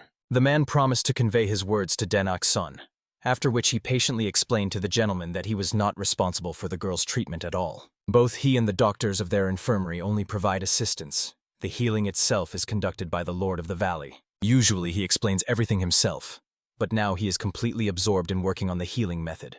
So Pang Jin-son came to report everything. The leader of the alliance was completely indifferent to who exactly conducted the treatment. He solemnly promised that he would never forget the kindness of the person who could help his daughter. Of course, Pang Jin-son only smiled, indicating that this was just part of their work, for which thanks were not necessary. However, they had something they wanted to ask the leader for in return. After that, Pang Jin-son handed him a scroll, which the man examined carefully. The list included heavenly fruit of the snow lotus and the millennial many-flowered knotweed, truly great restorative herbs of Shaolin. Moreover, there was the purple healing pill, known as the divine plum blossom pill, and even the divine high-frequency pill. All these elixirs and pills were capable of stirring the entire martial arts world. But the most shocking item on the list was the azure stone essence. Nevertheless, Pang Jin-son hastened to explain that with such medicines, the probability of healing the daughter would increase by a full 10%. But at that moment, the concerned leader of the Blue Flower Squad, responsible for the Alliance's finances, spoke up. He quickly explained to the leader that the requested elixirs were strategic resources of their organization. They could only be obtained in extreme special cases. However, the man decided to use these priceless pills for personal purposes, and later return everything from his family's reserves. At the moment, the probability of healing the girl was 50%. The chances were small, but by no means hopeless. Nevertheless, Pang Jin-son reminded the leader that even this was an unthinkable achievement. Besides their healer, no one else would have saved the girl. The man was fully aware of this, so he agreed to provide all the necessary resources. Moreover, considering that his daughter's life hung by a thread, even 10% represented a huge breakthrough. He was ready to do anything to save his child. At the same time, the young healer was still in his quarters, working on the method to cure the lady. At that moment, he inserted the last acupuncture needle into Choak Ryan's body and decided to rest a little. Bom Kei and Han Sol-hwa took his hands in their palms and slowly transmitted life energy into him. However, the woman was extremely surprised. The procedure turned out to be far from simple, and Bom Kei was already quite tired of the fact that his physical abilities were completely unnecessary in this process. For the most part, he was frankly bored. The young man only reminded the two that saving lives is never an easy task. Yet he felt that they were managing much better compared to previous attempts. In the next moment, Han Sol-hwa noticed that before starting to treat the girl, Den-ak-sun needed to take care of his own health. But he perfectly understood how little time they had left. They needed to perfect the treatment method as soon as possible, because the patient simply would not endure any longer. Obviously, everyone immediately began to pity the young man, hoping that he would turn to them for help if it became too difficult for him. At that moment, coming out of meditation, Choak Ryang loudly exclaimed in amazement. His body felt completely new. It seemed he was in such a state that he could destroy everything around him and still have energy left. Bom KV was only indignant. While they were working so hard here, someone was fully enjoying life and just meditating. However, the test subject only laughed at his comrades. They were to blame themselves for having their health in order. And if they wanted to rest, they could get sick, just like him. At that moment, Mr. Pang Jin-son entered the room, having prepared a decoction from the immortal leaf of 9 branches, as the young man had requested. The boy immediately flew to the tray, thanking Uncle for his efforts, and dipped his finger into the decoction to try its taste. As he had expected, Uncle's medical skills were simply amazing. Such a compliment even made the old healer involuntarily smile. At that moment, Den-ak-sun asked Choak Ryang to drink the healing decoction, and then distribute the internal energy. Only it was necessary to direct it not to the dantian, but to transfer it through the whole body. It must touch even the small meridians. Of course, the man was deeply touched that he was given the opportunity to drink such a valuable decoction alone. But all this was just feigned modesty. He was sincerely happy, feeling the disapproving glances of Bom KV and Han Sol-hwa on him. After that, with full confidence, he drained the full cup of the healing remedy. Immediately after that, he immersed himself in meditation, redirecting the energy. Bom KV decided to ask the young healer Den Akson some questions, but at that moment the boy staggered and began to lose consciousness. It was good that Han Sol-hwa was nearby. She managed to catch the young man at the last moment. Pang Jin-son immediately ran up and began to feel the child to understand what had happened. He quickly determined that Den Akson was in a state of complete exhaustion because he had overexerted himself. Cho Ok-ryang even felt ashamed. He wished that the decoction he drank had gone to the boy. Han Sol-hwa was only wiping the young man's face with a cold cotton cloth, hoping that they would manage to save the lady for whom the boy had worked so selflessly for many years. She was confident that their young healer would definitely cope with all the trials. And although the young man was unconscious, he seemed to hear their thoughts and smiled, being in a deep sleep. Soon the patients carried the young healer to his quarters, so that the boy could rest to his heart's content. Finally, Bom KV only looked worriedly at the sleeping one, hoping that he would really feel better after sleep. Moreover, seeing the peaceful expression on the young man's face, he went out to his comrades, sharing the joyful news. The boy is dreaming a beautiful dream, surely about the boundless sea of healing elixirs. Cho Ok-ryang was sincerely happy. After all, soon the young healer would really manage to get mountains of precious remedies from the martial arts masters. Truly a prophetic dream. Moreover, despite the fact that many elixirs would be used to treat the leader's daughter, there would still be just as many valuable preparations left. However, Pang Jin-son, hearing these conversations, reasonably noted that most likely the remaining remedies would last at most 2 months. And all because the martial arts masters would not hesitate to use them for their own healing.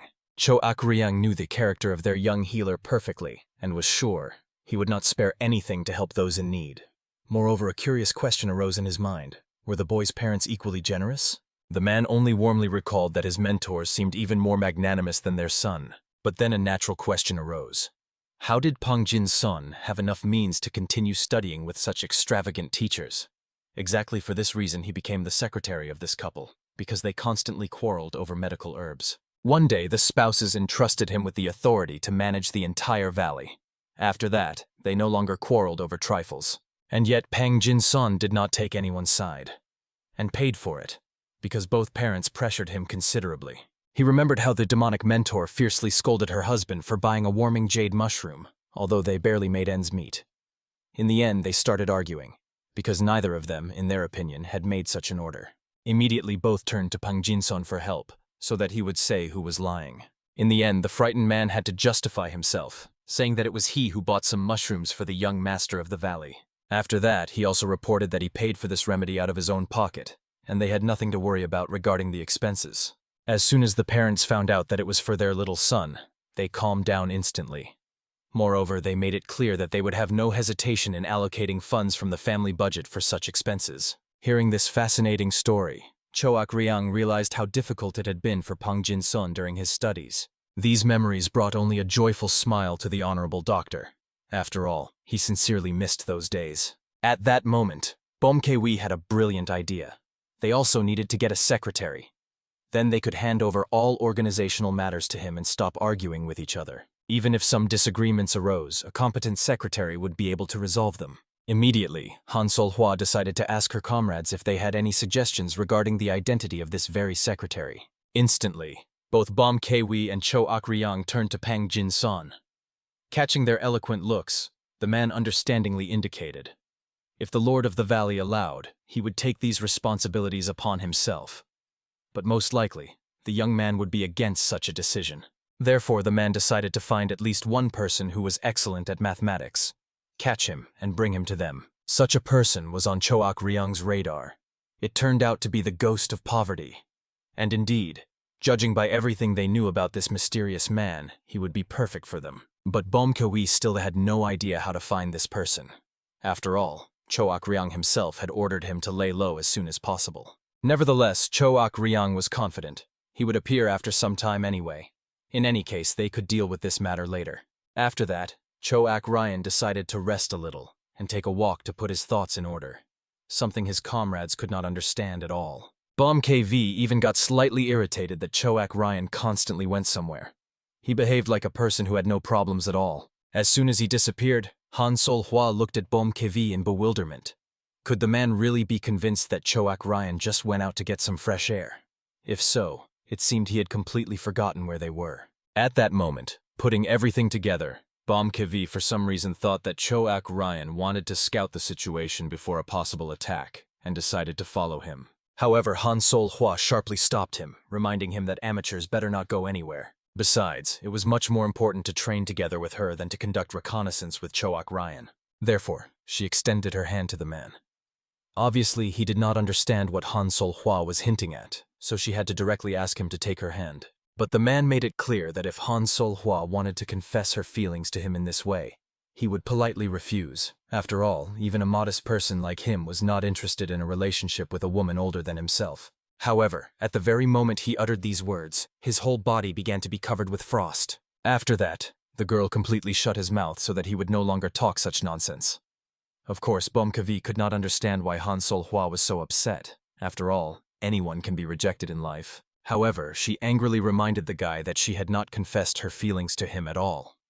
They needed to practice the methods taught to them by the young healer, otherwise he would continue to lose consciousness from fatigue. Only at that moment did the man understand what Han Sol-hwa was hinting at, and reproached her for not explaining everything directly from the start. After that, the two carefully took each other's hands, beginning to concentrate their life energy. Pang Jin-son watched them closely.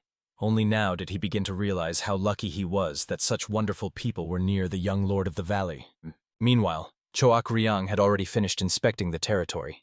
He finally understood how everything was arranged here. Moreover, he realized that the security was not as strict as expected. However, suddenly he noticed warriors rushing somewhere, although he could not understand the reason for their haste. At that moment, one of them excitedly noticed a stranger walking towards them and headed to him. Choak Ryang hurried to explain that he had gone out for an evening walk, and the warrior tactfully advised the man to return to his quarters. Recently, near the borders of the Alliance, a man was spotted who killed the Ironblade Dao.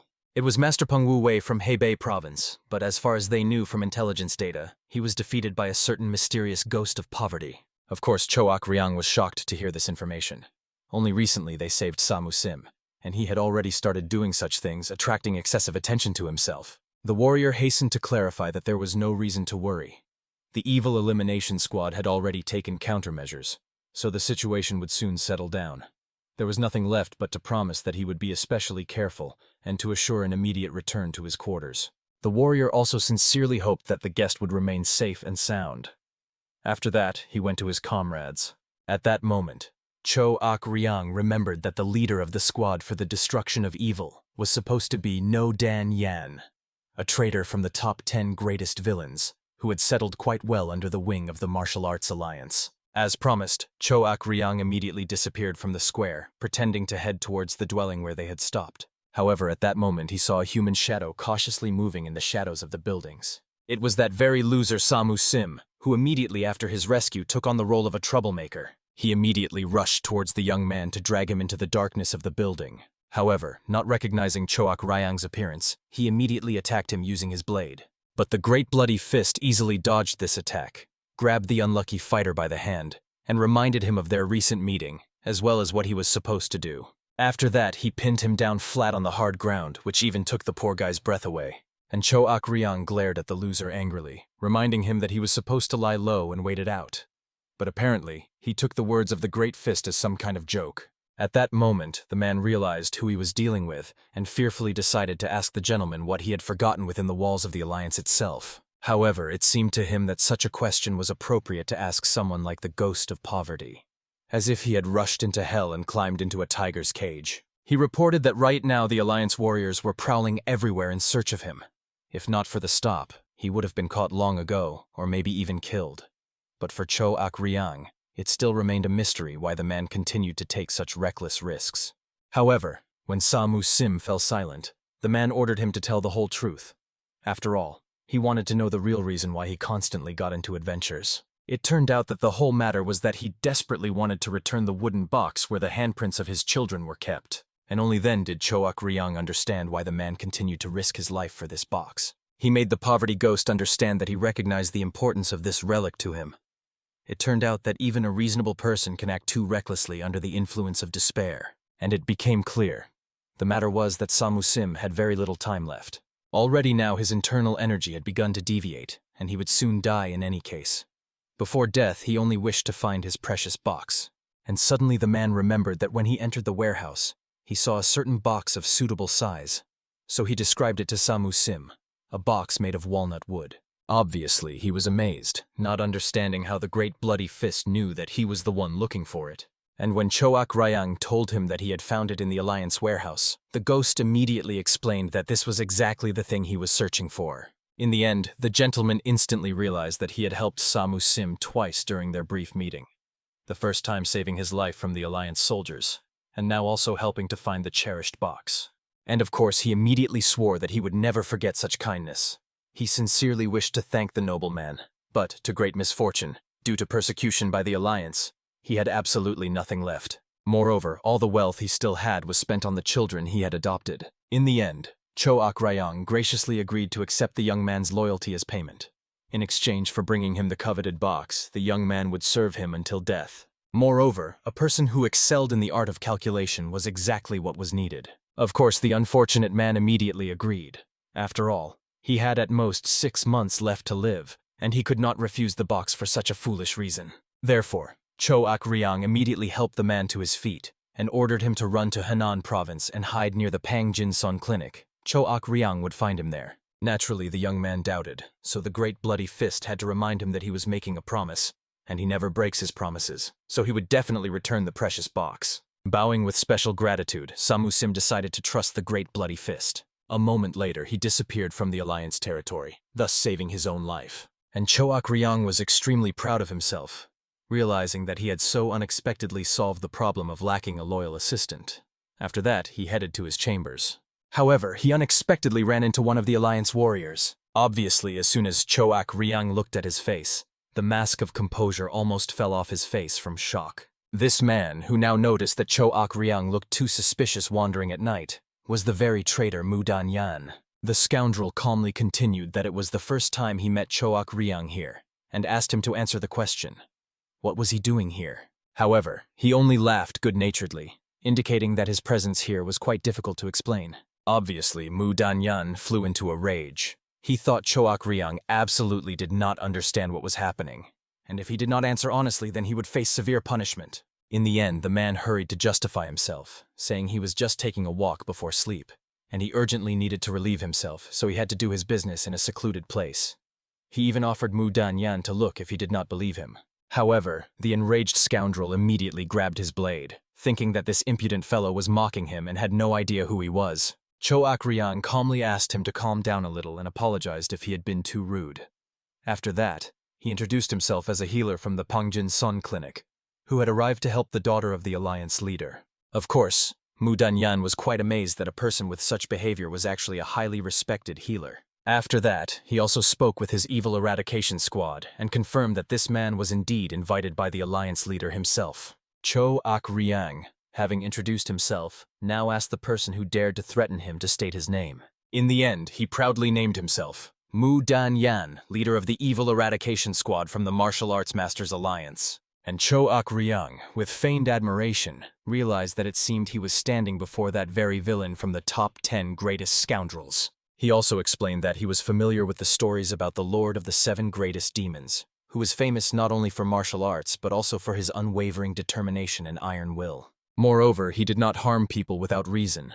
Even in cases of enmity, he first clarified who was right and who was wrong, and only after understanding the situation did he punish or release. And of course, the widely known story about the courage and righteousness of this man, who fought against the demonic cult on the front lines, uniting the orthodox and unorthodox sects. Obviously, the man was extremely pleased to hear all these praises. But Choak Ryang pondered. Although he was a healer, he still knew about Mu Dan-yan as a follower of the Dark Path. Therefore, purely out of curiosity, he was interested in what the man was doing in the Alliance of Martial Arts Masters. Immediately, the scoundrel stumbled, trying to find a reason to justify himself. And Choak Ryang, with the most innocent face, suggested that perhaps the great Mu Dan-yan betrayed the unorthodox sect. Obviously, the man was extremely enraged by these words, and his subordinates hurried to calm the leader. After all, he could not cause harm just because of careless words. At that moment, Choak Ryang laughed. He roughly expected that Mu Dan-yan would not be able to do anything to him even after such words. and the man was terribly furious, watching how this impudence literally mocked him. But still, turning around, he resolutely made it clear that no matter how vast their world seemed, one day they would meet again. And then the man would realize how lucky he was today. Cho Akryang only laughed at his words, understanding that the lucky one here was far from him, but Mu Danyan himself. But he was sure the man would definitely understand everything when the time came. Of course, hearing these words, he was barely restraining his rage so as not to attack this impudent fellow. But Cho Akryang calmly turned around and serenely headed towards his dwelling. After that, he thought about the young man he saved, Samu Sim. One day, the young man noticed bandits attacking parents who were gathering herbs with their children, leaving the little ones orphaned. This was already a common occurrence. Peaceful citizens constantly died in conflicts between the Alliance and masters around the world. Then he could not leave these children alone. Approaching the boy, he asked him to be as quiet as possible, after which he joined the fight. He subdued those two scoundrels, for he could not forgive that many children lost their parents because of them. Grabbing the first man, he struck him with his blade straight in the ear, piercing his head through. He then attacked the second and struck him with his weapon straight in the stomach, instantly slashing him open. After that, he decided to help the unfortunate children. And then he took care of thousands of orphans. He supported the children until they became independent. Such was the true nature of the ghost of poverty. Soon, Cho Akryang told this whole story to the young healer so that he could decide what to do with this man. And he was extremely glad that Samu Sim would work with them, not some hypocrite pretending to be someone else. But Cho Akryang was worried that the man suffered from a chi disorder. In such a state, he would not live more than 3 months. However, the boy was confident that as long as the man was still able to move, he could heal him. Therefore, he decided to ask the Honorable Mr. Pang Jin-son to help them deliver the box, Precious, to Samu Sim. After that, he cheerfully suggested focusing on the treatment in order to finish all his tasks as soon as possible. Once he dealt with the patient, everything would resolve itself. At that moment, Mu Danyan appeared before the head of the Masters' Alliance. Of course, the man was quite surprised that he came to him at such a late hour. However, the scoundrel came to ask the Alliance leader to provide him with the conditions they had originally agreed upon. The man was quite shocked at how shameless Mu Danyan was, who hadn't even completed the task but was already demanding something. Then he hurried to explain that he would still complete the task exactly as the Alliance leader expected from him. But he still did not want to serve as a hunting dog after the rabbit hunt was over. The Alliance leader immediately realized that the man did not trust him at all, but in principle, he could understand that. After that, he took a small book from his sleeve and immediately threw it at Mu Danyan's feet. This book had a red cover and contained the secret scripture about the blood silk. However, when the man grabbed this bound book, he immediately felt that it somehow had too few pages. The leader of the Alliance expected such a reaction and explained that this was only half of the book so far, and if Mu Danyan wishes to obtain the rest, he must bring him the heads of the remaining villains. And he agreed to everything, now that half of such valuable mastery was in his hands. Finally finishing all his affairs, the leader of the Alliance was strolling through the mansion together with his faithful assistant. He anxiously tried to explain to his master that over time he had become too old and weak to perform the work of their family, and even considered himself a burden. Obviously, the leader of the Alliance was concerned. Perhaps the man had made a mistake regarding the essence of the azure flame. However, he confirmed the quality of the potion. The problem was different. He had mortgaged and spent his own savings, but even that was not enough. And now the Namjoon family was deeply in debt. Of course, the leader of the Alliance, coming from a wealthy family, did not expect such a thing at all. It seems this had happened for the first time in 500 whole years. But still, this precious essence ended up in the hands of the boy, and he was already shining with joy looking at it. The leader of the Alliance hoped that with this essence the young man would be able to heal his daughter. After all, he had already done everything he could, and simply had no more resources left. Moreover, he was extremely curious to know how the young man planned to conduct the treatment. The boy with the kindest smile hurried to explain that he intended to use the energy of harmony and acupuncture. Seeing the misunderstanding, the boy immediately wanted to clarify everything. However, Pang Jin-son interrupted him, reminding that it was a secret technique of the Lord of the Valley, which they could not reveal. But still, Pang Jin-son could vouch that this was the best method that exists. And Denak-son was grateful for Pang Jin-son's intercession. After all, he almost blurted out all his secrets. After that, the young man kindly suggested to the man to visit his daughter. She was about to wake up any moment. However, he warned the man that as soon as they resumed treatment, his entry would be strictly forbidden, no matter what. However, he was so happy to have the chance to see his daughter that this did not bother him at all. He simply ran towards the chambers with his little daughter to see her as soon as possible. Seeing that now, despite all his power and arrogance, he behaved like the most ordinary father, everyone understood. Even the emperor or the leader of the sacred mountain become the same in the face of danger. They are all equal in parental love. It was precisely for this reason that Bomkewi continued to fervently argue that a healer is the best of all possible specializations. After all, everyone without exception in the world of martial arts approved and respected healers. Only at that moment, distracted from his thoughts, Pang Jin-son decided to ask why Denak-son called his technique energy of harmony. And the whole matter was that the young man, after long experiments and countless attempts, found a way to combine the unique abilities of Bomkewi and Hansul-hwa. Moreover, even the treatment itself was possible only thanks to the sincere help of these two devoted comrades. He was immensely grateful that these two had worked so selflessly for him, and asked them to put in maximum effort so that he could save the young lady. Soon the boy, along with all his loyal assistants, gathered near the patient, noticing that the girl was indeed doing excellently and was on the mend. And she faintly smiled, wishing to ask the skilled healer whether she really had a chance for a full recovery. Denak-son was able to promise her an absolute guarantee that she would definitely return to a normal life. However, he asked the girl to give him a solemn promise in return. She must not tell anyone about the method they were about to use. No matter what happens during the treatment, she must neither be surprised nor frightened. The entire success of the healing depended on the patient's unconditional trust, and the boy was by no means exaggerating when he said this. The girl had no other choice but to hope. If she kept her promise, the likelihood of her recovery would increase significantly. And even if not, she sincerely trusted the young healer. Therefore, she faintly smiled, allowing everything necessary to be done to her. Denak-son was deeply grateful to his young patient for the patience that even many adults lacked. After that, he gave the command to Mr. Bomkewi and Aunt Hansul-hwa to prepare for the start of using the sacred method. Immediately both moved to the lady's bed, after which they gently took her fragile hands. At this solemn moment, Denak-son took out his acupuncture needles and asked Choak Ryan to ensure that no one entered the room. After that, he glanced at the girl one last time, explaining that from this moment they were beginning her life-saving treatment. Somewhere around this time, deep night had already fallen, and the leader of the alliance was still awake, standing on the balcony of his chambers. Today was an extremely important day, and he wanted to make sure that all the guards were in their places, as agreed. The commander of the Azure Sky Guard Squad immediately reported that they had doubled their numbers and, of course, arranged the fighters in such a way that they would not disturb the skilled healers. The man himself was an extremely nervous person. 45 agonizing minutes of the procedure had passed. He did not know how things were going, which made him even more anxious. However, at that moment he noticed some strange mystical glow. At that instant, the entire building where his daughter was located was flooded with bright yellow-purple light, as if divine flame had engulfed the structure. Moreover, the man felt simultaneously aggressive and dangerous energy along with a soft yet still frightening power. Everyone was amazed at how powerful this boy healer could be. Even now, true, infinite, warm, and incomparably pure energy was oozing from the building. So the man perfectly understood why he was told that this technique was absolutely secret. Even now, looking from afar at this amazing technique, the energy still calmed their minds and souls. At that moment, the guard was so deeply absorbed in the unfolding magic that he almost forgot himself and nearly fell over the balcony railing. He was saved only because the leader of the alliance brought him to his senses in time.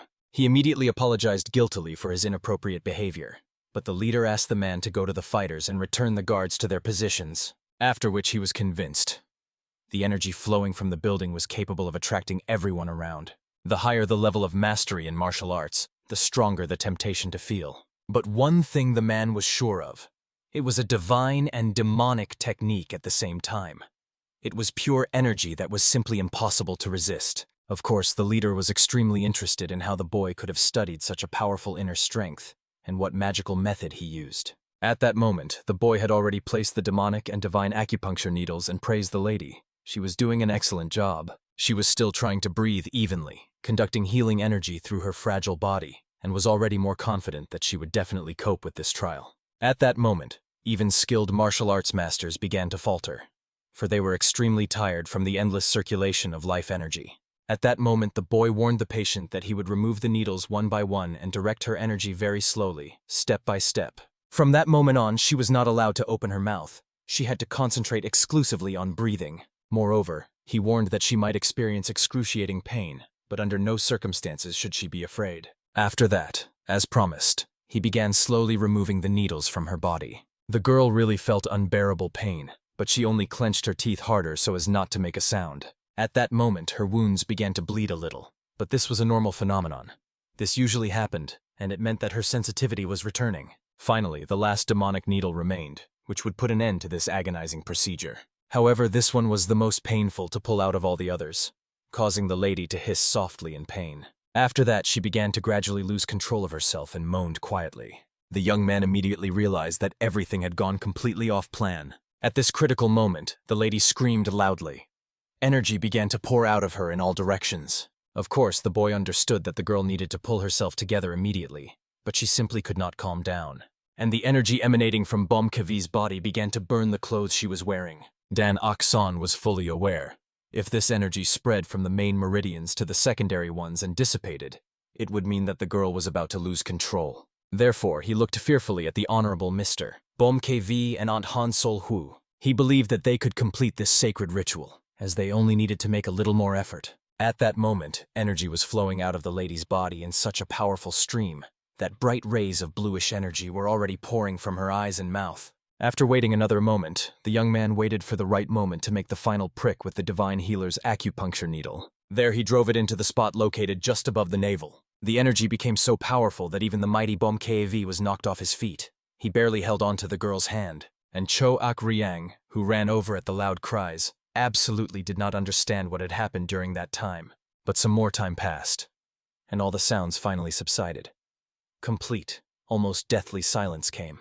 The healer first opened the massive doors to go outside and take a breath of fresh air. Following him appeared Mr. Bomkevi together with Mrs. Hansol Hui, and they were already falling from deadly exhaustion. The frightened alliance leader immediately approached the boy to find out how everything had gone. However, they were all so exhausted that they could not even say a word. The man became even more frightened, not understanding what had happened to them and how his daughter was feeling. But when no answer followed, he decided to figure everything out himself, and immediately ran inside the room. Den Akson was lucky that only at the last moment he managed to grab the man by the sleeve, after which he shook his head, indicating that it was not yet time for him to enter inside. Of course, the man was beside himself with rage. After all, if something happened to the girl, he had to help. At that moment, looking at the fury of the alliance leader, Pang Jin-sun appeared worried, not understanding why the man was so angry. At that moment, the boy explained with his last strength that the procedure was successful. He wanted to say the most important thing. She needed to maintain a stable condition, and the father was too eager to visit her. After that, he hurried to explain to the man that his daughter, except in special cases, would be able to live a full life. By special cases, the young man meant that the girl might lose control a little if some impatient guards bothered her unnecessarily. Just at that moment, Cho Ak-ryang appeared, delighting everyone with the news that the girl had finally come to her senses, and immediately Pang Jin-sun rushed into the room to visit her.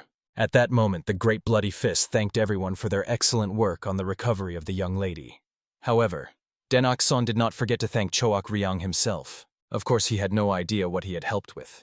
It seemed to him that Den Akson had done the most. However, the young man believed that everything succeeded only because they worked together. Therefore, without Cho Ak-ryang, nothing would have worked out. At that moment, cautious footsteps were heard. Pang Jin-sun, carefully supporting the lady, was leading her outside. And the father immediately started running as soon as he saw that his daughter could walk on her own. The girl apologized to the worried parent for the fact that he had suffered during the time she was ill. And after these words, the man's eyes filled with tears, which he barely tried to hold back, but still could not. In him manifested the nature of a truly soft-hearted father. He burst into tears, trembling as he took his daughter's hand, realizing that now everything would definitely be fine with the little one. Soon, the usual healers came to check on the lady's condition, but they were convinced that a real miracle had happened, because the girl was completely healthy. Of course, the lady was surprised that the father did not stop arranging checkups. Even though Dan Akson had already healed her, he had invited the third doctor in a row to check her condition, and the man perfectly understood that he might be worrying excessively. However, he was pleased to hear from several other people that his daughter was definitely healthy. At that moment, the girl's gaze for some reason sadly darkened when she looked out the window. She wished that Dan Akson could at least stay a little longer. The father calmly explained that he had asked them many times about this. However, Dan Akson persistently repeated that he had other patients whose treatment he could not postpone. Moreover, they could not even properly pay him for the treatment, although the alliance leader offered him any gifts and treasures. But the young man took only an old wooden box stored in the warehouse as the sole payment. Even when the man offered to cover travel expenses, he categorically refused. However, the father solemnly promised his daughter that she should not worry about anything. He would make sure they met again. After these words, the girl gave her father a very grateful, though slightly embarrassed look. Only then did the man begin to realize that his daughter wanted to see the hero not as her skilled healer, but as a boy who sincerely liked her.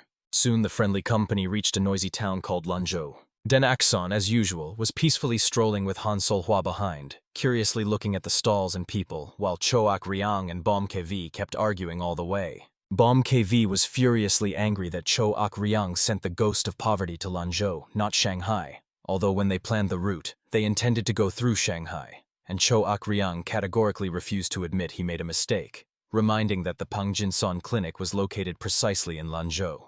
However, Bom KV continued to gloat mockingly over his buddy, who apparently had grown quite old since he had already started making such ridiculous mistakes. He asked his friend to finally back down and just repent.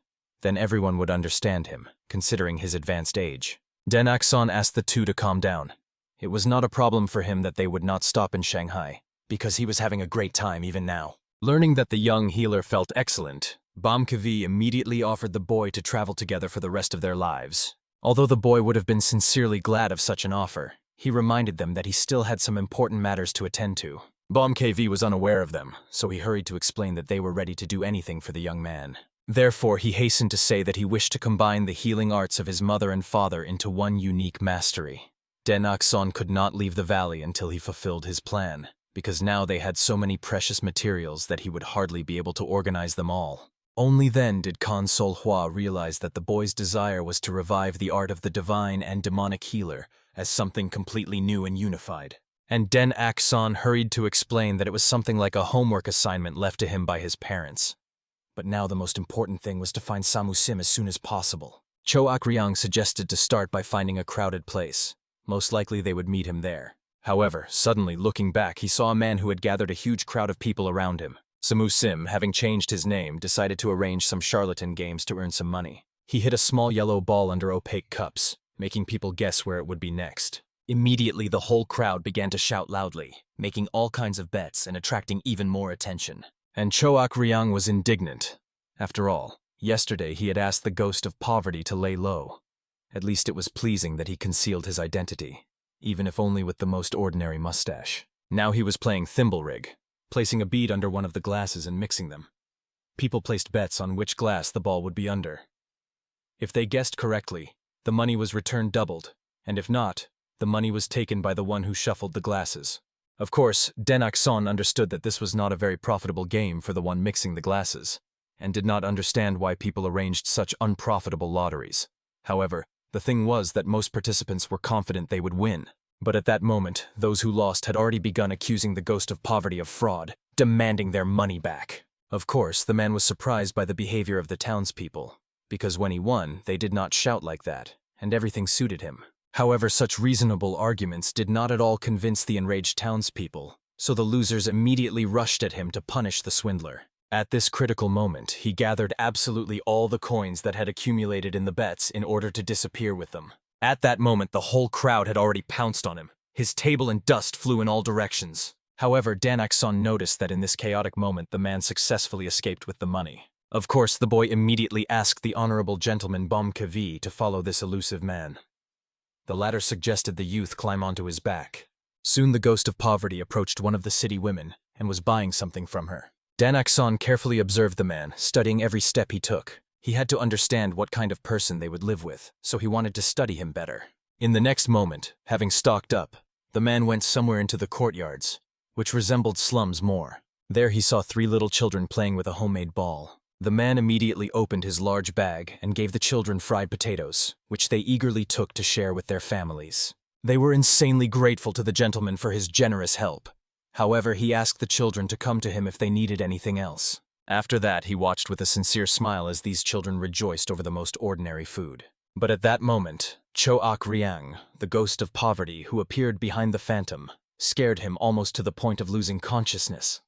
He immediately decided to find out what the gentleman needed. However, he was simply curious to find out whether Samusim was a good person or not. Of course, he excused himself, saying that he played gambling games just for entertainment. After all, waiting was too boring.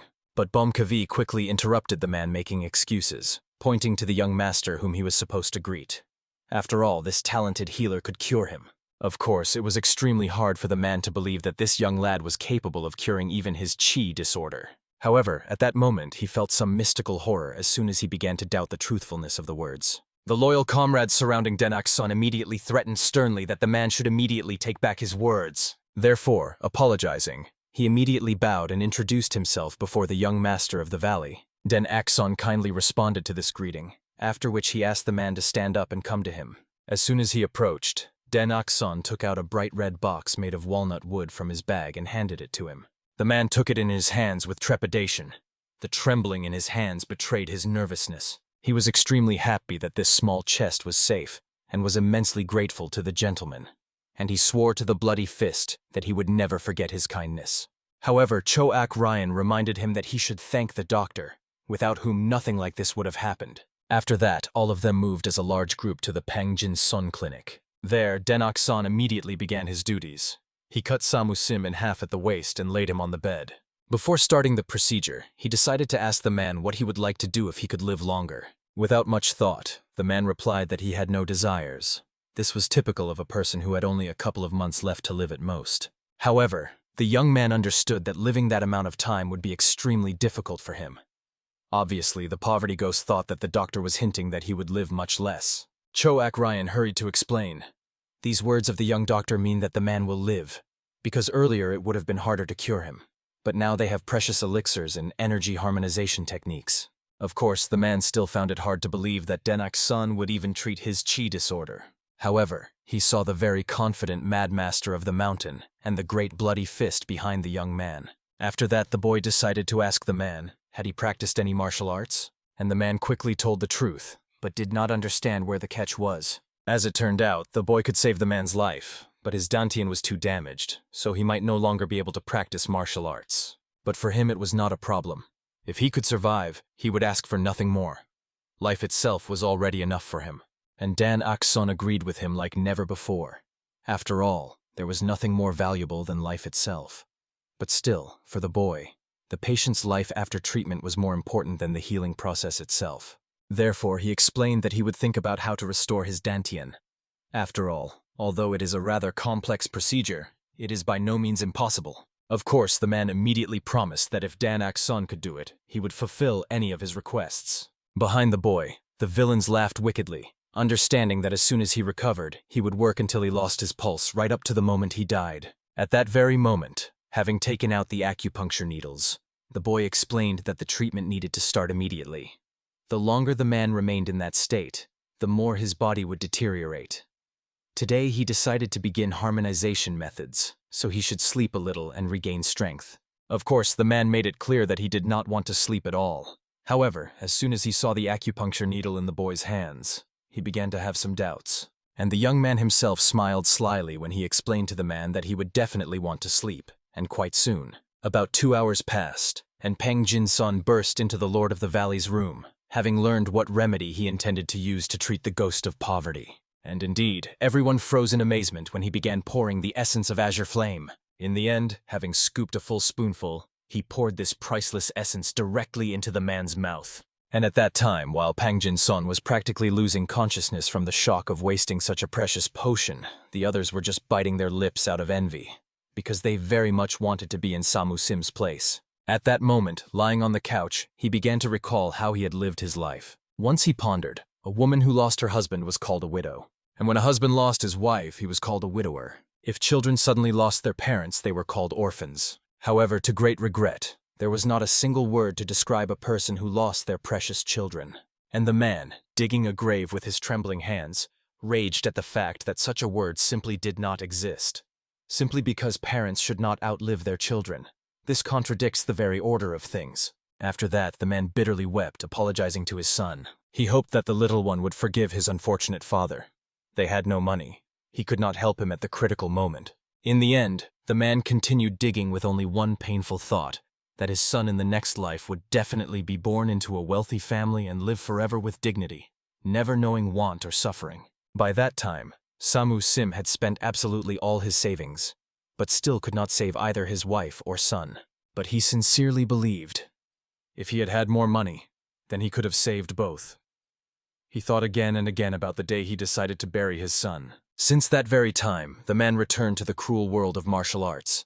He did everything that brought him money. He was literally ready for anything, as long as that vile job paid well, but only for anything that did not involve harming children. People endlessly pointed fingers at Samu Sim, calling him a heartless monster and a bloodthirsty demon. It was then that he acquired this despicable name, the Ghost of Poverty. But his true ability, which even he did not know about, brought him money in the most unexpected way. Once the Ghost of Poverty came to the man to punish him. He was on his knees and did not understand why Samu Sim treated them that way. After all, he had done nothing wrong. The ghost, by that time having already killed many people lying behind his back, was surprised at how low the sinner had fallen, who forgot that everyone had to pay their debts. That is how Samu Sim became the man because of whom 5 entire trading houses went bankrupt. And that is not even mentioning gambling establishments, brothels, and even weapons stores. However, he still could not get enough. His thirst for money only grew, as if he could not drink enough seawater. One day he met a little boy who blocked his way. The boy, trembling with fear and cold, begged imploringly for the man to give him at least 1 coin for food. And for some reason, in this fragile boy, the man saw something that reminded him of his late son. He very much wanted his child to live in safety and prosperity. At that moment, he looked at the young man so attentively and intently that he scared him to death. In the end, the young man simply burst into tears from fear, and the man decided to inquire how the boy's stomach was feeling. He himself did not even understand how strange his words sounded. He had not communicated normally with people for so long, so he immediately apologized and decided to feed the boy properly. Thus began his amazing friendship with this child. And for some inexplicable reason, it was like a feeling of atonement before his own child who had left life too early. In the end, the man began to spend his own hard-earned money on homeless, unfortunate children. In that blissful moment, he could for a moment forget about that tormenting emptiness that had long plagued and eaten him from within. However, as soon as the first alarming signs of chi deviation appeared, he immediately understood what was what. The chasm between heart and mind kept growing. His strength, which once supported him, always hovered somewhere in the past.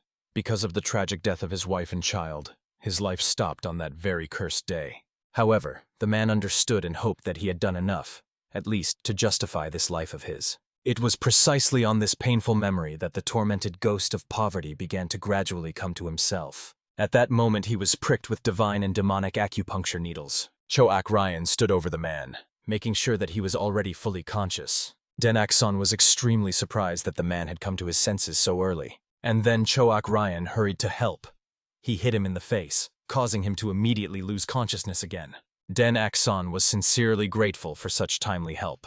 However, this was the minimum that Choak Ryan could do to assist in this difficult healing matter. Very soon, after the complex procedure was completely finished, Samu Sim regained consciousness. Coming to, of course, he was extremely surprised that the treatment ended so quickly and painlessly.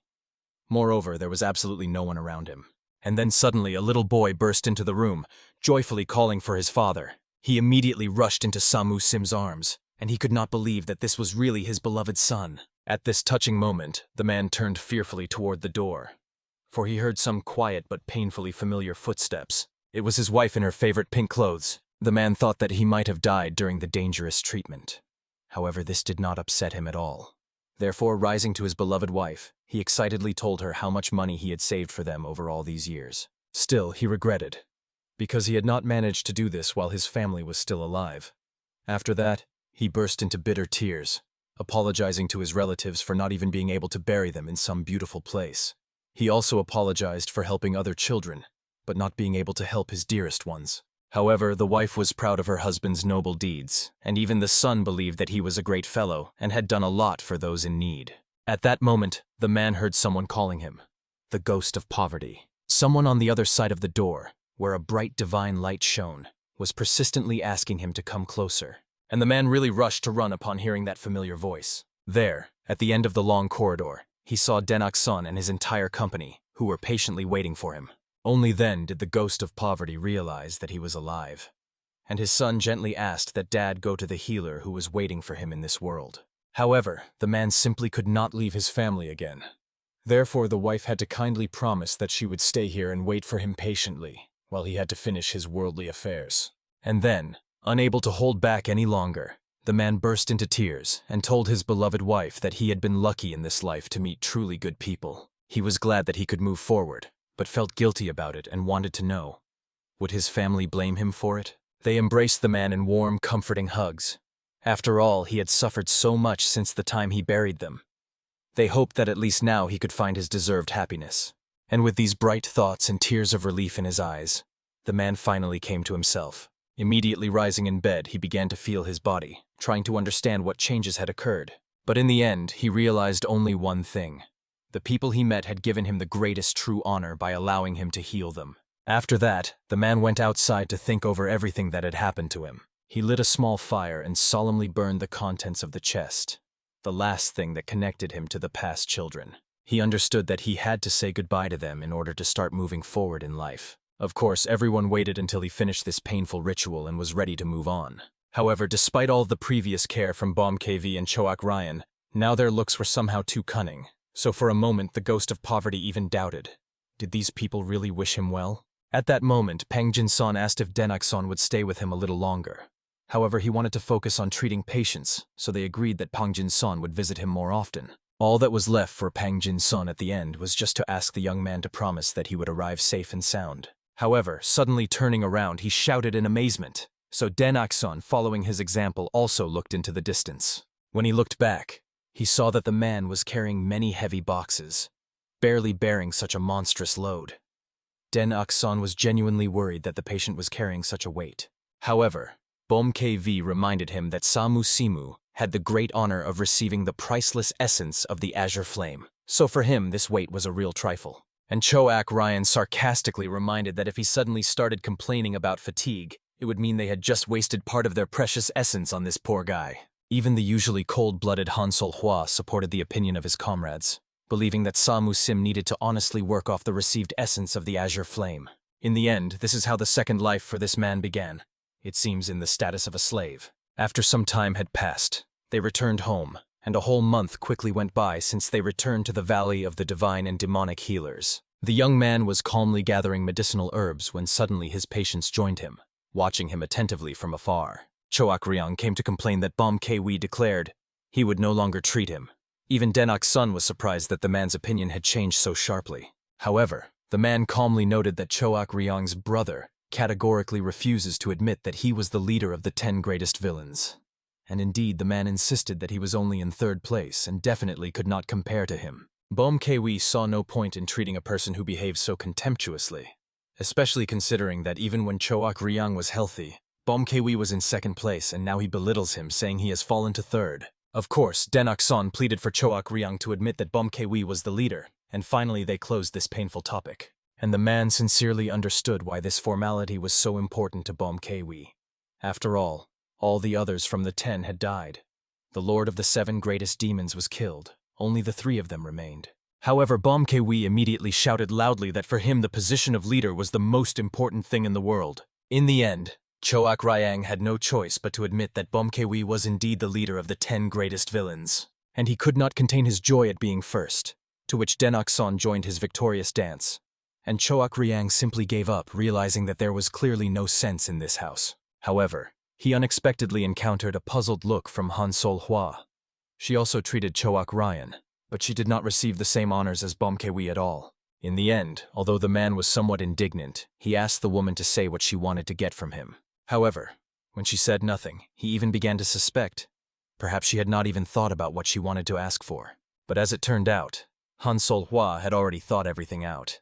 She simply wished for Choak Ryan to fulfill a certain request of hers. She asked him to carve a figure out of wood especially for her, as he could. The thing was, she wanted to preserve her appearance. In the end, Choak Ryan realized that time continued to relentlessly pass, and considering that Denak-san had healed Han Sol-hwa, she would age like all other mortals.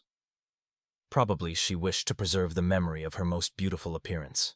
The noble warrior solemnly promised that he would erect a stone statue in her honor so that her divine appearance would be preserved for many centuries in the memory of descendants. At that very moment, Lord Samu Sim, having left the seclusion of his chambers, went outside and was stunned by the sight he saw.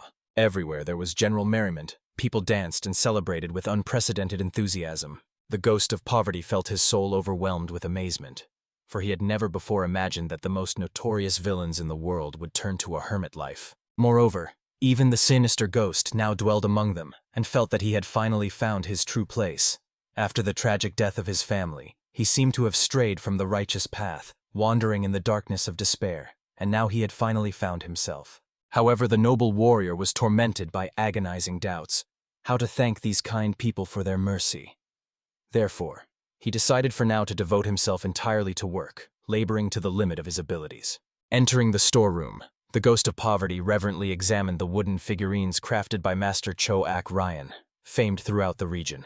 He intended to carefully monitor their quantity, so that these precious items would be valued as highly as possible. Then his gaze turned to the adjacent shelves, where special pills belonging to the Lord of the Valley were kept. Although they were quite inexpensive and made from ordinary herbs, their healing power far exceeded the remedies of other healing houses, and moreover, they had no harmful side effects. The wise warrior fully understood. If martial arts masters learned about these miraculous pills, they would simply go mad with desire to obtain them. After all, these magical remedies heal both internal injuries and external wounds. Even the famous cream of the renowned swordsman of the blooming cherry was many times weaker than these pills. At that very moment, the man had a bold idea about how he could use such valuable information, and he decided to put maximum effort into this matter. With the onset of evening, the young healer again sat late into the night in his quarters, meticulously recording everything related to the treatment he had conducted today. But suddenly there was a knock at the door. It was Samu Sim himself, wishing to visit the Lord of the Valley for an important conversation. The youth immediately respectfully inquired what had brought the worthy man at such a late hour. He revealed that he was eager to engage in the sale of wooden figurines and healing pills. Of course, Denaxon was immensely happy to hear such a proposal. Moreover, the respected master had already repeatedly inquired when the items would be delivered to him. The man promised to personally take care of this matter, as he felt it was high time they worked on pricing policy. The boy, thank heavens, fully trusted the ghost of poverty in this matter, and allowed him to do whatever he deemed necessary. However, the loyal assistant had one more request. He had an acquaintance who desperately needed treatment, the head of the largest trading house in the city. His holdings extended even to Wei. He was known not only as an expert in his field, but also enjoyed great respect for his wisdom and impeccable reputation. Therefore, this man was an extremely influential person. But alas, he had been bedridden for a long time due to a severe illness. If Denaxon agreed to heal him, it would incredibly help their valley. Moreover, they would gain a reliable ally for the future. The young healer agreed to fulfill Samu Sim's request and asked to bring this patient to him. At that very moment, the head of the trading house lay in his home. The man sighed heavily and felt that his days were numbered. It seemed death was about to take his tormented soul. However, the devoted son reminded his parent that he had never given up before, especially not because of some illness, and convinced his father that he would surely recover. But, to the greatest regret, the dying man felt that his life was already approaching its fatal end. His life energy was dwindling more and more each day. He was fully aware that the rising path was still far away. The day was nearing its end. But his earthly journey was not yet over. He had to go through much before the night took its rights. After that, he asked his son to leave, wishing to be alone. However, at that fateful moment, a voice was heard outside the window. The visitor apologized for coming without warning, and at such a late hour, then addressed the great lord of the world of trade by name. Of course, the man was deeply shocked that the uninvited guest knew his title. However, he had barely recovered when Samu Sim already flung open the window, apologizing again for such a sudden intrusion, and introducing himself as an ordinary townsman. He apologized in advance for his audacity, but explained that everything he did was for the benefit of the master himself. Without giving the unfortunate man a word to say, the uninvited guest struck him on the back of the head, causing him to instantly lose consciousness. Lifting the powerless body into his arms, the Phantom of Poverty immediately carried him toward the Valley of the Divine and Demonic. Soon, on the estate grounds, the servants were peacefully going about their usual tasks, unaware of what had happened to their master. However, very soon they heard a noise and became alert. How amazed they were when the master himself entered the house. No one had any idea how he could even move at all. At that very moment, the resurrected man ordered to call the doctor and his son, and also to set the table. For the first time in a long while, he had managed to cover a great distance, and was terribly hungry. Soon at the set table, the man devoured all the dishes offered to him with an unprecedented appetite. Having eaten to fullness, he contentedly rubbed his stuffed belly. The son could not believe that his father was fully healed, and even the doctor considered what had happened a true miracle. In the next moment, the father warmly thanked his son for all the time he had tirelessly worked, realizing that he had surely been a heavy burden to him. However, the son pleaded that his father not say such foolish things. For him, his father's health was above all. Moreover, after the father overcame such a great trial, he must live as long as possible and simply enjoy the life granted to him. After all, as is known, the more trials a person faces, the stronger Chohua Shim becomes, hardening like iron in a forge. Listening to all these wise words, the man was simply silent, not knowing what to answer. Last night in the Valley of the Divine and Demonic, the young healer told the patient a terrible truth. He is suffering from an ailment called Parkinson's disease in distant lands. Obviously, the elder was shocked to hear such an incomprehensible diagnosis, as other doctors simply insisted that his condition was poor for his advanced age. But Den Akson hurried to explain that the man has a degenerative disease causing tremors and stiffness in the limbs throughout the body. In the early stages, the symptoms are not so obvious and are difficult to distinguish from normal aging. Of course, Cho Hua-shim was eager to know if this disease is curable. The young man decided to be completely honest with him. The reason for the similarity of the symptoms of this ailment to normal aging is that these two problems have the same nature. The only difference lies in how quickly Parkinson's disease will progress. However, in any case, Cho Hua-shim faces the same sad end. The man basically suspected his fate, so he was not particularly upset. However, the young man promised that he could alleviate his suffering, and then the symptoms would not interfere with his normal life. But, as he honestly admitted, he could only prolong his existence, not cure him completely, because, as is known, no mortal can deceive death itself forever. Remembering these wise words, the man asked his son to bring the accounting journals and all documents related to their trading affairs. After that, he worked for several hours before it was time to meet with Samu Shim. Hurrying there as fast as his healed body allowed, Cho Hua Shim grabbed the man's hand, apologizing for his behavior. That day, he was so busy that he couldn't even properly thank him. Moreover, now he felt immeasurably better and valued every day given to him, although he hadn't before. And all this thanks to Mr. Samu Sim, who took him to such a wonderful healer. But the man only smiled calmly, understanding that he clearly did not deserve such high praise from the honorable gentleman. After that, he showed him a casket with pills personally made by the Lord of the Valley. If the man took one every 3 days, he would definitely get better. Only then did Cho Hua-shim realize that the Lord of the Valley was that very young healer, and Samu Sim hurried to explain that he was merely his faithful manager, trying to support the youth with all his might. Of course, the man was amazed that a person much older than the youth turned out to be just a manager. After that, he decided to ask the Ghost of Poverty what they needed from such a decrepit old man like him for such magical healing. To these words, the manager only smiled mysteriously, pondering how to properly phrase his request. The events move a little forward in time, where Samu Sim was rushing swiftly across the endless fields. By this moment, 3 days had already passed since the conversation with the elder. Therefore, understanding that he needed to hurry, he started running forward as if possessed. It turns out that on that day, the man confessed that he had long been thinking about Western trade, so he wished to use the power of his trading company for these purposes. The old man hurried to explain that maritime trade is now completely controlled by companies closely connected to the government. Although they are not small players, others have long established strong connections that are difficult to break through. Immediately, Samu Sim realized that his interlocutor had misunderstood him. He was not talking about maritime trade. He intended to deliver goods by land routes. Obviously, the elder immediately understood that it was about the Great Silk Road, but he thought that the government would definitely not give permission on the first try. But as it turned out, the man already had permission in hand. Moreover, they did not need to cross the Great Wall. They could make a wide detour through the pass. But even in that case, the elder thought that it would create many other problems. After all, then they would be right in the territory of the fierce warriors of the Flame Valley. But it turned out that the manager had already taken this circumstance into account.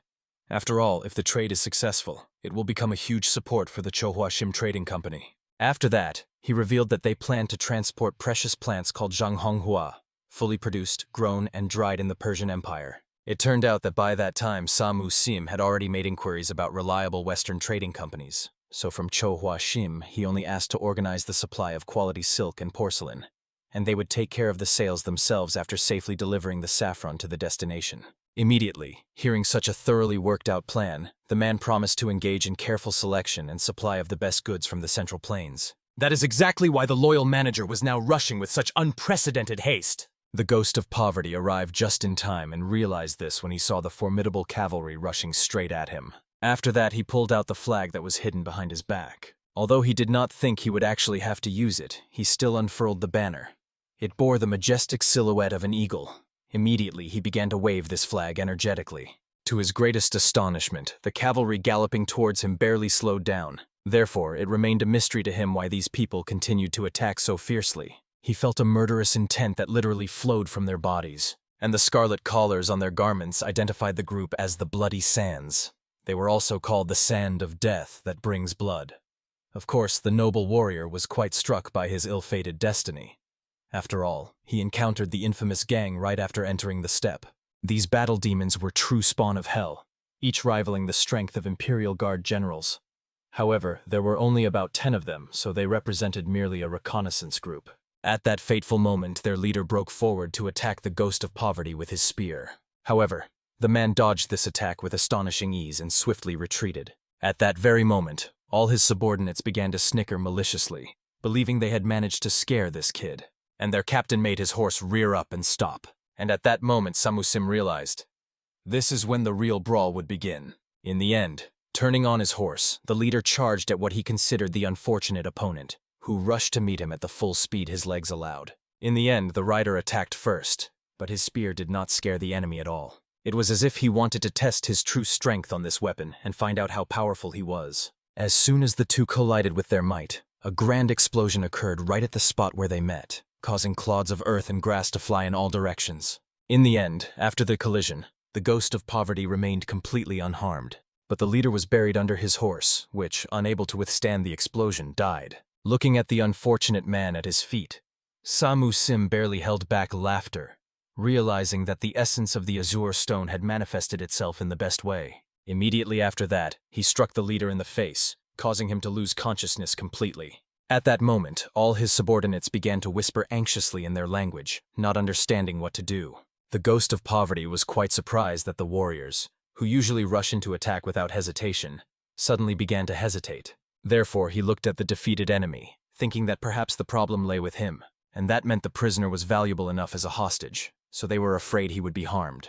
At that moment, one of the horsemen shouted something desperately, pointing to his comrades into the distance. In that direction, a real cavalry of many armed men was rushing. The Bloody Sands turned their horses to join the main group and galloped away. At that moment, horsemen in blue clothes rode up, and now the Ghost of Poverty was waving his flag to let them know he was not a threat. Only upon seeing this banner did the leader immediately realize that it was the benefactor's flag. Obviously, they were extremely amazed that so many years had passed, and there had been no news from him all this time. The warrior looked at the man who gave him such an admiring look with deep satisfaction. It was the very boy he had saved at their first meeting.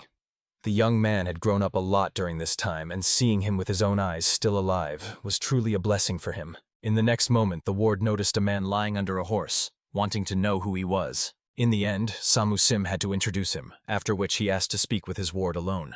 At this pace, a whole week passed, and finally the faithful steward returned home.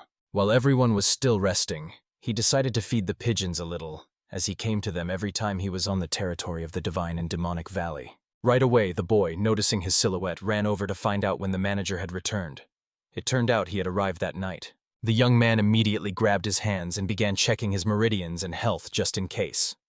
Although the Ghost of Poverty explained that he was perfectly fine and there was nothing to worry about. At that moment, the young man admitted that he had gone too far because of his greed and promised to pull himself together.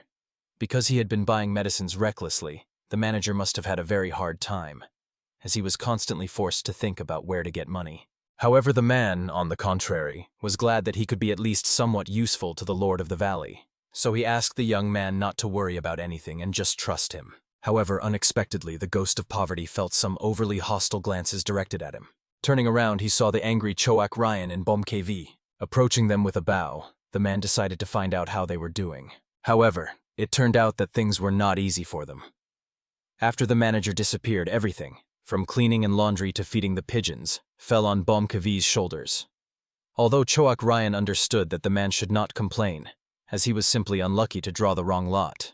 After that, Choak Ryan decided to ask his comrade how his trip had gone, and was sincerely impressed that everything had gone without incident. After all, although he suspected that the Ghost of Poverty had extensive connections, He never guessed that he was on good terms with tribes beyond the border. Samusim explained that long ago he had saved a child who was sold into slavery from the north, and now that child had grown into a worthy man who led his own tribe. They say he was very close to the successor of the Khan, the former lord of northern Yuan, and just recently they became Anda, blood brothers. Of course, BombKV immediately noticed that to achieve the Phantom of Poverty's goal, he needed reliable people. However, he already had some candidates for creating a trading company, and was just about to discuss this with his elder brothers. As soon as he told the men the whole story, they were all uplifted. The master of the mountain could not believe that the comrade was acquainted with those guys. He allowed the man to use their services as he saw fit, and if any problems arose, to report them to him immediately, for he would quickly resolve them. After this, the characters moved to the main residence of the Hall of Unity. There sat the very same bandit whom BombKV had somehow enslaved, and for some reason a chill ran through his entire body. At that moment, when the leader was sipping wine, his subordinate suddenly ran in with desperate cries, searching for his older brother. It turned out that they were suddenly attacked by people from the Black Dragon Society. He hurried to explain what was happening. Obviously, the man could not believe that someone dared to kidnap Van's daughter from the fabric shop. However, the subordinate explained that people from the Black Dragon Society barbarically broke into Van's fabric shop and completely wrecked it. They took his daughter, who was helping there. That little girl. They say she was taken away because of debts, since her father couldn't pay them, and if he doesn't pay, they will simply kill her. Obviously, the chief realized that these were just crazy freaks. Everyone knew what they did with those kidnapped for debts, usually sold women into brothels. Therefore, the man was extremely angry that his people were just standing and watching all this. But it turns out they tried to stop them, but they were simply crushed. In the end, Manseki was near death, and 3 others were seriously wounded. Then the leader realized that they had underestimated the enemy, counting on Small Fry. But now they had grown to the point of becoming truly formidable. There was no choice left, so he ordered the man to gather all the others. Of course, the subordinates asked the leader not to act rashly. After all, the leader of the Black Dragon Society possessed colossal inner strength. Moreover, there was the terrifying monk of the Tree of Terror, ruling the Black Forest region. They say the leader of the Black Dragon Society was his only disciple. However, the man only angrily demanded that the comrades remind him of the meaning of the Hall of Unity. A brief silence ensued, and he sternly demanded to be quoted what was written on the banner of their hall. Everyone immediately shouted that they must be loyal brothers and faithful protectors of merchants. That was exactly their motto. Therefore, the leader reminded that the merchants pay them for protection because they had no other choice, and they should all not forget this. Even if someone in need of help was a nobody, they still had a duty to protect them. And more importantly, if they continue to remain silent, they simply won't be able to look BombKV in the eye if he suddenly shows up. So the choice was obvious. They would die either way, so it was better to die as heroes. Suddenly, a stranger entered the hall, asking how old Van's daughter was. Obviously, everyone immediately boiled over, as they could not recognize this unknown man. However, he asked the people not to worry about anything, as he was sent by that very man. At once, the leader realized it was surely about the Mad Lord of the Mountain. Therefore, he began to apologize for not recognizing him immediately. However, he asked to drop the formalities and again asked how old the girl was. From memory, she was about 13. The man was quite enraged. He literally ignited with righteous fury, understanding that these scoundrels dared to steal such a small child. Therefore, he demanded to be immediately shown the lair of these brats. Very soon, closer to dawn, they found themselves at the doors of this den. However, the leader was very worried. Would an ordinary man be able to handle these people alone? However, the stranger was so boiling with anger that he did not even knock on the door, but simply kicked it down with one foot. Everything immediately shook from the crash. Soon the sound of footsteps was heard.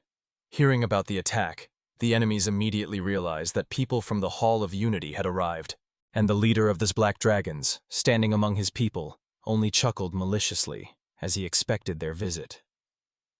They were exactly the ones he was looking for. The leader of the sinister Black Dragons, with a mocking smile, thanked the uninvited guests for making his task easier by coming to him themselves. After all, he had long ago yearned to meet face to face with the head of the Hall of Unity. Of course, the noble warrior immediately shouted fiercely at the impudent one, demanding explanations. How dare he touch any of his wards? He ordered the merchant's daughter to be released immediately. However, this madman only sneered contemptuously to himself, explaining with cold indifference that they only wanted to scare the merchants a little. But he was extremely curious when the head of the hall managed to secure the support of such a skillful master. At this fateful moment, the stranger with an icy expression decided to tell this scoundrel what he hated most.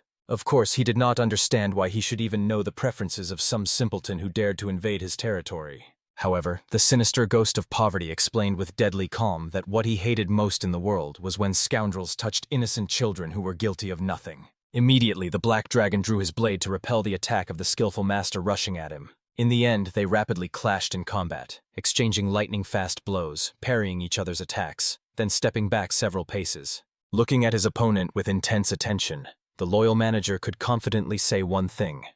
The leader of the Black Dragon had achieved much for his age. With such outstanding abilities, he could easily enter even the top 100 great masters of the Empire. At that moment, seeing the weapon in Samu Sim's hands, the leader of the sinister organization immediately recognized the legendary Ghost of Poverty in the newcomer.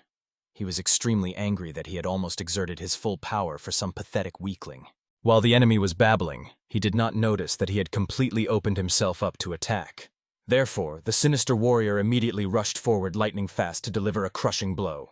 In the end, he approached almost face to face with the enemy, and coldly said that he was too talkative for a man who was still in a deadly fight. In the next moment, the strike of his formidable blade struck the Black Dragon's hand, and he didn't even have time to blink. Literally across the entire area, heart-wrenching screams of unbearable pain spread as the unfortunate man pressed his mutilated hand to his chest. With one lightning-fast swing, the sinister Ghost of Poverty managed to cut off 4 whole fingers of the enemy, after which, as if nothing had happened, he calmly inquired about the location of the merchant's daughter. He also warned with threatening tones in his voice that the scoundrel had better immediately say where she was, and if he had already sold her, then tell exactly to whom the innocent girl was sold. However, the villain was even more enraged that this someone, who had come to him with such audacity, dared to speak to him in such a contemptuous tone.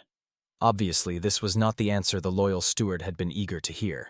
Therefore, in one fateful moment, he mercilessly cut off the hand of the Black Dragon's leader, with which he had dared to try to strike him. All that was left for the unfortunate man was to scream from unbearable pain, promising to give the steward any money and everything he wished for. After all, everyone knew how obsessed this scoundrel was with gold. It was obvious from all his behavior. From these words, it became clear that this scoundrel had by this moment finally parted with the girl. So the sinister warrior, without a shadow of doubt, immediately directed the tip of his blade straight to the enemy's throat. All that was left for the leader was to desperately scream, not understanding how the stranger dared to treat him in such a humiliating way. However, in an instant, his head was mercilessly pierced through. He confirmed his status as a ruthless avenger, and also proved that the martial arts of the legendary Ghost of Poverty were indeed terrifyingly powerful. Finally, when the lifeless body collapsed dead, the loyal manager decided to find out where all those belonging to the Hall of Unity had scattered.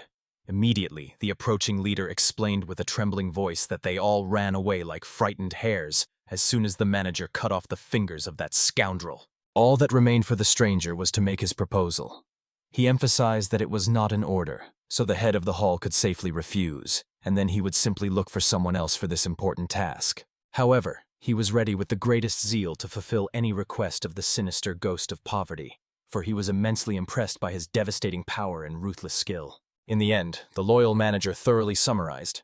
He found out that these people were eager to create a trading company for Western trade and decided to offer them cooperation. Moreover, the head of the hall seemed to him a person to whom one could unconditionally entrust their plans. However, he, of course, gave the man time to think, since such an agreement would surely turn his whole life upside down. Somewhere at the same time in the valley of the divine and demonic, the most ordinary peaceful tranquility reigned.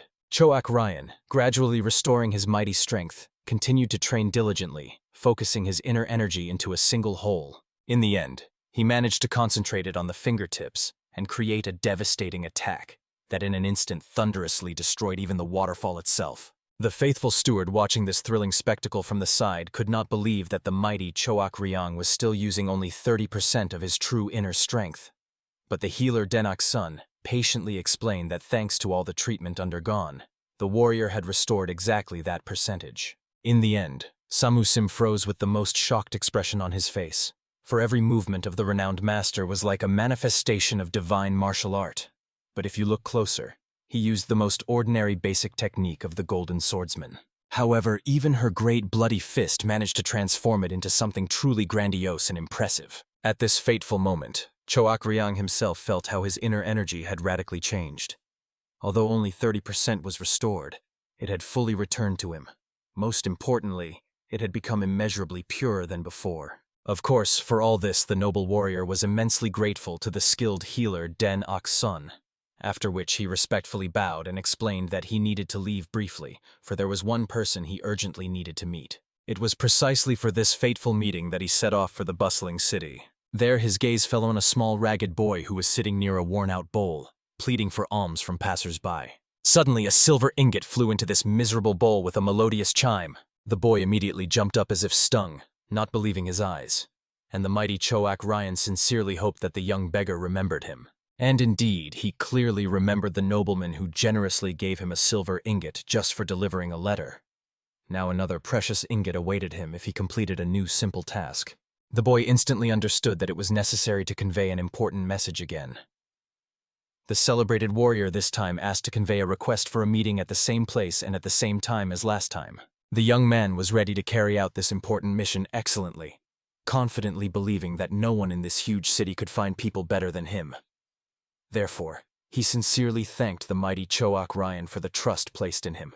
However, when he turned to the nobleman the next moment, he had already vanished without a trace, as if dissolved like a real ghost. At the same time, the head of the information organization was tightly tied to the torture device and mercilessly beaten. While unsuccessfully searching for the location of the formidable Choak Ryan, the fat deputy fiercely tried to extract from the chief any vital information he needed. At the very least, he was eager to know who gave the order to investigate the dark past of the Combat Alliance. Of course, the leader immediately explained to the deputy with pain that it was he himself who gave that fateful order. However, the deputy was extremely enraged by this response and accused the leader of trying to systematically destroy their information network. Therefore, he sternly demanded to confess who was truly behind all these subversive acts. However, the leader only laughed bitterly, with grim irony, understanding that the one who had been methodically destroying their powerful organization all this time was precisely his deputy. But suddenly, at this tense moment, a mysterious man entered the gloomy room and authoritatively ordered the deputy to immediately stop the torture. He also decided to reveal the truth about why they paid so much close attention to such a seemingly small organization like this one. The whole matter lay in their astonishing abilities and hidden potential. After all, these people knew too much for such a small structure. And right after the current leader, the deputy who would replace him was supposed to take the helm of the organization.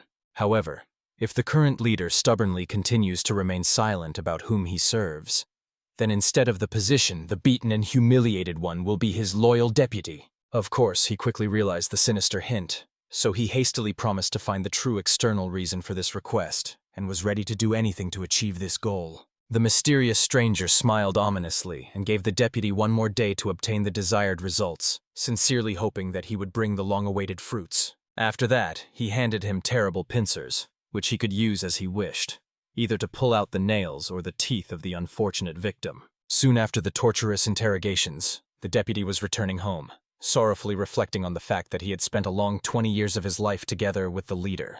They together, brick by brick, built this powerful organization. And now, when everything is about to vanish without a trace, the leader stubbornly remains silent. Therefore, the deputy was extremely curious about the true reason behind all this chaos, and which powerful person was hiding in the shadows. It was especially vital for him to find this out because this crisis represented a unique chance for him to finally uncover all the secrets and take the coveted position of the leader. However, suddenly the deputy turned around, noticing a suspicious silhouette of a boy around the corner.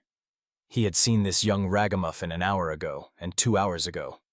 Dismissing this as a mere coincidence was already extremely foolish. Therefore, the cunning man decided to turn the corner before the boy, luring the inexperienced tracker into a clever trap. By this time, the boy himself had already checked all the dens in the area, but found no sign of the person he needed. However, the fat man, whom he had been patiently following, often went to such establishments with his master, so the youth planned to follow him unnoticed. So at that moment, he swiftly slipped around the corner. However, to the great surprise of the fat man, he was no longer there. It turned out that he had cunningly hidden and was already right behind the careless boy. The deputy immediately realized that this boy belonged to the beggar's clan and sternly demanded to state his rank among the disciples. Of course, the boy hastily explained with a trembling voice that he was not engaged in martial arts and was simply searching for a man named Nyan Somil. Then the deputy understood the true reasons for the surveillance, for they were already close to the solution.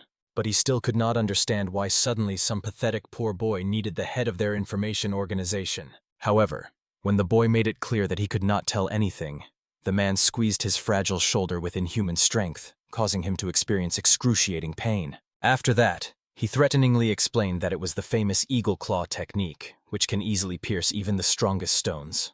And there was no need to imagine what would happen if this terrible technique were applied to a fragile human body. In the end, the boy burst into bitter tears, begging to be released, and tearfully confessed that the mysterious man had asked to deliver a message about a meeting at the same place and at the same time. The deputy was eager to know who this mysterious stranger was, who so skillfully weaves intrigues from the shadows. However, the boy, overwhelmed with horror, burst into bitter tears, proving with tears in his eyes that he did not even know the name of the mysterious stranger. In any case, the deputy rejoiced with happiness that he had finally found at least one precious clue to the powerful patron of the head of the organization. If he reported this to the formidable evil suppression squad, he would definitely become the new leader. Therefore, the cunning man took the frightened boy with him so that he would tell absolutely everything he knew about that mysterious man. On the way, he decided to find out whether the young beggar had previously delivered similar secret messages. However, the boy calmly reported that the last time he carried out such a task was quite a long time ago. The deputy immediately realized. It was surely on that fateful day when the head left early in the morning and returned pale as a sheet. Unfortunately, the message did not specify a particular place, which meant it had been prearranged between the conspirators. This meant that he simply had to find any secret place nearby, and then all the head's most intimate secrets would be in his hands. After that, the cunning man remembered that he had not thanked the young man for the service rendered.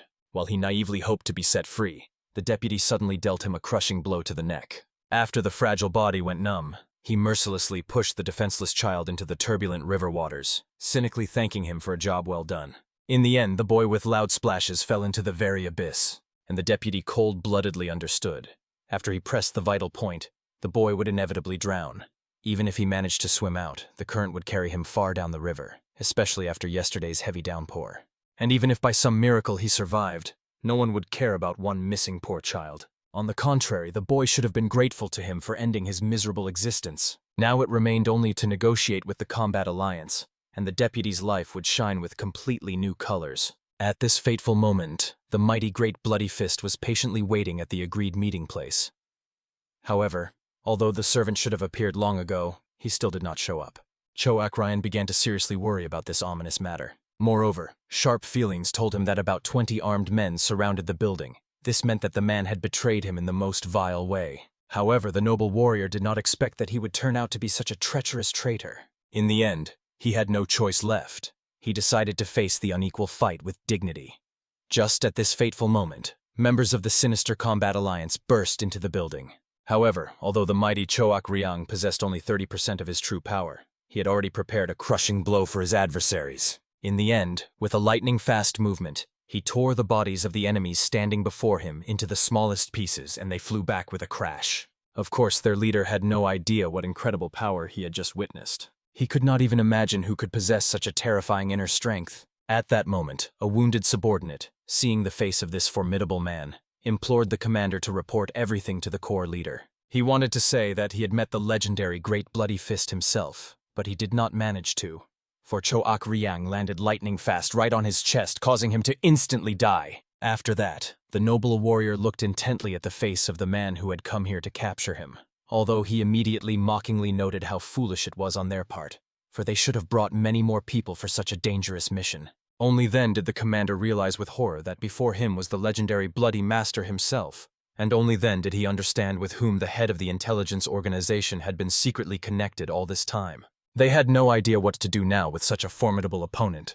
They definitely could not cope with this powerful master, which meant they had to flee as soon as possible while they were still alive. In the end, seeing their hesitation and fear, Choak Ryang mercifully gave them one single chance to get lost before he changed his mind. The enemies themselves were struck that the Great Bloody Master showed mercy without an apparent reason and decided to let them go. After that, they remembered the grim words of their captain No Dayan.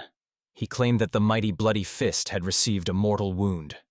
So he ordered the soldiers not to be afraid and to immediately destroy the legendary warrior if found. In the end, they realized this unexpected kindness of Choak Ryan was merely a skillful bluff. They recognized that very formidable master, for he had never before been so magnanimous to enemies. Of course, Choak Ryan patiently tried to explain that their excessive suspicion would lead to nothing good. They should have seen with their own eyes how he utterly destroyed their subordinates. However, they still did not believe in his terrifying power. Moreover, the commander clearly understood. If this were the real Choak Ryang, he would have simply cold-bloodedly killed them all without wasting precious time on empty chatter. Besides, if you looked closely, you could see his fingers trembling slightly. Clear signs of anxiety. This meant that he definitely had not yet recovered from his severe wounds. Therefore, the enemies decided to boldly attack all at once. In the end, on the captain's command, everyone surrounded the enemy, menacingly armed with their sharp blades. However, a sinister smile lit up the face of the Great Bloody Fist. The captain belatedly realized that, it seemed, all this time Choak Ryang had been cunningly luring them into a clever trap, playing with them like helpless toys. At that very moment, the mighty warrior flew lightning fast towards him, and crashing into the massive tree, split it in half. And Choak Ryang calmly explained that if he had scared them too much, they would have just run off in all directions. So he gave them a tempting bait that they immediately bit. After that, the mighty Choak Ryang finally understood the terrible truth. Since these little people came here instead of Mr. Nyan So Milia, it means something happened to him, and possibly, it was precisely these scoundrels who captured him. At that moment, the panicked captain obviously tried to escape by fleeing. However fast he rushed, the formidable Choak Ryang appeared like a ghost right in his path every time. After that, he attacked the captain, demanding to be told where the head of the information organization was located. However, before the latter could say anything, the legendary warrior attacked the man, and in one fatal moment, his head flew off his shoulders. Choak Ryang was even frightened by his own crushing strength. After all, he only wanted to scare him a little, but ended up killing him outright. After that, he still had to walk among the bloodied corpses, searching for someone alive to interrogate. At the same time, the head of the information organization was being brutally interrogated by a sinister warrior from the Alliance, who was eager to find out why he was secretly gathering classified information about the core of evil destroyers. Of course, the beaten and exhausted man repeated again that he had done nothing of the sort. The executioner almost laughed, not understanding why such a smart man had made the worst choice for himself. He sincerely felt sorry for this stubborn man. After that, he sadistically decided to find out if he had ever heard of torture involving bone fractures and muscle twisting. From just this sinister phrase, the unfortunate man almost vomited from horror. However, he continued to endure bravely. At that moment, the cruel warrior reached out to the man's ribs to break them first. After that, with a sadistic smile, he began mercilessly pressing on the bones, breaking them one by one. While the victim desperately screamed from unbearable pain, the torturer continued to break them cold-bloodedly. Then every breath would cause the unfortunate man excruciating pain, as the broken ribs would pierce the lungs. He also told the man with a mocking smile that some ragged boy was looking for him, who said he had to deliver an important message to him. However, he sent his people to the meeting place. This means that the head of the information organization is simply no longer needed. They find out everything without his involvement. Immediately after that, the tormentor began breaking ribs on the other side, while the unfortunate man barely held back from unbearable pain. Of course, the cruel warrior decided to give him one last merciful chance. If he now names his secret patron, then at least he would be allowed to die without suffering. However, for a noble man, there was no death worse than dying a traitor. Moreover, at the hands of such a vile degenerate. Moreover, he contemptuously explained to the scoundrel that his core of evil destroyers was a complete failure, and this degenerate, whose name he could not pronounce, was no better than his subordinates. The man clearly understood that life had played such a cruel joke on him. No matter how hard he tried to survive, he was very angry at that scoundrel whom he helped so devotedly. That one never gave him anything, only forced him to carry out dangerous assignments. And now, because of him, he would have to die in agony. But it doesn't matter. Even after death, he will curse this degenerate forever, and will pray that he is born a eunuch in the next life. While the man was angrily cursing, a voice that was too calm demanded that he name the person he hated so much. The unfortunate man immediately noticed that the voice of the speaker was completely different. When he looked up, he saw. It was no longer the cruel warrior who made him endure 1,000 circles of hell, but the legendary Great Bloody Fist Choak Ryang himself. In the end, despite the unbearable pain, the man even held his breath from the shock he experienced at that moment. Despite all the torment he endured, the mockery finally ended. So it seems now he will be killed by the Great Bloody Fist himself. But the surprising thing was that he freed him from the chains, after which he led him to the legendary Valley of the Divine and Demonic to the skilled healers. Of course, the leader was eager to know from what moment the mighty Choak Ryang had come to his aid. However, he ordered from that moment to call him the worst degenerate. In the end, the man was convinced. Cho Ak-ryang had heard his entire passionate monologue from the very beginning, and now he was in for it. But still, despite the paralyzing fear, the man sincerely laughed as much as his crippled body allowed. He still imagined that scoundrel who had tortured him and wanted to see his distorted face when he saw the great bloody fist who had come for his soul. He imagined, surely those bastards were just struck by lightning out of nowhere. And as soon as he thought about it, all his anger instantly vanished. Cho Ak-ryang found such inappropriate joy incomprehensible. It seemed to him that the man had completely lost his mind from the pain he had endured. However, he was eager to know why the head of the information company did not name his name to the enemies. After all, their relationship was purely based on fear and submission, but he still did not confess even under the threat of a torturous death. It turned out the man simply had some unshakable principles. After all, Cho Ak-ryang was exactly the same towards him. He always kept his word if he gave it at all. This was the only reason why the leader decided to repay the mighty Cho Ak-ryang in kind. However, the mighty warrior was sincerely surprised that the legendary master himself did not believe in this. After all, he himself strictly adhered to such unshakable principles. Cho Ak-ryang never dared to admit that even the most powerful sometimes find it extremely difficult to remain true to their ideals. At this fateful moment, the leader bitterly confessed that he also endured all these sophisticated humiliations because of the cursed deputy. When he ordered him to focus on investigating the secrets of the martial arts union and the sinister core of evil destroyers, the treacherous traitor got scared and slyly reported him to the union itself. The deputy always longed for their intelligence organization to join the powerful union. However, the leader categorically did not want this. He did not understand how one could trust people who now pretend to be ready to give everything just because they need their services. At their core, these scoundrels belonged to an orthodox sect, especially considering that they gave such an important post as the head of the core of evil destroyers to a real demon like the sinister lord of the Absolute's family. So he simply could not believe that these hypocrites really planned to remain loyal until the very end. They would just mercilessly use them while it was profitable, and then without the slightest regret throw them away like used-up material. Cho Ak-ryang was amazed that the leader had such good insight for a person managing an intelligence organization. Therefore, the noble warrior decided to find out what revenge plans he had. It turned out the man planned to catch and kill that bastard who so treacherously betrayed him. He longed to break every bone in his body from head to toe, grind them into the finest dust, and make him regret the day he was born. Cho Ak-ryang sincerely liked such fierce motivation, so he asked the man to follow him. They would discuss all other matters later. After all, he was a man who remembers both debts and grievances, and always keeps his sacred word. Therefore, he would definitely help him carry out the plans of retribution. Soon they reached a secluded grove where the deputy of the leader was tightly tied to one of the massive trees. Not long ago, the head of the intelligence agency with blazing eyes said he wanted to kill the traitor, and then think about what to do next. Therefore now he could unleash all his accumulated rage on this scoundrel. Although the noble man was brutally beaten and tortured, he did not renounce his fierce words and was ready to beat this scoundrel until he died in agony. Soon he emerged from the thick bushes, and immediately the deputy, seized by horror, pleaded with the chief for mercy. He desperately tried to somehow justify himself before the enraged boss. However, the man with icy calm warned that the traitor better keep silent, otherwise he would kill him right here. After that, he untied the freak, but he immediately rewarded him with a crushing blow right to his battered face. After that, they fell to the ground and began furiously beating each other. However, unlike their wounded leader, the fat deputy was intact and unharmed, which gave him a significant advantage in this fight. However, Cho Ak-ryang, watching these pathetic amateurs fight, felt genuine pleasure. It was like an ant battle, and such a spectacle amused the legendary master. At this tense moment, the deputy painfully admitted that he could not allow the chief to destroy the organization he had built for a full 20 years, just because of his stubbornness and principles. But the man was already deadly tired of hearing such pathetic excuses, so he only furiously slammed his former subordinate's head against the hard ground. Despite the blood flowing abundantly from his forehead, he managed to knock out a good couple of teeth from that nasty little bastard. Finally, he unleashed all his accumulated anger and thirst for revenge.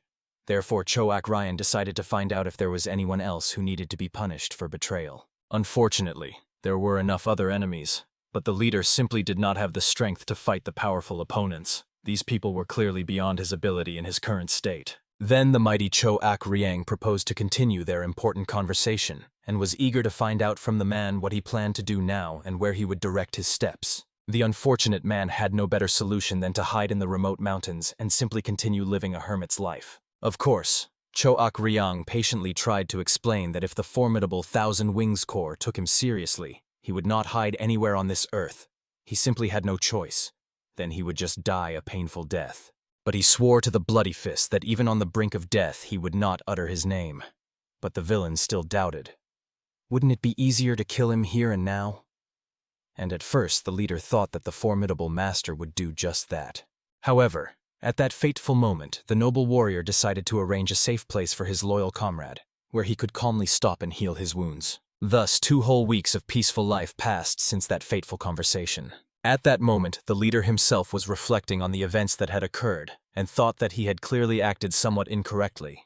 He should not have followed the great bloody fist into this venture. It was already unfair to get involved in the dangerous affairs of the bloody overlord, and now he had also gotten involved with the mad lord of the mountain, and even the legendary Ice Jade. What powerful and terrifying personalities surrounded him. However, the man saw. All the inhabitants of the valley were genuinely happy. It turned out that life away from the corrupt martial arts union was much more comfortable and peaceful than the previous existence in constant fear. After that, he looked back in amazement at the boy, who was the son of a divine doctor and a demonic healer at the same time. Incredible rumors circulated that the young Denok's son was researching the secret heritage of the holy hand of the divine doctor, and even healed the daughter of the very head of the union, fully restoring her severed meridians. But he could not imagine that such a skilled healer was so young and inexperienced in appearance. At that moment, the wise Denok's son saw how much the head of the information organization was tormented by torture and deprivation. He sincerely felt sorry for the man who remained loyal to the mighty Choak Ryang, and bravely endured cruel torment. Fortunately, the young man was glad that the man had handled the emergency medical aid he received well. He had no idea what the boy was talking about. After all, he hadn't done anything special for his healing. However, at this fateful moment, he encountered some kind of evil and piercing gaze from the entire greatest trinity of legendary villains. In the next second, the wise Denok's son admired and praised the mighty Choak Ryan for skillfully contracting the patient's muscles to stabilize his broken ribs during transportation. At that moment, the young healer made it clear that if the man had not met the mighty Choak Ryan in time, things would have been much worse. He could have simply died from internal injuries. However, the unfortunate man could not understand how it could be considered lucky that he was now surrounded by the very real legendary monsters and lived side by side with the greatest villains of all time. After that, the wise young man hurried to thoroughly explain that the man now desperately needed full rest. The broken ribs would inevitably heal over time. He just had to carefully treat the burned areas and external wounds to prevent dangerous infection. Until his condition significantly improved, it was better for him to move less and rest more in peace. Moreover, the skilled Denok's son sincerely hoped that the other valley inhabitants would not mind the man staying here with them. He wholeheartedly hoped that he himself liked this blessed idea. Everyone else thought that since the Lord of the Valley did not object to his company, the new resident would also not disturb them with his presence. But the mighty Choak Ryan and his loyal manager, on the contrary, were sincerely glad about the new tenant in their secluded refuge. And so, regardless of his own wishes, the residence of Nin So Min in this legendary valley was unanimously decided by all its inhabitants. That very night, all 3 great masters met in their dwelling to thoroughly discuss everything and make important decisions. Bom KV was very worried that lately the sinister No Dayan was behaving as if he owned the entire world of martial arts, and even the mighty Choak Ryang could not come to terms with the fact that this arrogant bastard felt absolutely unpunished because the entire authority and power of the martial arts union stood behind him. It remained a mystery what he lacked, since he began to pursue them both in sleep and in reality. Choak Ryang drew a grim conclusion from Nin So Min's words that the scoundrel had made some secret agreement with the very head of the martial arts union. However, to his greatest regret, he was unable to find out any exact details. Bom KV was troubled by the fact that if the martial arts union continued to grow at such a rapid pace, it would soon engulf the entire martial arts world without exception. After that, the trio decided to turn to the sinister witch for her wise advice. However, she was not at all interested in their feud with the powerful union. Immediately, a cunning question crept into Bom KV's mind. Why had she come here at all to discuss this pressing issue? Moreover, she always pretended to drink fragrant tea, while her elegant cup was definitely empty. Of course, the lady mourned the behavior of these 2 incorrigible jokers. However, they clearly saw that the formidable lady must be having quite a good time with them. But at that fateful moment, the enraged woman was already thinking about simply wiping these 2 insolent fellows off the face of the earth once and for all. Therefore, The wise Cho Ak-ryang suggested she calm down and talk about the young healer Den Ok-sun. Of course, Han Sol-hwa immediately calmed down, and the mad lord of the mountain could not understand what problems they could have related to their skillful healer. Cho Ak-ryang was seriously concerned about the cultivation of the boy's internal energy, because since the boy had decided to study seriously, it was impossible to delay any longer, not even for a day. Han Sol-hwa perfectly understood that even now starting his training was already quite late, and no one wanted to miss such a rare gift simply because of their sluggishness. Therefore, the mighty Cho Ak-ryang decided to consult with his comrades about the best time to start the preparation. He perfectly understood that the young man possessed theoretical knowledge flawlessly, but theory and practice are absolutely two different things. To be frank, he himself understood very well that this complex matter was full of unpredictable variables. One cannot simply force Den Ok-sun to study the internal energy method while it is not yet fully completed and refined. Here BOMKV had a truly brilliant idea: to take someone else and try this revolutionary method on him. Of course, he did not expect anyone to approve this crazy idea. However, Cho Ak-ryang liked it very much. Han Sol-hwa also pointed out significantly that a suitable person had recently joined them and lived under their roof. However, the Mad Master of the mountain was worried that there might be an energy deviation or other unforeseen consequences. But all three understood that they could easily fix any situation by turning to a skilled healer for help. As long as the unfortunate test subject did not die, everything was under their control. In the end, as soon as Nin So-minu felt better, they took him into the dense forest under the plausible pretext of talking in private. After that, the three great masters surrounded the unfortunate one from all sides, like predators their prey. Of course, he was extremely worried when they declared that he needed to give up all martial arts. They had no way to explain to him that it was simply vital for him to study a completely new internal energy method. But for that, it was necessary to completely dissipate the power accumulated over many years. Therefore, the trio decided to explain the situation from another perspective. After all, if you look at the man now, he was in such shock as if he was about to lose consciousness. He would not be able to voluntarily study martial arts in such a deplorable state.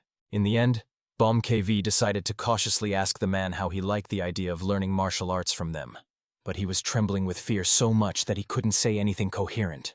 At that moment, the mighty Cho Ak-ryang approached him, indicating that Nin So-min had done a great deal for him, and he felt he owed him a proper reward for his loyalty. For this reason, the great master was ready to personally impart to him the secrets of martial arts. Of course, the man immediately began to desperately refuse, for he was doing it without expecting any reward. But Han Sol-hwa and all the others persistently begged him not to refuse. He simply could not ignore their goodwill and sincere desire. Moreover, for him, this would only be a huge plus, since the world of martial arts is a place where the weak face only suffering and humiliation. The man clearly understood that since they wanted him to study their art, it meant he had to become their usual obedient disciple. However, Cho Ak-ryang calmly explained that they were not going to share their exclusive and secret techniques with him. They were eager to teach him the method that all three had developed together. However, Nin So-min did not see any particular difference in this, so he simply tried to understand what these three were trying to convey to him. And in the end, he realized with horror, they were simply looking for some suitable test subject on whom they could test the new method of internal energy. In the end, he tried to explain that he had no particular desire to study martial arts. Moreover, at his advanced age, there was no point in mastering a new method of internal energy from the very beginning. Cho Ak-ryang asked the man to think carefully about this unique opportunity. He will become the first to learn the greatest method of internal energy. Such a chance does not come often in life. The man clearly understood that if these were martial arts created by three legendary masters, it would undoubtedly be a great honor. But still, he already had 20 years of accumulated internal energy. However, BOMKV immediately asked him to forget about that pathetic energy, as it was pure junk that they would completely extract from him. Even the mighty Cho Ak-ryang believed that 20 years of energy accumulation was not such an impressive amount, since quality was more important than quantity when it came to inner strength. Even Han Sol-hwa did not understand why he was proud of only 20 years, as she had reached that level after 2 years of martial arts training. The Bloody Fist was proud of himself, as it took him only a year to achieve such a result. But then their conversation was interrupted by the Mad Mountain Master, who explained that he managed to accomplish this task in just 6 months. After which the three of them began fiercely arguing about their achievements. Nin So-min fearfully tried to explain that he was quite satisfied with his current state and level of skill. Then Cho Ak-ryang asked the man to recall how cruelly he was beaten by the evil Destroyer's Corps. If he had their method back then, the enemies would not have withstood even one of his strikes. Moreover, the masters guaranteed that it was the greatest inner energy method in the entire history of martial arts. However, Nin So-min tried to explain that for this very reason, such a talentless person as he should not study it. It would be a waste of precious martial arts. In the end, this trio got so tired of trying to convince him kindly that they simply flashed their eyes in anger. Eventually, the man realized he never really had a choice from the very beginning, and he was afraid they would kill him if he refused. However, there were no plans to deal with him, but from their sinister gaze alone it was clear he would face something far more terrifying than a swift death. In the end, the unfortunate man agreed, but wanted to clarify at least one thing before beginning the torturous training. Did the masters want to test the safety of the internal energy method they created on him, or was it just his imagination? However, the Mad Lord of the Mountain made it clear that knowing this would not change the fate of Nin So-min in any way. Still, it was important for the man to know why he would suffer, so that at least he would not feel so hurt. But the Mad Lord of the Mountain thought the opposite. After all, to suffer while understanding the reason was true foolishness. Nin So-min used to think the same way, but with age he reconsidered many things. After being betrayed for no apparent reason, his philosophy of life changed radically. In the end, the Mad Lord of the Mountain had no choice but to agree with Nin So-min's position. However, he explained that the unfortunate man was unlikely to suffer, since this was the greatest internal energy method in the entire history of martial arts. The Bloody Fist calmly explained that if he were 20 years younger, he would gladly part with his current energy for this method. And Han Sol-hwa made it clear that this was the very method that Denok-san would be trained in. They had not developed it frivolously. Of course, Nin So-min was still worried that some problems might arise. For example, energy deviations or dangerous side effects. However, the masters literally guaranteed that he had nothing to worry about. In case of unforeseen circumstances, they would patch him up and set him right. In the end, the man realized, no matter how well he ran and hid, he could not escape these three legendary monsters, so he agreed to the experiment with a forced smile. In fact, 20 years ago, Nin So-min was a former member of a powerful sect. He always understood that as an orphan without support or patrons, he would only be used and discarded like spent material. Therefore, he stole the secret method of the Elder's internal energy and fled under the cover of night. Since then, he has not missed a single day in cultivating his energy. It was his pride and the meaning of his life. But the internal energy accumulated over a long 20 years disappeared in an instant, thanks to the diligent efforts of Bomkavi. After that, all three gathered around the man, transferring their energy into his depleted body. Since the existing energy of Nin So-min was completely destroyed, he, like the young Denok-san, needed to open the vital vessels Renmai and Dumai. It was indeed an extremely unpleasant and painful procedure. However, gritting his teeth from unbearable pain, the unfortunate man continued to endure it bravely, hoping for the best. Soon the warrior's whole body shone under the onslaught of powerful energy, filling every corner of his being. Day by day, the noble mentors continued the sacred procedure until a whole month of intense training had passed. Soon the man was already meditating independently, accumulating precious energy. After opening the energy vessels, his internal power reached a completely different level. The time required for a full cycle of true energy was reduced by more than a third, and the volume of spiritual power accumulated in a day increased significantly. Finally, the warrior realized the venerable masters had truly given him a great opportunity.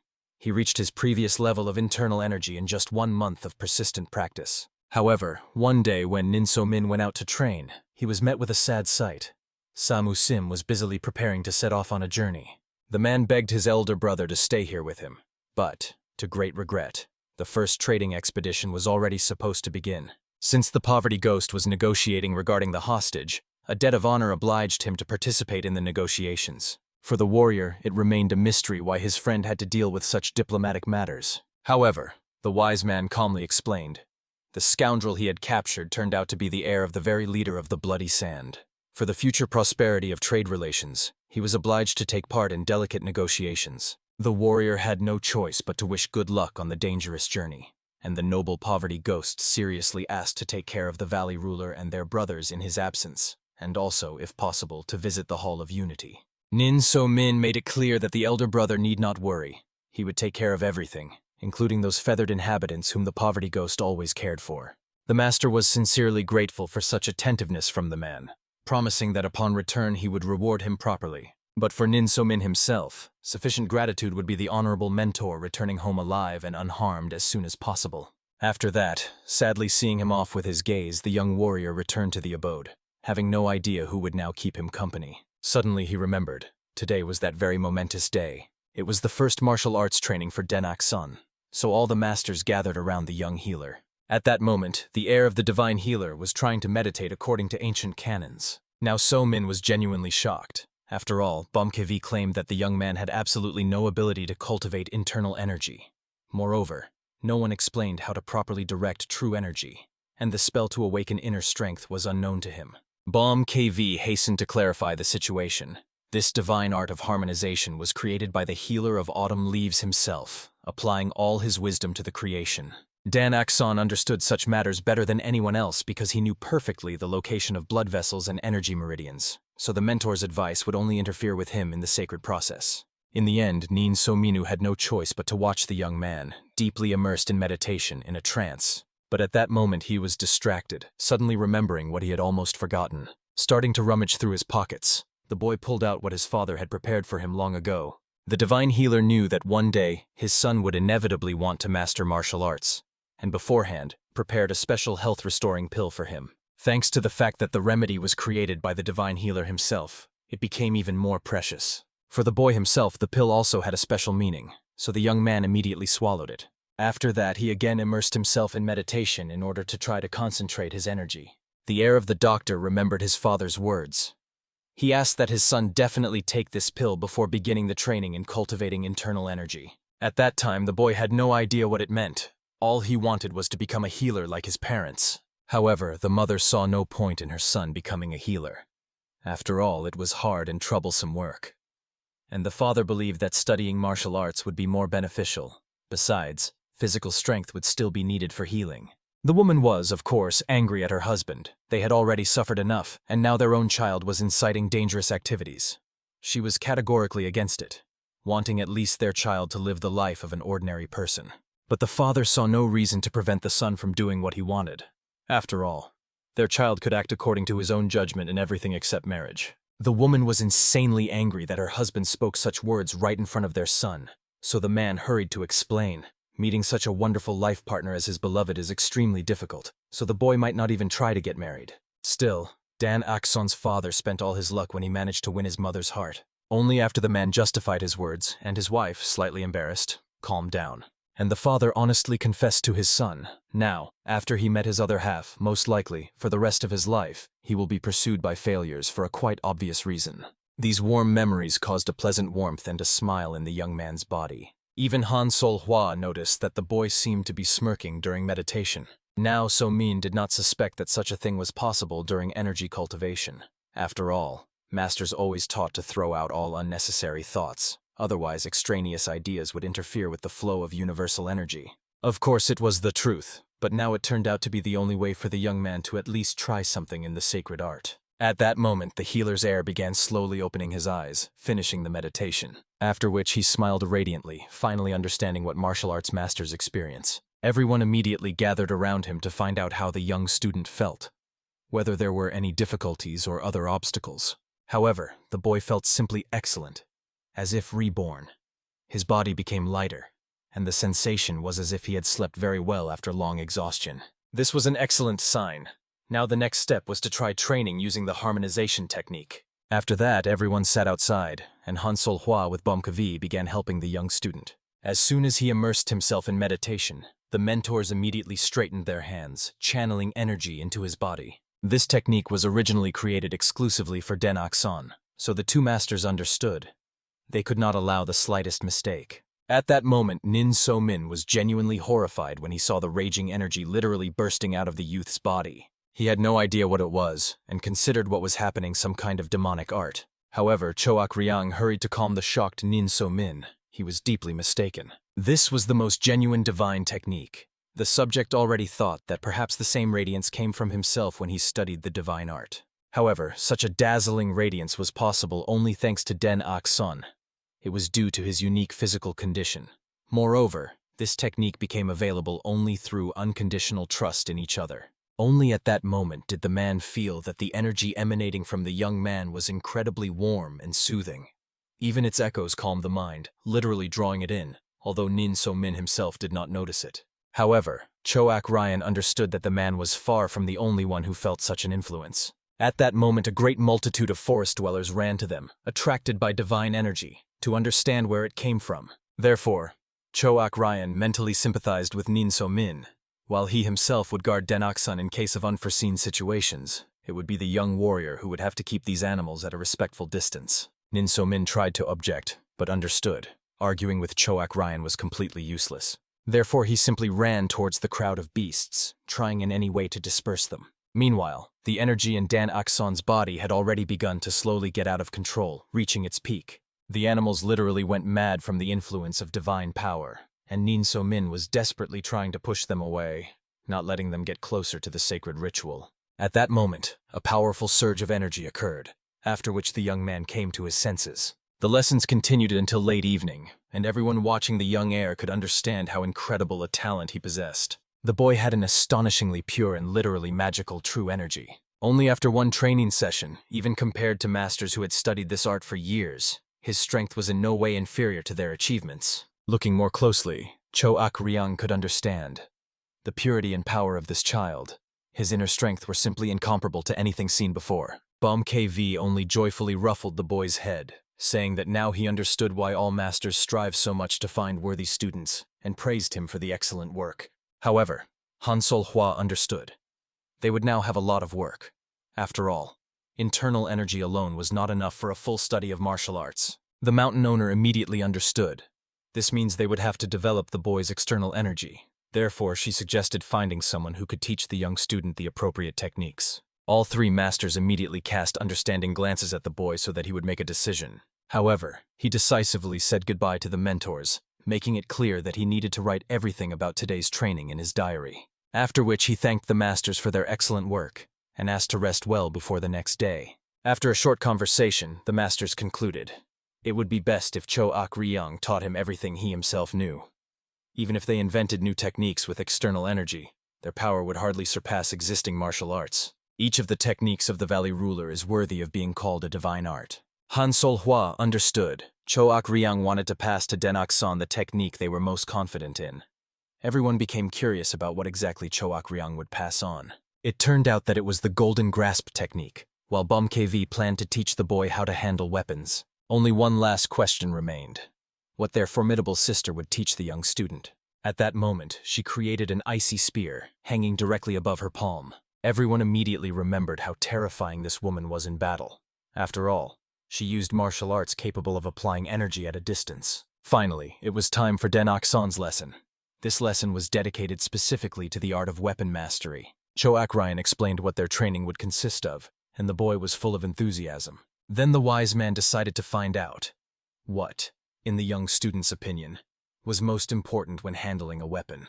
The youth was right. To understand the characteristics of this noble weapon, it was necessary first to carefully examine it, as well as hold it in one's hands. But the most important thing in this sacred matter was precisely to feel the soul of the blade, to merge with it as one. All those watching the boy were sincerely amazed. The youth, who had never held a weapon before, was already moving in his own manner, surprisingly similar to the movements of an experienced warrior. At that moment, Bom KV had already begun teaching the healer's heir how to make these lunges, firmly grip the weapon, and regrip it. After that, both masters performed the turn as synchronously as possible. However, Denok-sun perfectly understood. To become a true master of the weapon, first and foremost, one must learn to hold it correctly. Bom KV was extremely surprised that the youth literally voiced his own thoughts, and he only smiled awkwardly, rejoicing that he had managed to impress the venerable teacher. Choak Ryan and Han Sol-hwa could not resist teasing their comrade. It felt as if Denok-sun was teaching him, not the other way around. Moreover, the weapons master sometimes spoke complete nonsense, but the boy listened attentively, showing due respect to his elders. At that moment, Nin So Min, instead of watching the training with everyone else, was cleaning away from the others. However, suddenly one of the carrier pigeons brought him a letter. This urgent message was from the Pangjin Sun Clinic, and the young warrior hurried to deliver it to Choak Ryan. The message said that rumors had spread across the land about the son of the divine healer. Everyone was talking about how the healer's heir had begun to master martial arts. It also stated that troops would have to be summoned if the situation became truly dangerous. Bom KV quickly understood. Everyone had already found out that this very boy had healed the daughter of the alliance leader. Denak-san had expected something like this when they went to the powerful rulers. However, now he would have to sit quietly in the village, not leaving its boundaries. Fortunately, few knew about his secret refuge. However, Choak Ryang understood. Since the existence of the young healer had become known in principle, that was enough for people to start actively searching for him. And that means that this sacred place would sooner or later become known as well. Bomkewi was worried. Perhaps the boy did not want the sick to flock here in search of miraculous healing. However, the young man perfectly understood what these unfortunate people needed. It was precisely for this reason that his father isolated him from the world and hid him in this remote valley. Everyone understood what the air of the healer was hinting at, but the somewhat slow-witted Bomkewi did not understand the hint. Therefore, Nin So-min told about how something similar once happened. It was because of this that the unprecedented fame of the divine healer grew. However, Bomkewi still did not understand what the wise Nin So-min was hinting at. So the clever boy hurried to explain himself. It was all about the miraculous pills of the divine healer. Everyone immediately gaped in amazement, for they were well informed about these legendary remedies. Nin So-min explained. Persistent rumors circulated that these pills even surpassed the famous remedies of the great Shaolin Temple. Thousands of martial arts masters longed to obtain these magical pills from the divine healer. Moreover, there were greedy scoundrels who wanted to seize them by force. Denak-san had heard of thousands of threats and even daring kidnapping attempts. Choak Ryanu thought that the wise healer had done well in protecting the precious pills. But it turned out, the kidnapping was successful after all. His future wife was also chasing after these remedies. The mother managed to seduce the father in order to steal this priceless pill. But in the end, she also stole his passionate heart. Of course, this touching love story could not leave anyone indifferent. But still, the masters decided to tactfully not comment on it. For example, Choak Ryanu was worried that now, when everyone knows about the heir's existence, ruthless hunters for the divine pills might interfere with them. And Bomkewi wanted to activate the troops in advance, without waiting for trouble. However, Nin So-min proposed a more subtle approach. Simply lie that the pill recipe was lost forever, and no one knows how to create them again. The divine healer left their world, so recreating the miraculous remedies would not be possible. But the master of the mountain perfectly understood how greedy and persistent these martial arts masters are. They would never believe such excuses. Then the wise Nin So-min suggested acting even more cunningly, to spread a clever rumor around the world. As is known, when one dog starts barking for no reason, all the other dogs around immediately follow it. And Nin So-min was a true master in the art of spreading the necessary information. His idea was truly brilliant. After all, nothing spreads around the world as swiftly as plausible rumors. However, Den-ak-san calmly made it clear. The divine pills were not lost at all. They had been taking them constantly all these months. When all three masters looked at each other in amazement, the boy explained. He forgot to mention that all this time they had been taking the legendary divine pills. The young healer used them to heal the internal wounds of Lord Bomkewi, as well as to help the powerful Lord Choak Ryan restore his strength. Aunt Han Sol-hwa took the miraculous pill when he helped her regain her beautiful voice. They all took the sacred remedies of the divine healer. The events moved to a gloomy dark forest, where stood an unremarkable but mysterious little house. This dwelling was guarded by a formidable warrior in a huge hat, reliably covering his stern face. At this tense moment, a man respectfully approached him and, bowing deeply, politely greeted the powerful leader of the sect. However, he looked at the subordinate warrior with undisguised anger in response. The visitor, of course, perfectly understood. The sect leader was still burning with anger because he had failed to stop the daring expedition of the main sect. The man tried to remind that he was completely powerless in that situation. However, the sect leader perfectly understood that the subordinate was simply too busy with important matters of the Alliance of Martial Arts Masters. Yet it remained mysterious why, despite his extreme busyness, he decided to meet him in such a remote place. Of course, the ruler asked that the man speak to him informally, as to an old acquaintance. However, the man believed that as a person of the lower class, he could not afford to speak unofficially with the very formidable inspector of the Great Alliance of Masters. The leader reminded. Besides them, there was absolutely no one here, which means unnecessary formalities could be discarded. However, the sect leader, calmly looking at the subordinate, made it clear. His very appearance alone indicated extreme disrespect on his part. Immediately, he hastily took off his wide hat, offering sincere apologies. For now, it seems to him that this headwear has become a part of himself. He periodically forgets that he is wearing it. After that, the man made it clear. Although he depended on the powerful alliance of martial arts masters, he never forgot his true roots. He belonged to the White Sword sect until his death. He became an inspector solely to revive their fallen organization. The leader flew into a rage, not yet understanding how this youth could continue to coldly ignore the tragic death of his own father. But he tried to explain. He had no other choice. The circumstances were extremely unfavorable. Obviously, his father, the former leader of the sect, had secret dealings with people from unorthodox sects, and the alliance clearly highlighted this compromising fact. However, the interlocutor reminded the current leader that the tragic death of his father helped him to take such an important position in the powerful alliance of masters. Moreover, in this way he was able to resolve a long-standing misunderstanding between the organizations. The leader could not believe it. The young man called him to this remote place to brazenly boast about his own achievements. He literally built his brilliant career on the bones of his own father. However, he did not at all consider that he was boasting about his successes. It was simply the right time for a serious conversation with the leader. So he asked for this secret meeting. The conversation concerned the fact that their ancient sect of the White Sword could no longer blindly follow the dangerous orders of the alliance leader. Somewhere at that very time, the brave Nin So Min set out on an important mission and entered a half-ruined mansion.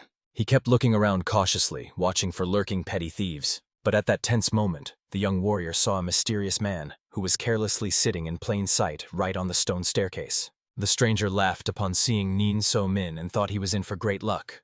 The catch was not a big prize, but just some pathetic little fish. But the gentleman laughed at these guys, believing that now, since the sacred temple was abandoned and all the pious monks had left these places, it was empty. But it turned out only a couple of small rats remained here. The man, resembling a mercenary, was struck by the guest's arrogance, who still did not understand the dangerous situation he was in. Nin So Min merely pinched his nose in disgust after his rude words. It felt as if someone was speaking through their rear, otherwise it was unclear where such a disgusting stench came from. After that, he looked carefully at the suspicious man, thinking that he was not just a pawn in the hands of the others, and he suggested introducing themselves. Then he named his own name and also explained that he once managed a powerful information guild, although it was officially disbanded now. And he also wanted to know who these people were, where they came from, and whether they were small rats or somewhat bigger fish. For Nin So Min it seemed extremely foolish to greet someone who cowardly hid their face. For decent, righteous people would not kidnap ordinary people who did not possess martial arts. The mercenaries were extremely enraged that this audacious man dared to speak to them so boldly. At that moment, one of them menacingly drew his blade, on which 3 golden rings gleamed. This ingenious weapon was created to distract the opponent thanks to the melodiously ringing rings. The wise man quickly realized this was the infamous mad dog from Shanxia, which meant he was facing the notorious scoundrels from the Eternal Joy Gang. They were even surprised at how well-informed this uninvited guest was, and at that moment decided to reveal his face. When the formidable warrior removed the mask from his face, Nin So Min quickly recognized the man who had orchestrated the most genuine bloody massacre in Shanxia 20 years ago. At that moment, everyone laughed maliciously, watching as the man suddenly fell silent as soon as he understood who they really were. He himself just continued to think tensely, realizing these people represented the only unorthodox sect that could rival the legendary Hua family in power. Moreover, they were far from the weakest opponents, and now there were as many as 10 dangerous thugs gathered here. In the end, Nin So Min theatrically realized, because of his fatal foolishness, he would have to part with his miserable life here. And the mercenaries only laughed maliciously, not understanding where his feigned bravery had suddenly gone. The warrior had already begun to apologize humbly. He did not know who they were at all, but now understood that he simply had no right to anger such great and formidable heroes of Shanxia. In the end, the leader decided to have mercy on this actor and demanded that he honestly answer his questions.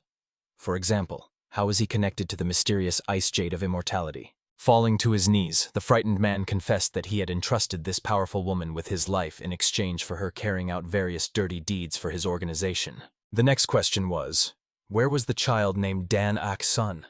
Was he in the mysterious valley of the divine and demonic? The man was genuinely surprised that they already knew about this sacred place, and in the end, with a tremor in his voice, admitted the young healer was helping the lady cope with a severe illness. Of course, he did not know the details of the mysterious disease, but the air of the divine healer provided her with miraculous treatment every single day. The leader rejoiced at this precious information. Since the formidable ice jade was weakened by the ailment, their treacherous task would become even easier to accomplish. The leader decided to find out only one important detail. Did the young healer have the sacred pill? And of course, he had it. Nin So-min reported that he had seen it with his own eyes. The youth used the precious remedy a couple of times for healing. Moreover, the clever warrior could easily lure this miraculous healer out with the help of the owner of the herbal shop. It turned out that this unfortunate man was actually held hostage by them, and the scoundrels were brutally interrogating him.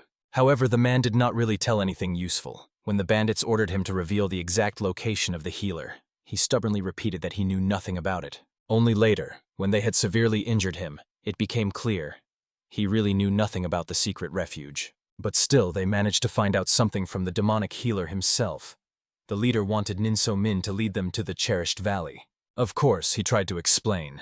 The formidable Lady Ice Jade of Immortality was there, and there were too few mercenaries to defeat her in an honest fight. However, the man hastened to clarify the situation. The vanguard group had already gone to that protected valley. They would just catch up with their comrades and deal with the powerful Ice Jade together. The scoundrel promised. If Nin So-min helps them in this matter, they will definitely spare his life. In the end, the man had no choice but to hope that the mercenary would not go back on his solemn words. The leader was quite surprised that this prisoner doubted him, especially in such a critical situation. However, Nin So-min calmly rose from his knees and suggested to the mercenaries to at least use their brains a little. It was absolutely obvious the leader was blatantly lying to him. Obviously, no one should learn about their secret mission, so they would simply kill him so he wouldn't tell anyone anything. After all, in such delicate cases, it is necessary to mercilessly eliminate witnesses and carefully hide the traces. Now the wise warrior was convinced. These people were simple villagers from Shanxia who didn't even know how to lie properly. As soon as the brave man took a defensive stance, the enraged leader immediately ordered his henchmen to cut off the insolent man's hands so that he would no longer dare to mock them like that. The bandit would have ordered to behead him without hesitation, but this prisoner might still be needed to complete the mission. At this tense moment, looking at the approaching enemies, Nin So-min only laughed contemptuously, understanding defeating him would be oh so difficult. At that moment, one of the thugs already charged at him at full speed with a battle cry, and Nin So-min only mentally prayed that the venerable elder would hurry and join the fight, not making him fight alone. Unfortunately, the mentor was late, and in the end the bandit attacked the young warrior. His deadly blade froze literally a couple of centimeters from the face of the frightened Nin So-min. But finally, a saving hand appeared, blocking the sword's path to the unfortunate man's body. It was the mighty Bomkevi, who during this time also managed to rescue the unfortunate herbalist from the shop, so that the scoundrels would no longer harm him. Now So-min was clearly proud of himself. After all, he did not lie to the mercenaries when he said that defeating his elder would be extremely difficult. The frightened leader himself began anxiously looking around at his subordinates. He had no idea where the formidable master had appeared from or who he was. At that very moment, the enraged warrior unleashed his destructive fire energy, causing the bandit's hands to be severely burned, and the metal of the blade he held in his hands melted and began to drip molten drops onto the ground. The mercenary knew perfectly well. In the world of martial arts, there was only one person endowed with such incredible power. He immediately and unmistakably recognized the legendary Mad Master of the Mountain. However, the wise man could not recall ever knowing these people, so he sternly demanded an explanation. At that moment, the frightened leader wanted to know, why does the mighty Mad Lord of the Mountain stand up for this insignificant man? However, Bomkevi coldly remarked, this question should have been asked by him, after all. These scoundrels had already invaded his sacred territory. At that moment, the mercenary became very worried. It was unlikely he would manage to deal with this legendary monster. Moreover, it was too late to retreat. If they engaged in a desperate fight, the best they could hope for was to inflict a few mortal wounds on the formidable man. In the end, the leader had no choice left, so he immediately ordered everyone to activate the Golden Thunder formation. All the bandits immediately surrounded the powerful man and began to synchronously vibrate their blades, causing a loud metallic ringing that stunned the opponent. However, the legendary Mad Master of the Mountain was only enraged by this annoying ringing. He immediately furiously threw the remaining blade he held in his hands straight into the commander's body, and with that same remnant, he pierced a real hole in the villain. After the leader fell dead, everyone immediately surrounded him, fearfully trying to provide aid, and Bomkevi calmly informed these unfortunate ones. Now they will all go together to the Lord of the Underworld. After that, a real bloody massacre began there, and Nin So-min hurried to carry the unfortunate herbalist in his arms. Soon, having reached the house, he loudly shouted, trying to wake the Lord of the Valley peacefully sleeping in his room. He did not understand what fuss had started so early in the morning. However, Nin So-min pleaded for help for the seriously wounded patient. At that moment, the boy recognized the respected herbalist gentleman, not understanding what had happened to him. At that instant, the beaten man began to repentantly apologize to the youth for betraying him unintentionally. After these words, he lost consciousness, and the youth shouted loudly, begging Mr. Nin So-min to help him heal. At that moment, the powerful Choak Ryang came out at the noise, quickly questioned Nin So-min, and understood. There were about 30 enemy warriors in the vicinity. He had seen 10 of them in the abandoned temple, and he did not know where to find the other strangers. However, the ruler of the valley very quickly felt the sinister energy of these people and realized they had already arrived at the sacred domains. In the end, the brave Nin So-min immediately ran to the bridge that led straight to the valley of the divine and demonic healer. On the other side of the bridge, the treacherous adversaries had already gathered, who wished to enter the forbidden lands. However, they were extremely curious. How did these simple folks know that they would come? But the Lord explained. They had already met his gang near the abandoned temple. The leader was genuinely surprised that a man who had seen their bloodthirsty brothers still managed to survive the encounter. However, the daring guy suggested asking the bandits themselves how their fateful meeting went.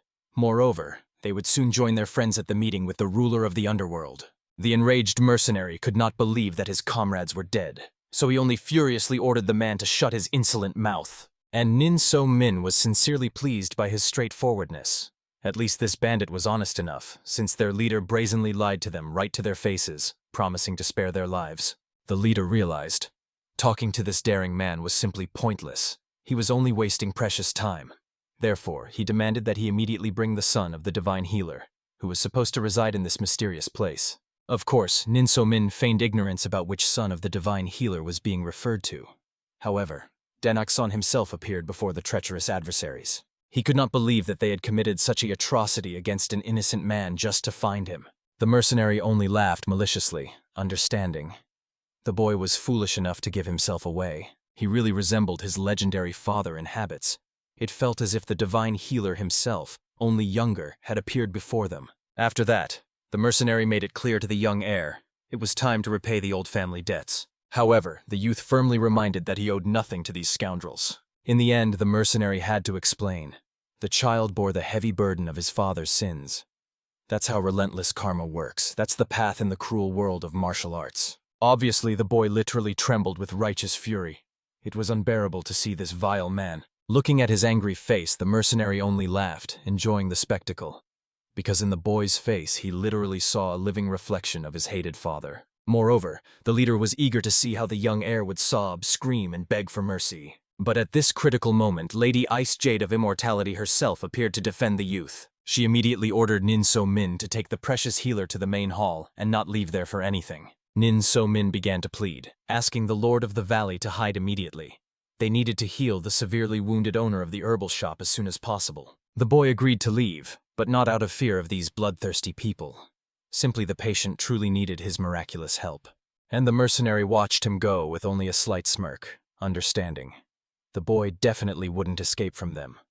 First, they would deal with the formidable Ice Jade of Immortality, and then they would take care of the young healer himself. The leader immediately realized this majestic woman was probably the very Khan Sol Kvoy, the legendary Ice Jade about whom everyone had spoken so much. The man was extremely surprised that this mysterious woman looked at most 25 years old. He could not believe that she was as strong as the persistent rumors said, and thought, perhaps she just once ate that very magical fruit that grants eternal youth. In the end, the bandits decided to first check how true these legends were. Therefore, one of the desperate fighters stepped forward. He intended to cut the noble lady into tiny pieces. However, he had not yet approached the formidable woman when he suddenly stopped abruptly in full view of everyone, as if petrified. The whole point was that his body was frozen so solid that it could no longer move. At that horrifying moment, he was completely covered with a thick, icy crust, and ultimately died in agony. And Han Sol-hwa also helped him so that he definitely could not survive. She dropped that icy statue to the ground, causing it to shatter into countless tiny pieces. All the others immediately became wary, not understanding what kind of terrible magic this intimidating woman had used. But they had no choice. So, gathering desperate courage, everyone immediately rushed into a hopeless fight. However, the powerful lady prepared an icy instrument of death for each, as if piercing their defenseless bodies. In the end, the first two approached her were cruelly torn to bloody pieces by her merciless ice magic, and she only contemptuously asked these pathetic bugs not to rush, allowing her to have plenty of fun with them. Only then did the shocked captain realize this woman was truly so powerful that she could subjugate an entire world. It was surprising that she had lived all this time in voluntary isolation from the outside world, and Choak Ryang only skeptically noted. These unlucky men did not care at all about their mission. After all, if they had thought even a little, they would not have ventured into this cursed place. Turning to the suddenly arrived warrior, the shocked captain realized what terrible trouble he had gotten into. Right before him stood the legendary Bloody Fist and the master of the mountain, Choak Ryang calmly warned that the leader should not even hope. The other members of their gang no longer remain alive. After all, the masters dealt with those guys without even trying hard. In the end, only then did all the horrified bandits realize. Right before them stood three real monsters, although even dealing with just one of them was simply impossible. Everyone immediately began whispering fearfully, and a truly ominous tension hung in the air. And Choak Ryang calmly approached the frightened adversary, reminding him of his own words about how in the world of martial arts it is customary to bear the sins of one's father. They perfectly understood. He had to suffer for his ancestors for now and bear full responsibility for them. In the end, many deadly attacks were directed at the members of his gang, who could only watch this with indescribable horror but could do nothing. Immediately the captain knelt, introducing himself as the captain of the great band of Endless Joy. At that moment, Choak Ryang decided to find out from the trembling man, who had told him about the son of the divine healer. However, he did not dare to say anything, experiencing genuine primal terror. Then the powerful man grimly recalled that the child must bear the sins of his father. This cruel world of martial arts was exactly what this scoundrel spoke of. And that means, if the captain has children, the Avengers will get to them too. The man had no choice but to explain in horror. It was all the fault of the mysterious Black Shop, which was located in Shinsia. Choak Ryang was well acquainted with this sinister organization. The Black Shop has everything, including stolen goods and important information, even human lives. It is a true black market where they trade in everything that brings bloody profit. This treacherous organization is divided into several smaller groups and obeys a strict hierarchy, and its internal structure is almost completely unknown, as are the identities of the shop's leaders. This unfortunate man began simply begging Choak Ryang to at least spare his wife and innocent children, and the ruler agreed to this mercy. Therefore the warrior approached to swiftly and painlessly behead this man. At that moment, Nin So-min begged Den Ok-son in every way not to leave the safe hall. However, he literally felt that the bloody battle was already over. Moreover, they could not leave all those dead bodies there. There was a whole horrifying pile of corpses. Of course, Nin So-min explained that he could handle it himself. However, Den Ok-son felt a heavy responsibility for this and could not simply leave this dirty work to a subordinate. Choak Ryang had already appeared there, who calmly explained to the young man he was definitely not to blame in this terrible situation. However, the boy had no idea when everything went wrong, and why the peaceful life turned into one where he was hunted and other innocent people were threatened. The young healer honestly admitted he did not want things to turn out so sadly. All his parents were so noble. They saved precious lives, but in the end, they had to hide here. The heir even felt guilty, thinking that perhaps he had been too greedy and brought this trouble upon himself. He really wanted to open clinics, save lives together with other healers, and thought he could leave here and live like all ordinary people. However, it turned out, the Valley of the Divine and Demonic Healer was not only a sacred temple but also his own prison. The boy was very worried. What if he suddenly mastered martial arts and caused pain to others, like those people who invaded them with ill intentions? Choak Ryang immediately hurried to calm the wise young man, telling an old proverb. Iron gives birth to rust, but in the end this rust consumes the iron. Den Ok-son did not need to succumb to senseless suspicions and fears. The same water can be medicine for one and poison for another. Everyone believed he was fundamentally different from those monsters who oppress the weak, intoxicated by martial arts and thirst for power. The mountain ruler also believed their young healer would never become someone like those scoundrels. His wise words were supported by Han Sol-hwa. The boy was insanely grateful that all these kind people comforted him in a difficult moment. After that, barely holding back bitter tears, he said goodbye to everyone and went to his room to rest a little and think over what was happening. Choak Ryang perfectly understood. The boy was completely confused in the current situation. He must have been scared. But those who cannot make decisions and act will not move forward in life. Such was the harsh truth of existence in this cruel world.